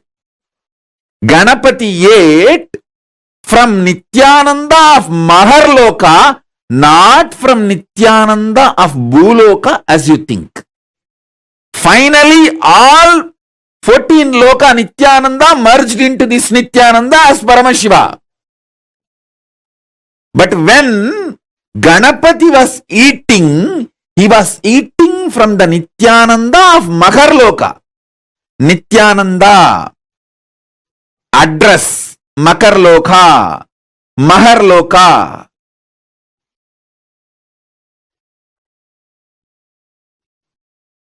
Nithyananda who stays in Mahaloka, from his hand Ganapati ate. Not the Nithyananda whose ration card address is Bhuloka. The beauty is that Tiruvannamalai is such an amazing cosmic airport. You can just beautifully slip, go up, come down very smoothly.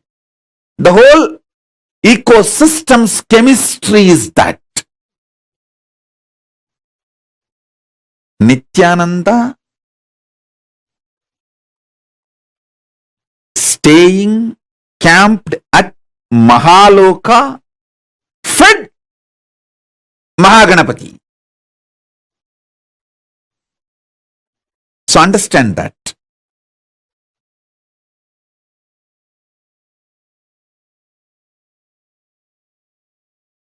At the age of 3, when I tried to connect with him,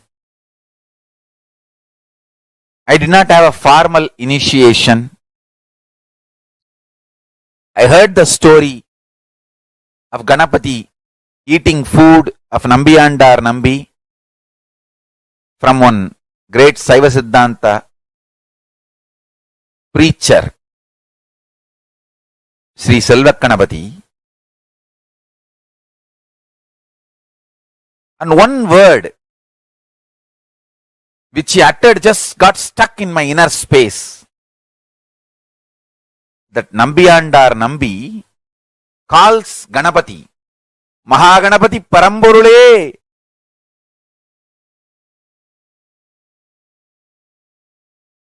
வந்து என் பூஜையை ஏற்று உண்ணமாட்டாயா? That calling, the way Selvaganapati described, he is such an amazing teacher and preacher.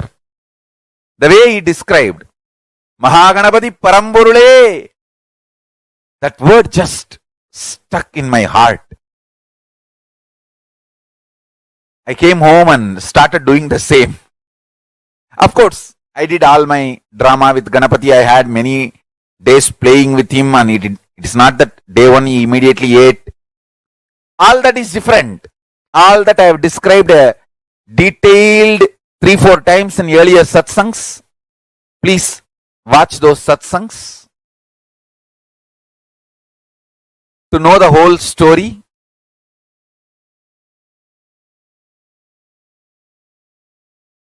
We have multiple times I have described the whole story. One thing I did with all my sincerity, I called Mahaganapati Paramburule.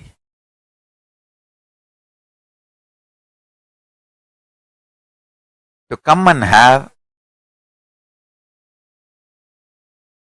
prasadam, Nivedyam. Understand?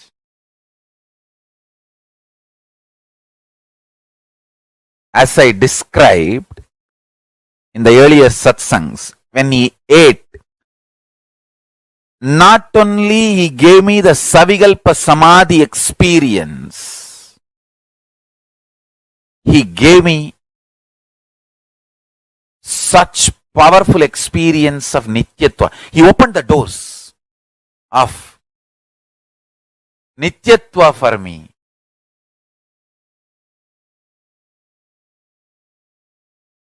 It is such an extraordinary, eternal bliss.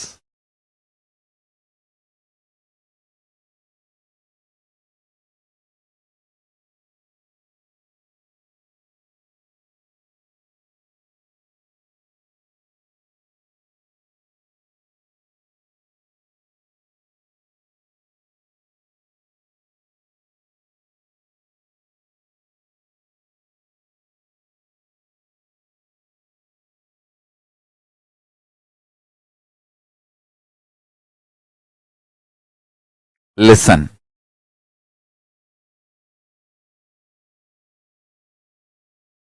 I am talking out of sheer truth, simple truth and power of truth.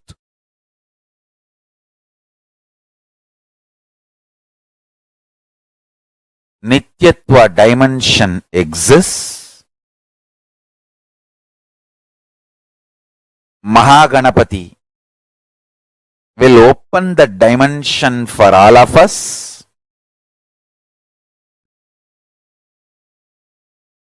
Connect with him, call him with this simple prayer, Mahaganapati Paramburule. It means that, O Ganapati, the ultimate existence, ultimate source. Paramburule means the ultimate existence.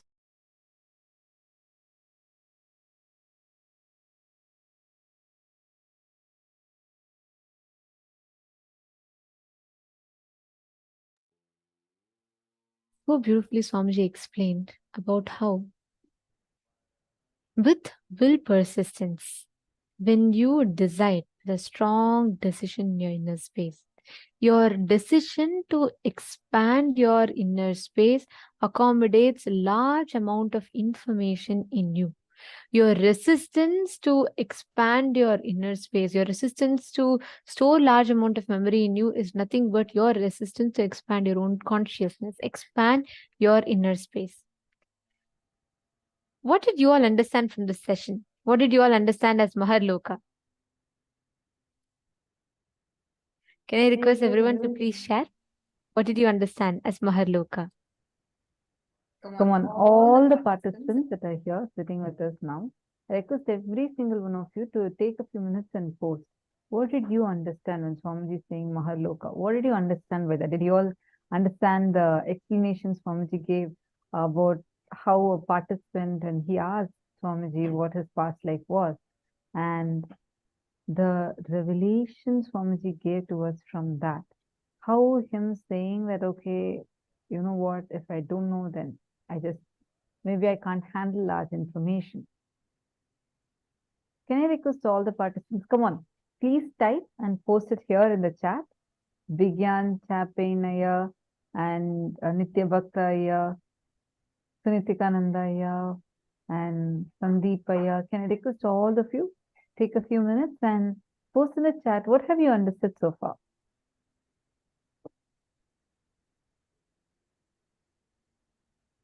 Please post it in the chat.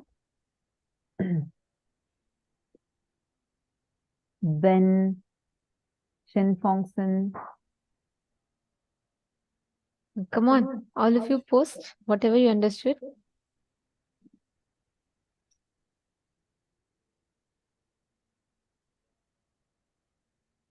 Please type what you have understood so far and post it here in the chat.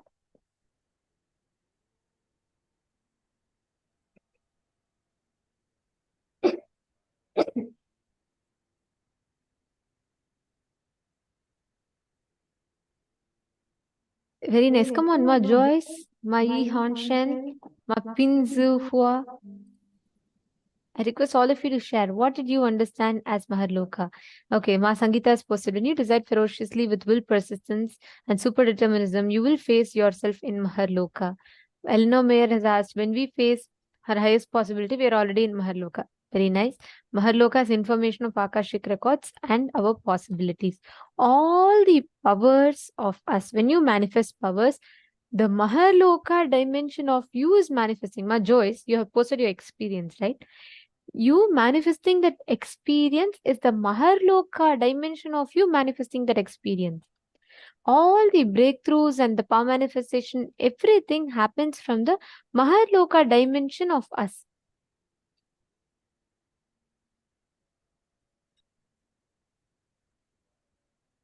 So you have to raise in completion to get there. That's right, Masunya Rao. Swamiji told, right, when you bring that tremendous completion and unclutching in you, your ability to digest large amount of information happens.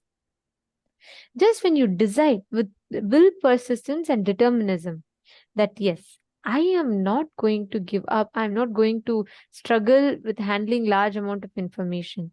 If you just decide and do it, that is enough. That's all. You will just see how you will start manifesting those profound experiences in your inner space.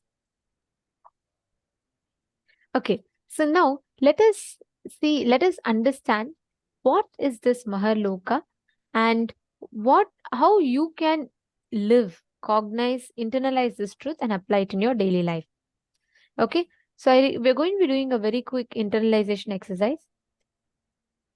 Okay, Sandeep Aya has posted, whenever I click with breakthroughs, I am connected to my identity in Maharloka. That's right.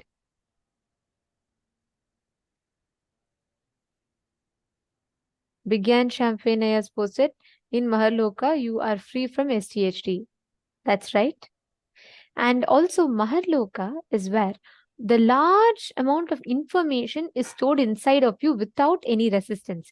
And I'll share one very beautiful incident. So there was once when Swamiji is physically in Bangalore, right, Bidadi, Swamiji will every day go to rounds. So we all know, all those who are residing in Adinam, everyone will know, if it is morning, the moment earliest, like to rise will be Swamiji. Swamiji will be the first person. He'll morning he'll start early in the morning. He'll go rounds, and he'll go department by department, and Swamiji will be uh, first hand checking what is happening, whether whether people are getting the food, whether the library is functioning properly, is it maintained properly. So one day when Swamiji was doing these rounds, we all Gurukul kids happened to be in one of the in the library halls, and Swamiji happened to pass by, and he had just walked into the library as part of his rounds. And naturally, when Swamiji sees Gurukul kids, he will always spend time with kids, right? So Swamiji came and sat down with us, and Swamiji was talking to all of us, and he was revealing something. It was a very fun conversation. And in between, Swamiji had called the librarian, and Swamiji said, "Can you get this book?" Swamiji mentioned a particular book, and Swamiji said, "It talks about this subject. Can you get this book?" So these libraries will have like these rows of shelves with books, orange color shelves with complete books in it fully on both sides. So the librarian said, "Yes, Swamiji, I'll look for it and get it." Okay, he goes to look for it. 10 minutes passes, 15 minutes pass by, 20, 30 minutes. It's almost an hour, and still this librarian and a team of sannyasis have not returned. It's not just the librarian, along with him, a group of sannyasis went. And Swamiji, like, he's talking to us, and he keeps asking in between, is the book there? Is the book there? And then they're like, yes, Swamiji, we're almost getting it. Then Swamiji is finally, what is the problem? Then they said, Swamiji, I don't know where that book is. And that book is not there. Then Swamiji just laughed, and Swamiji said, is this all the problem? Then the librarian was like, Swamiji, I know thoroughly the whole library. I am here the full day. I'm not able to find it. Then he even started having a doubt if that book even exists. And he even started having the question. He started saying that maybe the book does not even exist here in the library at all. Like, Swamiji just laughed, and Swamiji said, all right. And Swamiji said, you could have told this to me long back. And Swamiji said, go to row number this, shelf number, I forgot, shelf number something. And Swamiji said, in this shelf, in the third book, there's a brown color cover with this font. This is the title written. In that, go to page number, let's say 236, fifth paragraph. This exact thing is there. You will not believe.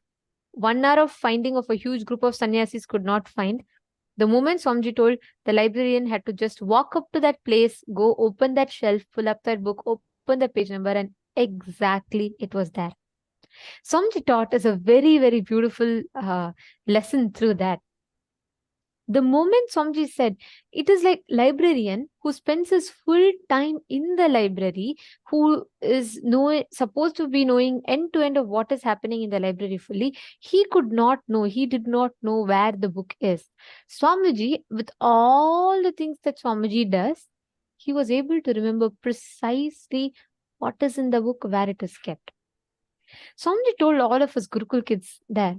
He said, every human brain can store 250 ships of information. Like, let's say, if you fill 250 ships with books, how much information it will have?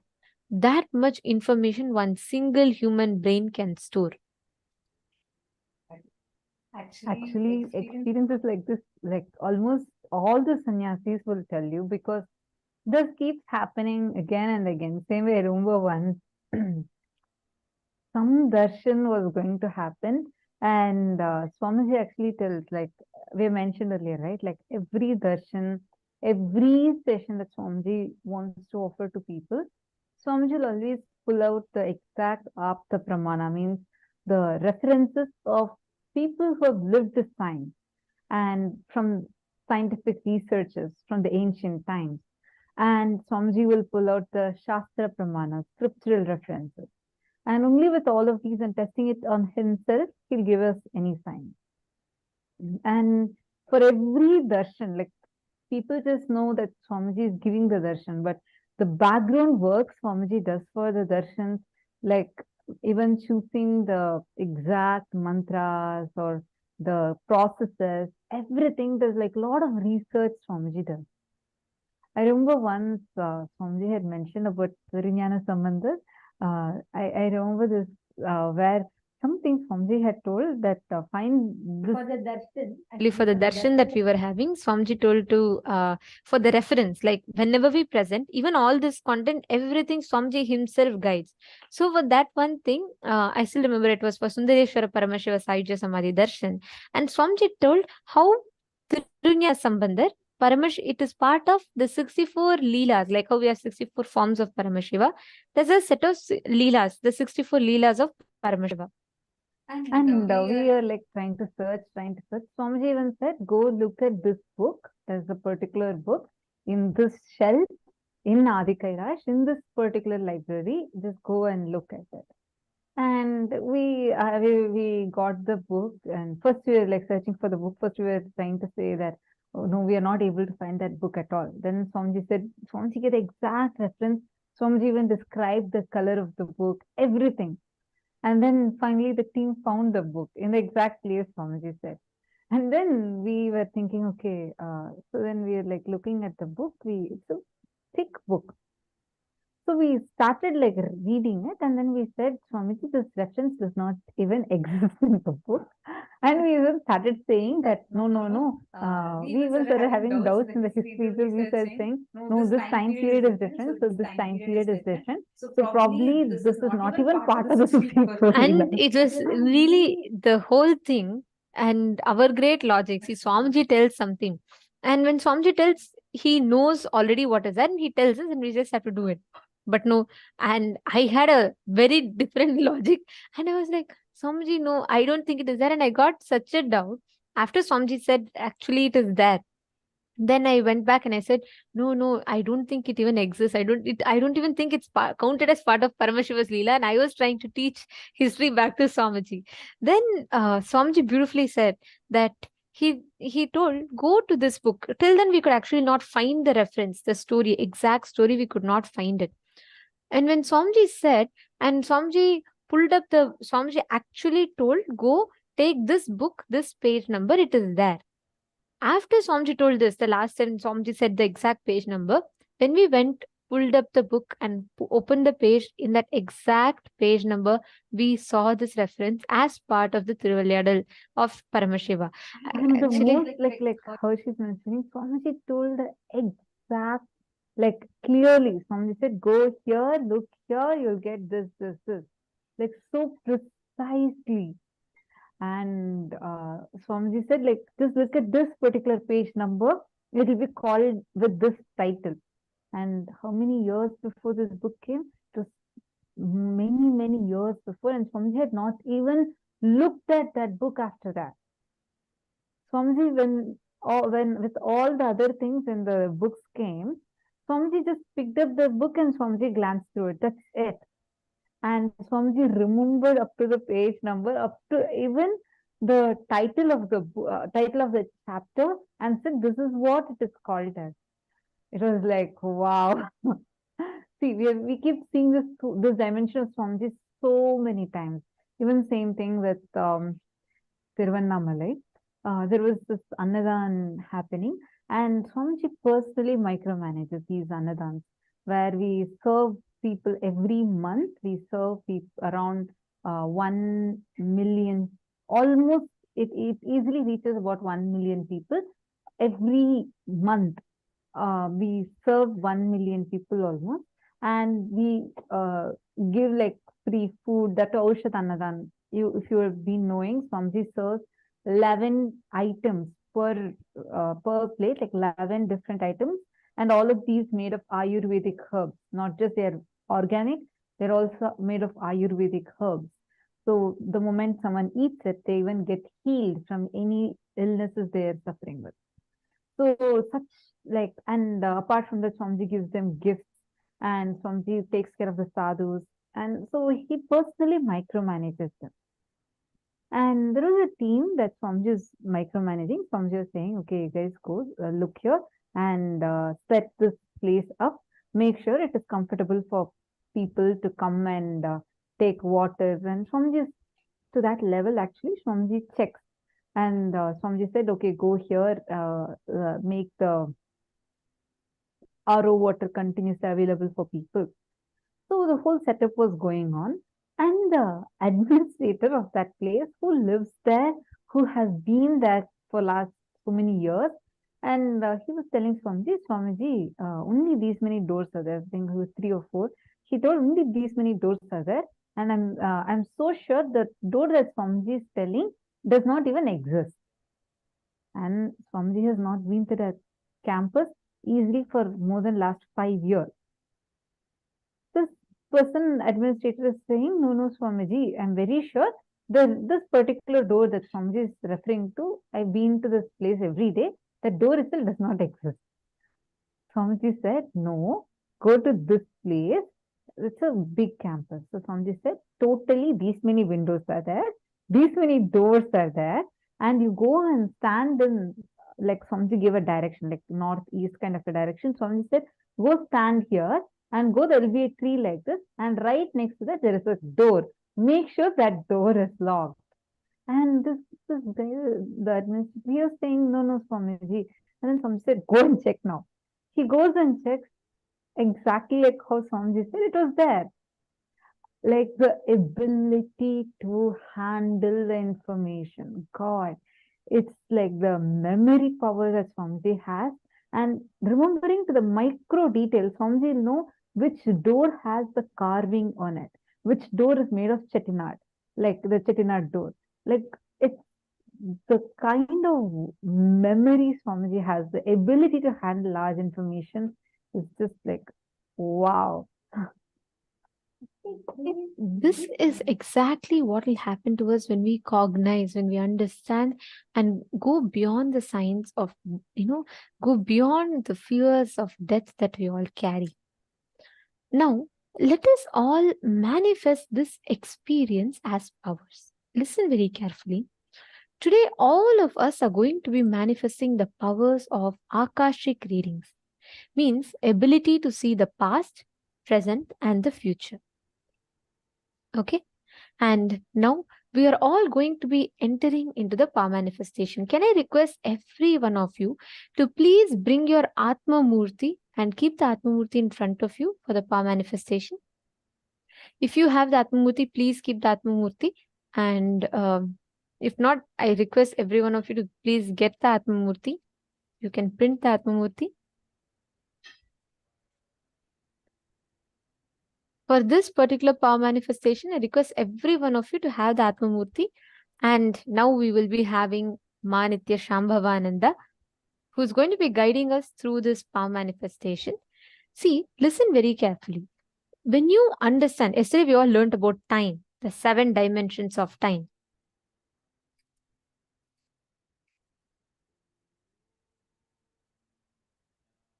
And now we're going to be manifesting, today we're going to be manifesting the Akashic readings, your ability to go beyond the time and your ability to manifest the answers, anything pertaining to the past, present or future. See, if you understand this Maharloka correctly, you will understand the science, exactly how this works. You all can see here.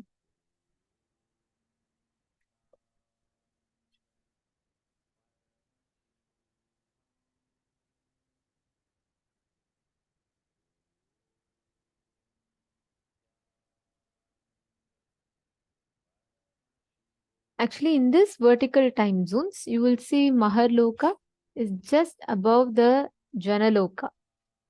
And the beings that don't have self-doubt, self-hatred and self-denial will go there. So today, for all of us to access the Akashic reading, you will be awakening, connecting to the Maharloka dimension of you. Even if you have broken only one pattern, if you just understand, Swamiji is Paramashiva, he told me, so I will listen to him and break this pattern. With this one powerful cognition, if you have broken one pattern, you are qualified to enter into Maharloka. How many of you are committing to decide from this moment onwards that with will, persistence and super determinism, you are going to break free from all the agitation, boredom and tiredness that you carry towards any particular aspect of your life? How many of you taking this as a commitment that you're going to operate with will, persistence, and super determinism, and you're not going to entertain any boredom or tiredness? Okay. Now let us all take a few minutes. Please pen down 5 major problems or issues or patterns you're facing in the life, and pen down the powerful cognitions that you're going to apply to break that particular pattern. Take a few minutes. For example, every time you get very irritated for things. So now, every time you have that irritation, you're going to drink a cup of water. That's the way you can break it. Like that, just see every area, five major problems that you have. And just write down the solutions, what you're going to apply for it. Take a few minutes, and right after this, we'll be entering the power manifestation.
Yes.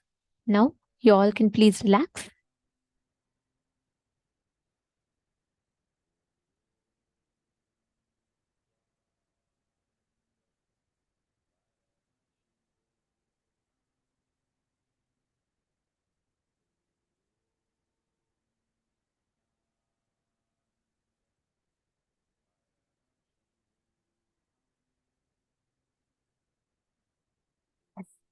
Now all of us are going to be entering into the next session. Let us enter with this decision in your inner space, applying the will persistence, super determinism to break through from any problems. We are going to be entering into the power manifestation session. Today, all of us are going to be manifesting the power of Akashic readings.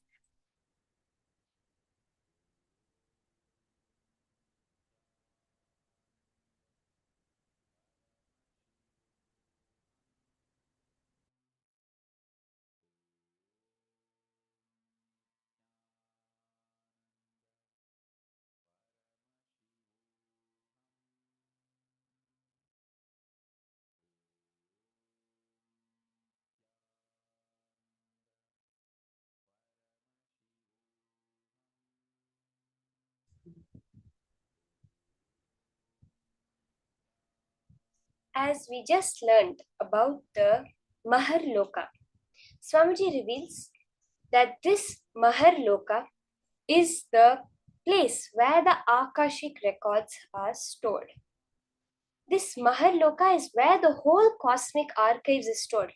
Like they said, that unlimited information, where all the past, present, and future happenings are recorded in this Maharloka.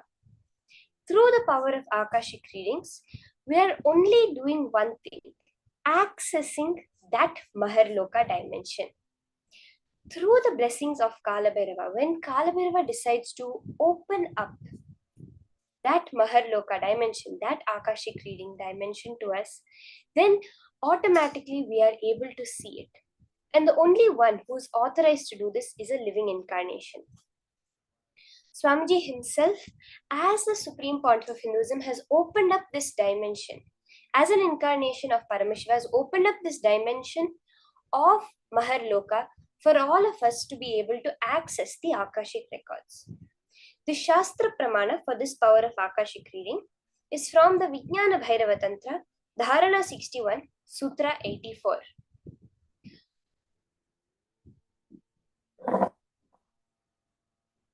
आकाशं विमलं पश्यन् कृत्वा दृष्टिं निरन्तरां स्तब्धात्मा तत्क्षणात् देवी भैरवं वपुराप्नुयात्.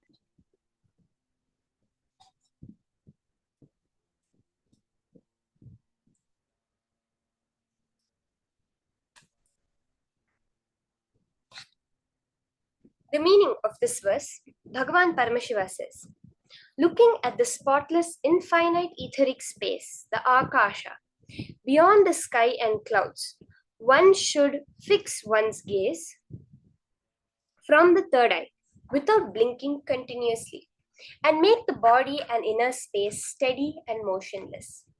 In that very moment, O Devi, one attains the nature and powers of the infinite space, Bhairava.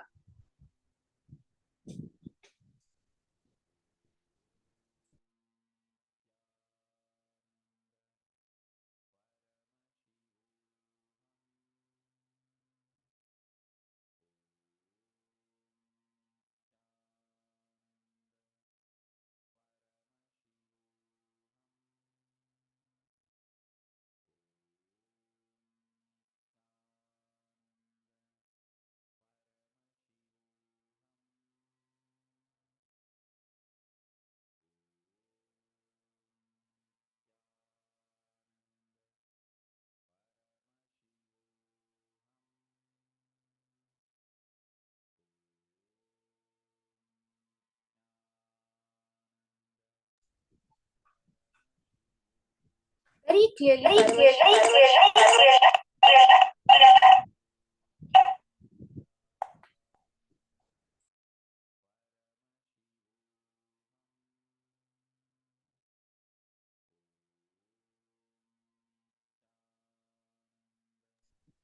Sorry for the technical glitch. Very clearly, Paramashiva is giving us the signs.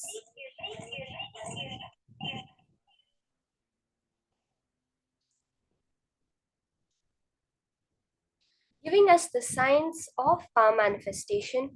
How does the whole Akashic readings work? Where from the third eye, when you look at that space, the Akasha dimension, and when you make your body and inner space motionless, this is very important, where your inner space has no thoughts, nothing which is creating motion even within, then we manifest the powers of Paramashiva, of Bhairava.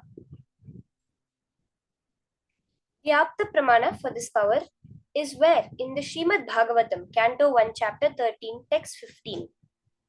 It reveals how the great Rishi Maitreya reveals the secret of his birth in human form and the reason of all his suffering to Vidura. Say, Rishi Maitreya accessed the Akashic records and told Vidura that he was not an ordinary man, but was in fact of Yamaraja, the Lord of Death, and was to play the part of a so-called Shudra for 100 years, being cursed by Manduka Muni.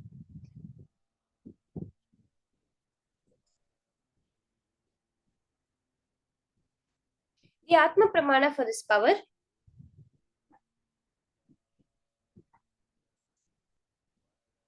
we see how this devotee, Ma Abhirami Paramanathan, has from Toronto, Canada, shares that I won the lotto just as Kalabhairava predicted. At a time when I did not know what to do with my life, Swamiji took the time to help me in many ways.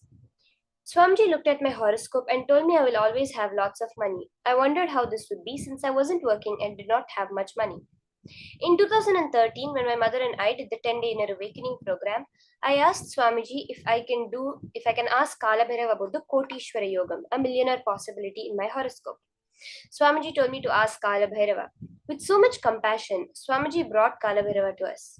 And I asked Kalabhairava the question, and Kalabhairava told, within 2 years money will happen, and blessed that he would protect me, not to worry. As predicted by Kalabhairava, within 2 years, my family won the lottery, where the chances of winning are 1 in 14 million. So beautifully, the devotees sharing of how when Swamiji manifested this power of Akashic readings as Kalabhairava, the exact happening just like that manifested.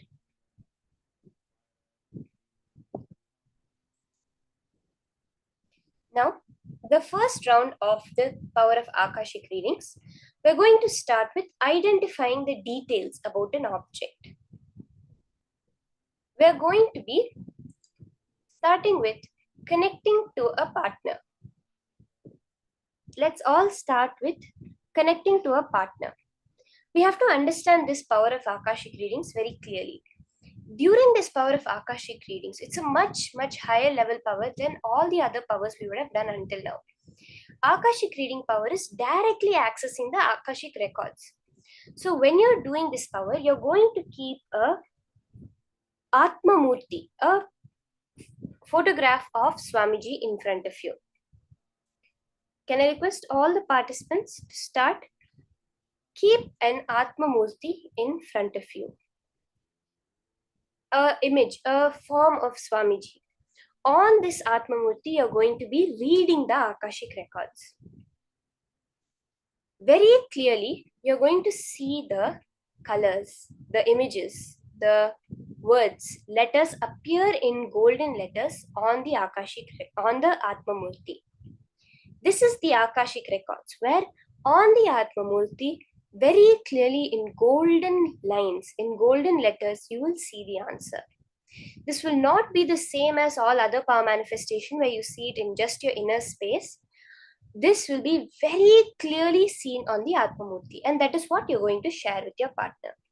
So let's take a few minutes and connect to our partner.